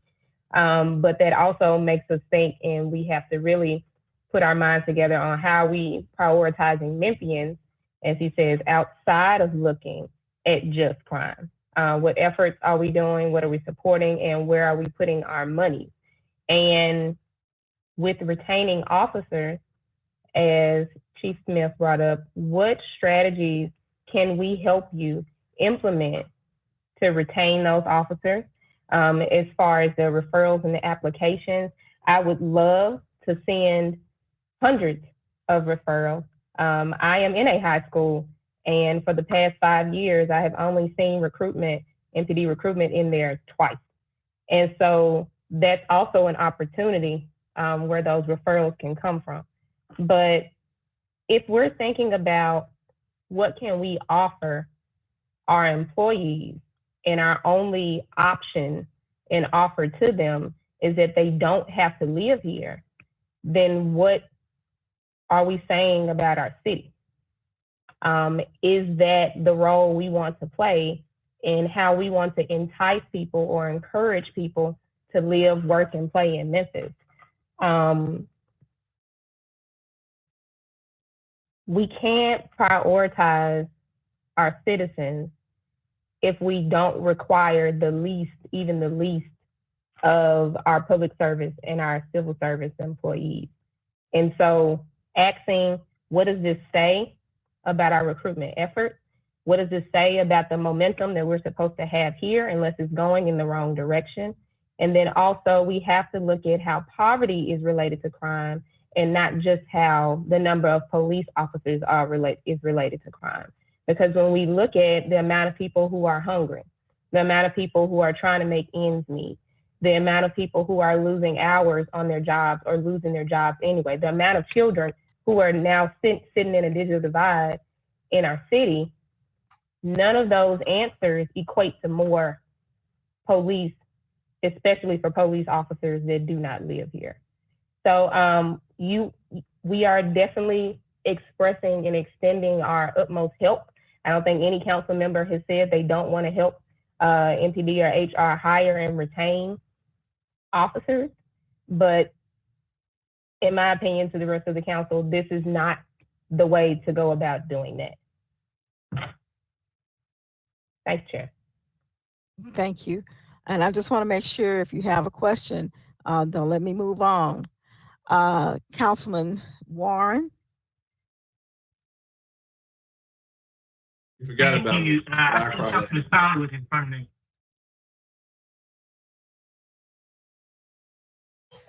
Who was in front of you? Smiley? Councilman Smiley. I'm sorry, Councilman Smiley. You have the floor. No problem, Madam Chair. I think I'll be pretty brief today. I think first kudos to Councilman Jones and Councilwoman Issa Thomas. They made some of the same points that I was attempting to make. And just to kind of piggyback off of Councilwoman Issa Thomas as it relates to the mayor's statement that public safety is not solely about policing. My concern as it relates to, let me cut my camera off, I was on. My concern as it relates to that comment would simply be if we increase the complement to 2,800, our budget will essentially be policing, and there will be essentially no room for parks, no room for public transit, no room for street paving, and no room for anything other than police. So I don't think we can really say it's not solely policing when all of our funds go to policing. So I would push back there. And another thing, we've done a lot of talking in the past several months about reimagine policing. However, we're simply doing the same thing we've always been doing, which is if there is a problem or problem as it relates to crime, let's simply increase the number of police officers. At some point, we have to give substance or actually make it mean something. We can't say reimagine policing and do the same thing every single time. I would suggest that we do something different today. And another thing, during one of the budget meetings, I think it was as it relates to maybe pay as it relates to the MPD officers. I remember it was doing a budget. And I asked Director Rollins a very poignant question, which was, does the current budget give you with the current budget intact, will you be able to reduce crime? His answer was yes. So in that point in time, Director Rollins believed what he has in place is sufficient to reduce crime. He didn't ask me, it wasn't a question that he needed more officers. He said the current budget gives him the ability to reduce crime. I think we have to take that in mind. I don't think we are in the position to be doing anything else. I think we are doing the complete opposite of what the people have been asking for, which is reimagining police. And we have an entire website to address that very point. And I just received a message from a colleague, and I'm going to read it because I will mess it up if I don't read it. Quick data point, and I guess it's directed to you, Mayor. It says, hope the mayor can address. Violent crime was and has been decreasing.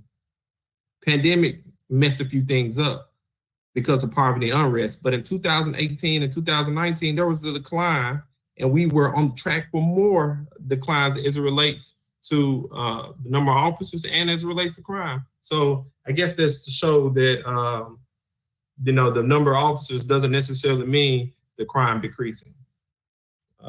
With that, I yield back. Madam Chair, may I respond? Yes, Mayor. A couple things. First, on the budget. As you learned in the budget presentation, we spend about $26 million a year on overtime. When we were staffed at over 2,400 officers, we were only spending $10 or $11 million in overtime. We're having to spend so much overtime just to cover the work of these missing officers when we drop from 2,400 to 22,000 or 2,100. So it's not going to require any money taken away from parks. That's good rhetoric, but it's not factual. It's not factual. The second point, to address the three council members who talked before, I hear a lot of rhetoric, but I want to hear specific solutions. You're an elected official just like me. You can bring forth specific solutions. You did a couple months ago, said 8 can't wait. We did it. Any other specific solutions, I'm ready to hear, whether it's police or parks or whatever. And then the last point was the crime rate. One point, he said, he asked the director if he has enough money to reduce crime. Whoever you were quoting points out that, yes, he did have enough money to reduce crime. We reduced it in 2018, reduced it in 2019, but it's still too high. It's still too high. If we want to reduce it to a point where we're growing this city through population growth and drawing more and more people in, we have to reduce it more. I don't think there's hardly anyone in the public who says we reduced crime enough in 2019. They voted, put more money into police.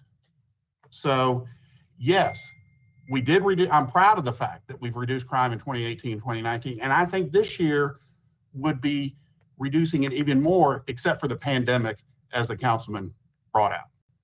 Thank you, Madam Chair. Thank you. Councilman Smiley, have you concluded your questions or comments? I yield back as of now, Madam Chair. Okay, thank you. Madam Chair, this is Rebecca Rawlings. Could I make a short comment? Yes, sir. So, Councilman Smiley, I think what I was alluding to, that in our budget, we have budgeted for a funded 2,200 police officers. We never met that goal. We also were able to reduce crime with a lot of overtime expense, but the issue is that that model is not sustainable. We have been just, working the officers incredibly too much, and you cannot sustain that effort. Crime was already trickling up before the pandemic hit. When the pandemic hit, violent crime went to even higher levels. And I can just promise you, if something doesn't change, we're going to blow out the 228 total homicides. We're already at 175. We got several months left, and we can't bring back those Memphians that have lost their life. 22 kids have been murdered this year. So I'm just giving you the numbers. Aggravated assaults are up. So with the pandemic, with the unrest, this is a totally different dynamic. And I'll just go on record saying that you may not do it now, but in a couple of years, you'll be putting this back on the ballot if you make that change, because we are not going to meet these numbers. This is a simple math problem. It is numbers in and numbers out. It took us several years to beat attrition, and we finally caught up to attrition. I don't think we're going to beat attrition this year. I know we're not going to do it next year, and I'd love to share a model with you. And again, this is just one more barrier that we were trying to remove, but I've talked exhaustively on this issue, and it's definitely on your shoulders to make the right decision. If I may say a few things, Madam Chair. Yes, sir. You had the floor.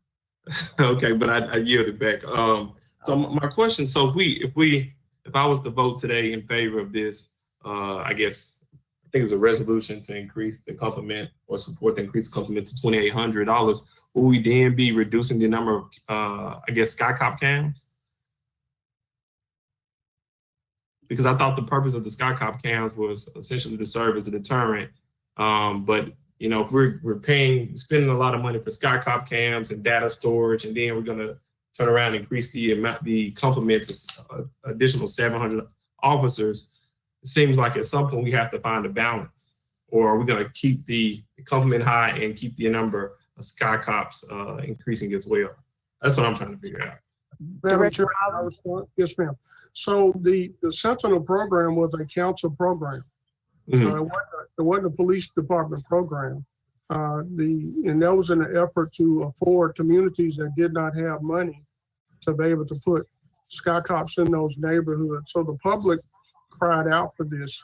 Remember that a Sky Cop or Sky Cam or any other camera system does not replace a police officer. The mayor showed you the number of calls. We still have to have an officer respond, even if a crime occurs underneath a Sky Cop or any other camera system. So there's, y'all control what the number of money you want to allocate or the amount of money you want to allocate to Sky Cops. And so there's no discussion whatsoever. I think there's two different discussions. This was on residency and allowing it to stay on the ballot and let the voters vote. The issue of increasing the complement was a report from Dr. Janikowski and Dr. Best that just showed that if you want what you're asking for, community policing, crime reduction, service to the community, that you need about 2,800 officers. Folks, we're a long way from that. And I pray that you'll see that before you leave office. But it's going to take every single effort you can do to even come close to that. But today we're just racing to try to keep up with attrition, and we're going to go back down to 1,900 police officers. Thank you, Director Rollins. We have, I think, 4 other people in the queue. That's Dr. Warren, Carlisle, Chief Smith wants to make a comment, and I see Jones in the queue again. And Councilman Jones, can you wait to speak after Councilwoman Logan so that I can get all new speakers? Thank you. Mike is in the So queue as well, Chairwoman. Okay, put you back in there and Easter Thomas. I got it. Easter Thomas and Smiley. Oh, not Smiley. I'm out. I was just Okay. making note. Councilwoman Easter Thomas. Just me, Chairwoman. Okay, thank you. So Dr. Warren. Thank you. You know, I've listened and thought and talked to a number of people from every perspective on this issue. And you guys know that when we first got together, one of the things I did was I handed out a book called Bleeding Out. And that book is about how violent urban crime keeps and helps maintain poverty in really very, very poor sections of our city. So in order to actually affect any change that will help poverty in those areas, it's imperative that we actually lower murder rates. Doing that saves tons of money that can be put into education, infrastructure development, and everything else, and means that we might need fewer policemen in the future.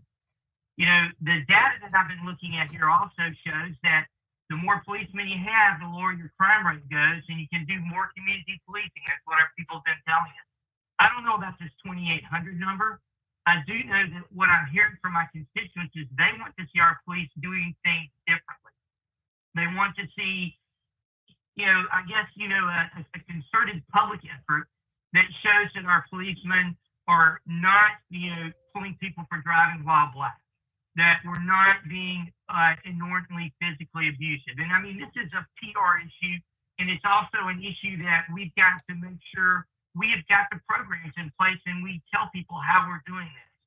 And if we haven't told them everything that we're doing, we need to be able to get that out there. So you've got part of our community that really feels like they're over-policed, and we have another part of our community that also is under-policed, but in the same areas, where we're not having the programs we need to stop violent crime set up. We don't have burglary divisions anymore. You know, the way we've done by moving everything out to the precinct doesn't look like it's working as well for us, particularly when our manpower is down.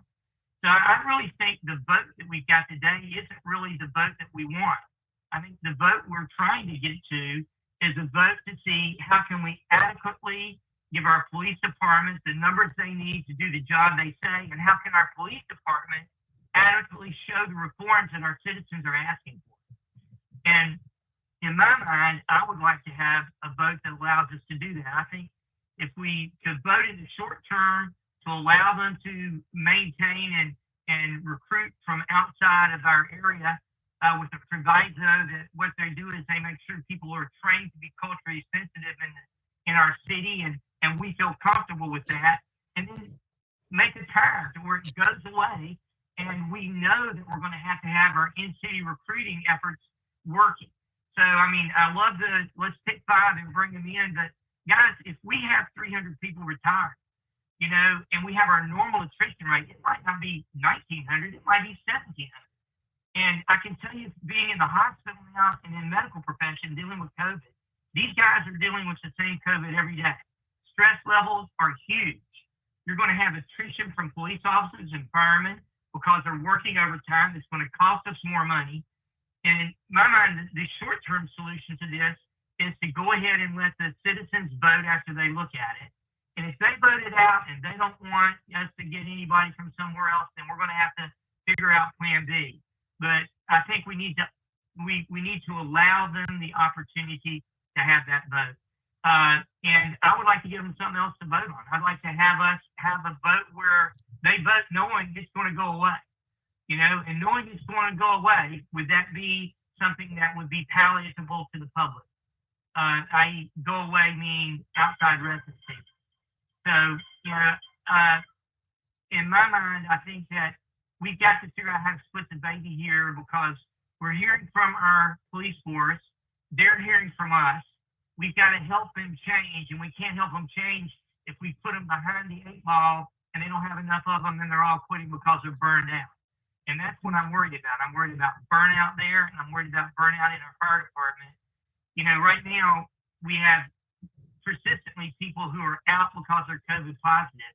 And we're beginning to see that people who are healthy, even after they've had this disease, have long-term sequelae that didn't even show up while they were sick. We're seeing lung damage to people who are healthy triathletes. They come back, they're okay when you look at them, but they're 30 or 40% down after having COVID. And these are young people. So these are the future of our department. We've got to protect them. We've got to get more people for them. Thank you, Dr. Warren. Can you close your comments out? We only have 20 minutes to our 3:30 meeting. Yes, ma'am. Thank you. I think that we need to try to look for a second way. Thank you. Okay, thank you. Councilman Carlisle. Thank you, Madam Chair. I'll try and be brief. There are a lot of arguments that seem to be going on right now in like different pieces and parts. And so one thing that I think continues to get misconstrued is I don't think that we're saying that more police reduces all crime and that it changes generational poverty. I think we all agree that poverty and lack of opportunity leads to crime. But what you can't refute, and what data does say that hasn't been rushed, that's been researched for decades, is that more police with targeted action reduces violent crime. And if we want economic opportunity, as someone who's been at the table with the business community knows, and you want to recruit jobs to this city, we better reduce violent crime. That is a fact. That is irrefutable. And to address the second point of, what is in our wheelhouse as far as reform, we're not the state government. We can't change state laws that create a lot of low-level nonviolent offenses, but we certainly can lobby. We're not the county government. We have no oversight over a non-cash bail or what the sheriff's department does at 201 Poplar. Those are not in our purview. But what we do have oversight over is our citizens and how we can assist them in reducing violent crime. It is also an argument that continues to talk past each other, which is these things of police reform and reimagining police and having mental health officers and community engagement and PSTs are not mutually exclusive from hiring commissioned officers. These things can happen together. They don't have to happen. What's got to be one or the other. That's an incredibly myopic view of the situation. And there was an earlier comment from a council member that says, their only option is to let them live outside the city for months and years. But for months and today, Chief Smith listed all of the programs and opportunities that we have got out there to recruit and retain police officers. And even to the op-ed that was written that talked about the Marshall Project, how it's been seen a decline in police officers around the country, just goes to show how difficult it is to recruit police officers. And so that we are taking a tool out of the toolbox for us to be able to recruit police officers. And pure city or not, we're going against anybody and everybody that has a police department. The communities against police brutality, which is based in, Madam Chair, hold on, 2 more minutes. The Communities United Against Police Brutality is one of the only groups, and they're based on Minneapolis. And I'll read you one quote. Throughout our research, we have never encountered a shred of evidence that requiring or incentivizing police officers to live in the communities in which they work has any positive effect on the quality of policing. It is all about the training they receive. Period. End of story. I have more I'd say, but out of respect for the chair, I'll yield back. Thank you. Councilwoman Johnson. She said she's not speaking. I can't hear you. Okay, at first I couldn't get my computer to work. Thank you, Chair, so much. Thank you for that. I'm going to be brief. I've heard both sides. I've heard from several people in the community. And the first fact we have to look at is that if we need 700 officers, we have a greater problem than residency.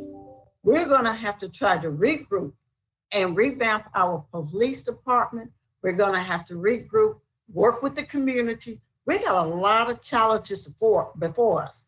If we bring more officers in, we're talking about more taxes for them to have to pay for these individuals.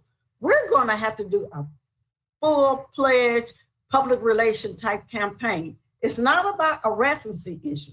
It's about giving confidence and trust for all of us in these leadership roles that we have at the current time. So I don't think the residency is the issue or the answer. It's one part of it, but I've heard from enough people to say, don't let the residency be taken away. Make sure people who support the city of Memphis live in the city of Memphis. So I'm going to have to support making sure everybody lives in the city of Memphis. But I think we need to look at the big picture. It's not just about residency. We got a greater problem on our hands, and we need to work hard to try to make everybody work there together. We got officers. I've talked to some officers. They're unhappy in some situations, but they would be our greatest individual to encourage other people to come into the system. Let's pay them $500 to bring a friend in. Let's help motivate them to encourage them to work this situation out for us too. So I'm just saying, I understand, and I know the residency was tried. I think, Mayor Strickland, you tried it back in 2008 for my research. I mean, it's an issue, but let's try to, work on it together. We're in a different atmosphere. We're in the year 2020, meaning let's look at things different with 2020 eyesight.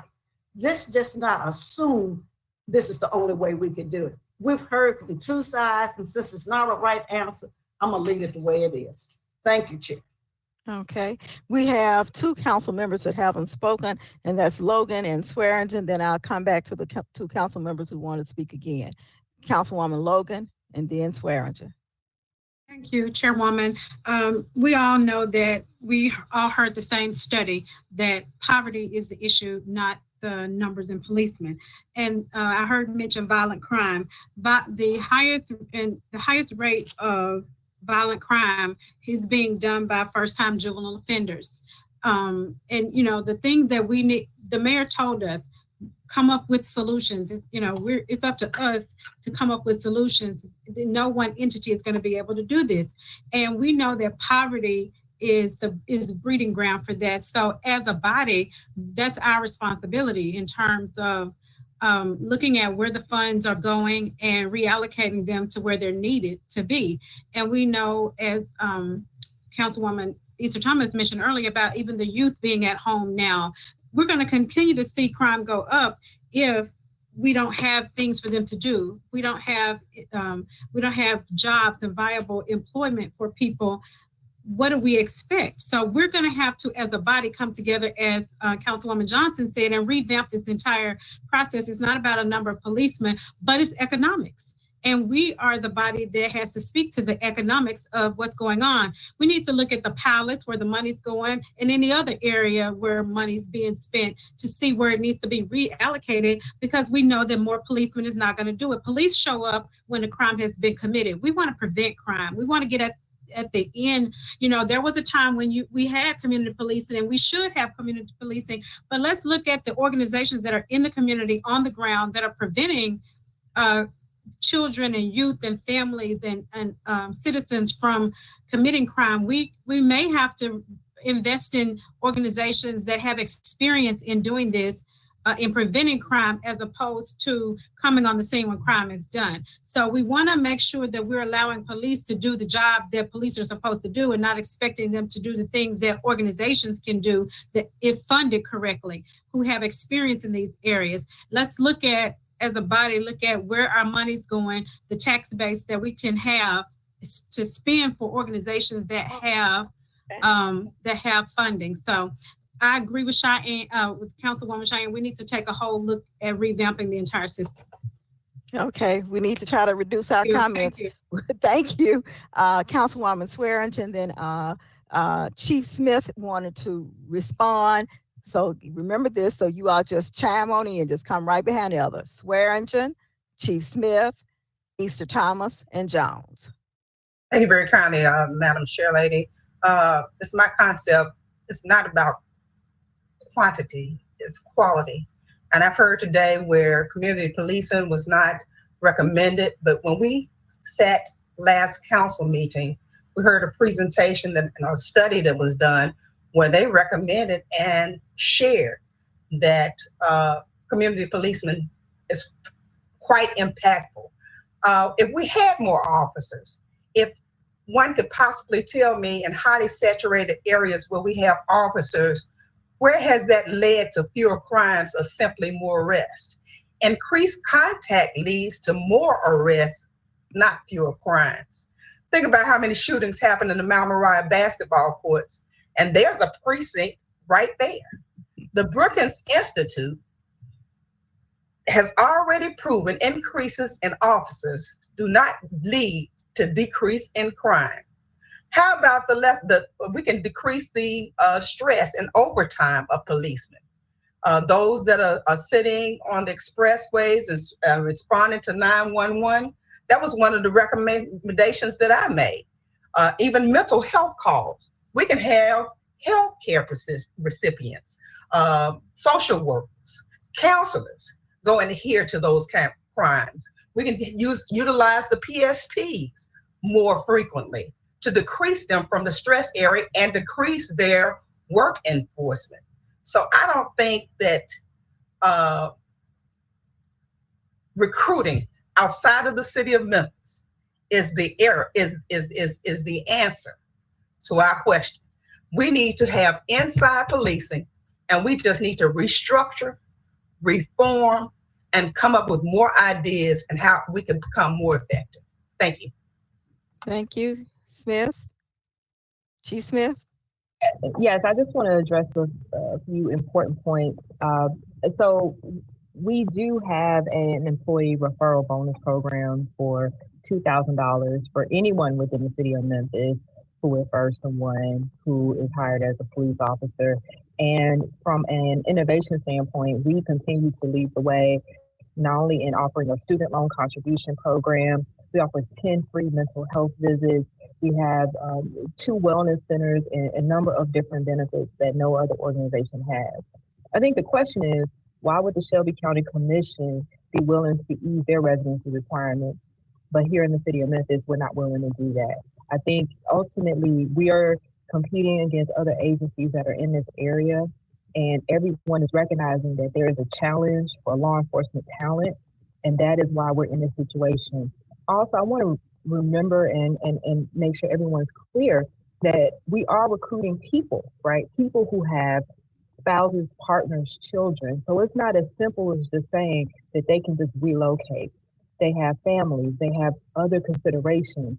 And especially nowadays with everyone having primarily a dual income household, we are in a very, very difficult time, in addition to being in the middle of a pandemic, where we have to put all of our focus and effort in every single way. And I'm not saying that we don't have opportunities for improvement, because we do, and we are looking at those, and not only in reimagining policing, but also in advancing a number of different ways of how we recruit. But just in our experience in the last 4.5 years, we have seen a social climate shift when it comes to policing. We have seen a major health crisis occur that we now have to try to recruit in this environment. And what we're asking for is the opportunity to have every single tool available to us to recruit and help MPD and MFD meet their complement. Thank you. Okay, Councilwoman Easter Thomas. Thank you, Chair. I guess I'll follow in tradition and say I'll be brief. But as far as just be brief. Just as far as some of the points, as far as specific solutions, we've been offering them all year. A few of the things that we've actually passed, 8 Can't Wait, acting for a community task force for selecting a new police director, actually passing the community policing resolution, increasing transparency in the department, keeping the police reserve program, also keeping and funding the Sky Cop program, and also increasing funding for the housing supplement to officers that, against my wishes, even took money away from the teachers who would have been getting that. And those are some of the specific things that we've done since January. As far as the specific suggestions, I think my colleagues on here have offered so many that would help in that effort to really get a recruitment. But as we think about when we get these officers. If we get 700 officers that don't live here, how are we paying for that? Where is that money coming from? Whose taxes is going to fund that? Are you all saying that, yes, we will hire more police officers from out and you all are going to ask to raise taxes to pay for that? I wouldn't be on that side. But also Chief Smith brought up Shelby County Commission voting for that as well. Shelby County got it wrong. They weren't willing to do something right. They got it wrong, and we do not want to follow in the same footsteps as that. So if we're thinking about tax base, if we're thinking about community policing, as we're thinking about what we've already put our best foot forward on the 1, 2, 3, 4, 5, 6, 8 things that I've named that we've done since January, and the 7 suggestions that we've given since being on this call, I think it's more than evident that we want to help deter crime and increase the safety. As Councilwoman Logan said, police arrive when the crime has already happened, but we need to ensure that we're helping people before it gets to that point. And so I see other people on here, so I can't call for the question, but I wish we could go ahead and call for the question, but I yield, Chair. That's all. We have one other person, Jones, and we'll call for it. Thank you. This was not a call for the question because this was just a presentation. Go ahead. Thank you. Going back to Shelby County government, I think that we have in our community here in Shelby County government, with the commission and the decision that they made, we have an opportunity to observe. If they have an officer shortage, they have opened up residency. Let's see if what they've done works before we duplicate what they've done. We have a, right here in our backyard. We don't have to get to this point. Let's see if this works for Shelby County.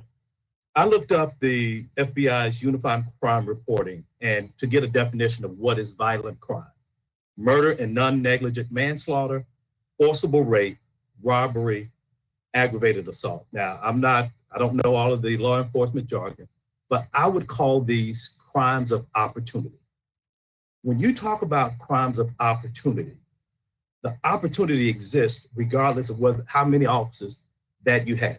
If we have 10,000 officers, I don't see how, when we talk about these incidences of what is reported as violent crime by the FBI that apparently we report to them, I don't see how the presence or the increased number of officers will reduce crimes of opportunity or what we refer to as violent crimes. Thank you, Madam Chair.